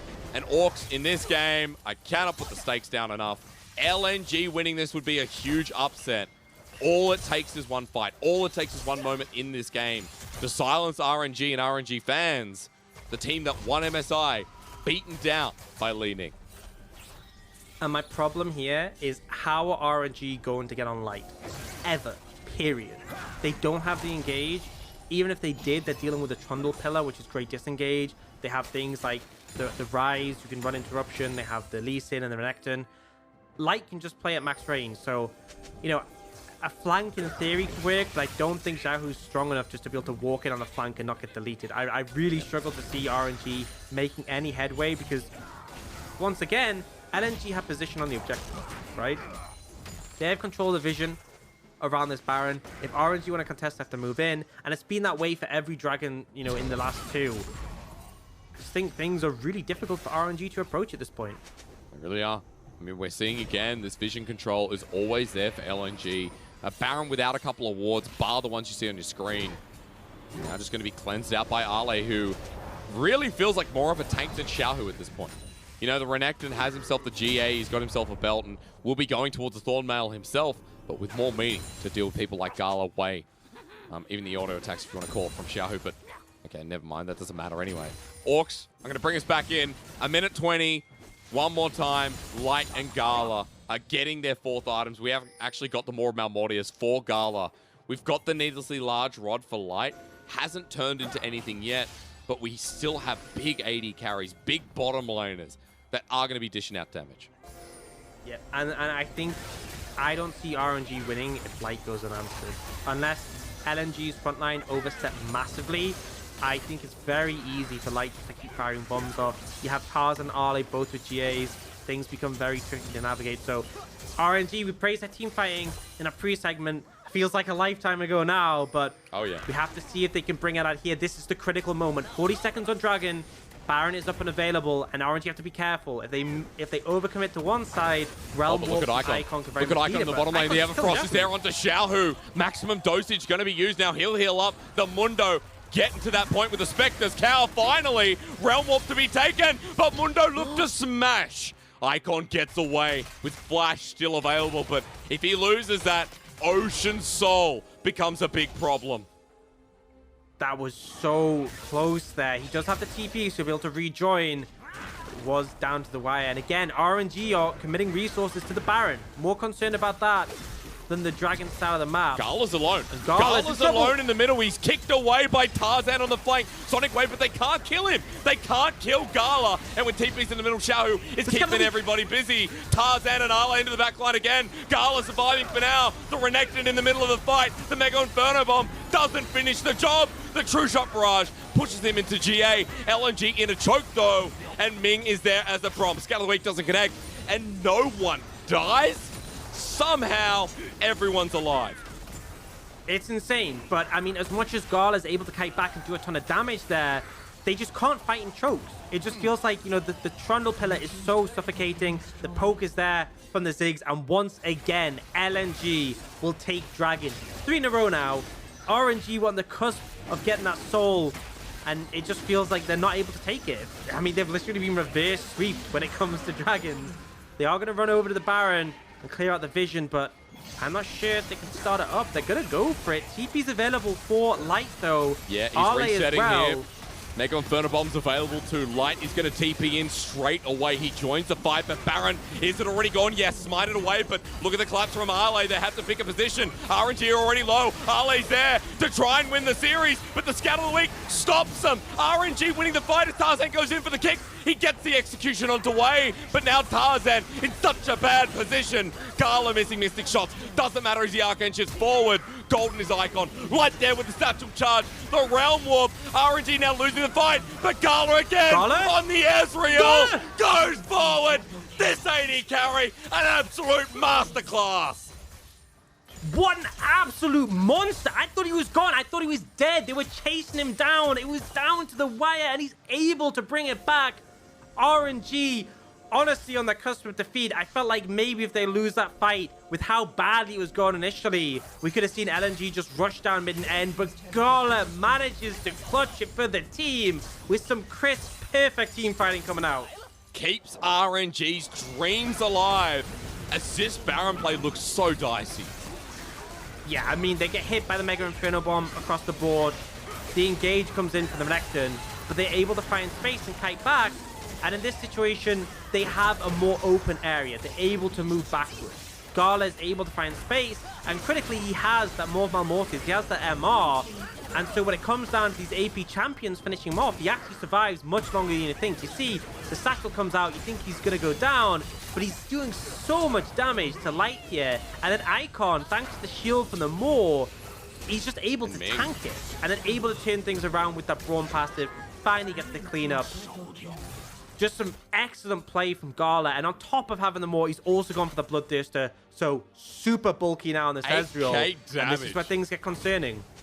I mean, Light and Gala, 8k damage in the last fight. You were right to point out the ADs, the bottom laners from both teams. The damage source massive, and Gala has done enough alongside Ming to keep the game going. To now for RNG, keep the thoughts of a potential game fight. That fight was everything. Keeps Baron strong on RNG on 2 members. Let's see what they can do with it. Yep, and, you know, they're looking to try and get this mid tower finally, which has been up 40 minutes. They are in a position. The wave for the Ziggs a lot less relevant now, so they should just be able to take this one. And this is such a big difference because we've constantly seen Ziggs setting up shop mid lane, RNG unable to contest Rivers because of that mid lane tower. Now with it down, RNG have a lot more pressure. They'll have to be cautious about an engage though. But the Sonic Wave there from Tarzan. Waves going in deep. But the turret is now gone. LNG back on the defense towards their inner side turret. And RNG 2 minutes to go for this Dragon. Now, gold back in their favor, but we're at the point where a lot of these carries are getting towards full build, are getting towards their last item, or a control ward slot. And RNG just trying to maximize the end of this Baron. It has expired as of 3 seconds ago. RNG looking for that inner turret. LNG still here and have a lot of wave clear. Yeah, I don't think you're really going to be able to take this one. A lot of damage comes out, but the locket will keep them relatively healthy. I think RNG just needs to disengage here. Oof. True then shot again, does a that lot all actually changes things a bit, but the wave isn't there. They should reset now and play towards that Dragon. Soul for either side, essentially. And I think the Soul is more favorable for RNG. Helps sustain a lot of the poke from Light, but also Mundo has that Spirit Visage now, has finally decided, you know, maybe MR is a good idea in this game, and that healing will be pretty insane once he does get that Ocean Soul. Well, if right, because in a minute to go, LNG are all alive. Right now, RNG have positioning through mid, but we know there's going to be a fight for this, for a game 5 from LNG, or rather RNG, I should say. They have to win this fight to have a chance at the top 4. Orcs, 30 seconds. They're looking for Tarzan. Gala Arcane shifts over the wall. Ming goes in. Actually gets pillared midway as well. Iwandy trying his best, but they're forcing Tarzan back at half HP. Those 30 seconds count. Yeah, and we've hit the point where we're getting super late in the game. Arle and Tarzan just aren't as relevant. They can't really jump on a Gala and deal with him. And because the main damage threats on LNG are AP, the itemization from RNG becomes easy. More Malmortis, Bloodthirster from this Ezreal. He is super tanky. He can basically just out-heal your poke.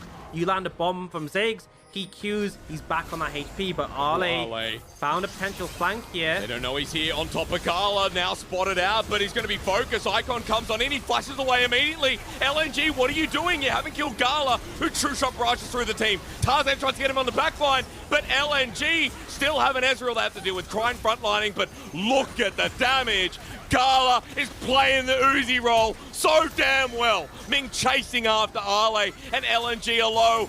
Gala is a beast. Uzi better be watching this, because RNG have secured the Ocean Soul.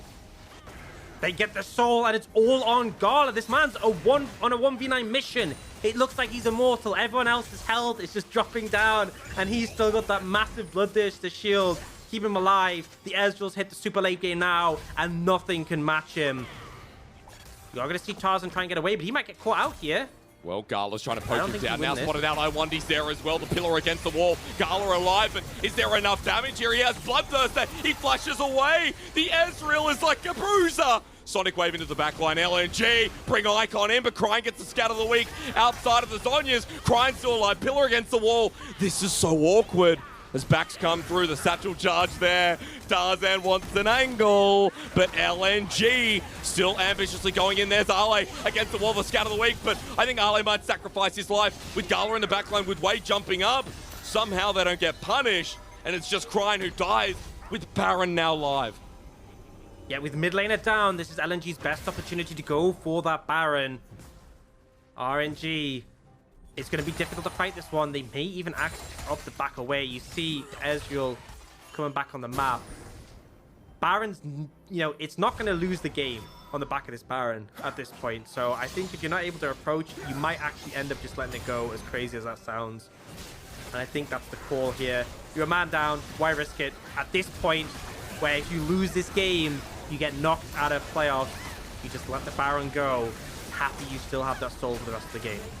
Shot barrage not going to be used to try and steal it away. You're right, the soul for the rest of the game, that lasts forever. Baron is fleeting, but Realm Warp in. Gala's in the mid lane, might be caught out here. Great pillar, Arcane shifts away. He doesn't have flash, and he's down. Ocean Soul be damned. LNG making the players. Xiao who TP's in the middle of LNG. He's going to die as well with Baron.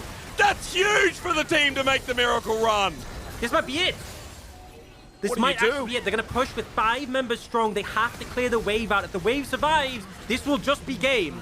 Mega Inferno Bomb used to burst down. Cryin who's at half HP. Sonic Wave into the resonating strike. Crescent guarded away. The last defense. RNG have the Ocean Soul. How are they losing here? I don't know. Walking away with the Baroned up minions. This is against all odds. LNG pushing them backwards. RNG to the fountain. Against all odds. LNG have taken down the kings of the LPL to make their way to the top 4 against all damn odds. They take down the MSI champions, the spring champions, in such a great manner. And RNG looked like they had it at the end of that game. It looked like they were going to take it, and then Gala is caught out by that critical Realm Warp. This is a different LNG than we saw in the regular season. This is an LNG who are playing as such a good team. So many star players, and they managed to clutch it against RNG. And the thing is, yes, there were close games, but it was 3-1. They had this one in the bag. The miracle run is continuing on. A 3-1 victory from LNG. I mean, let alone RNG not picking up 2 games at the very least.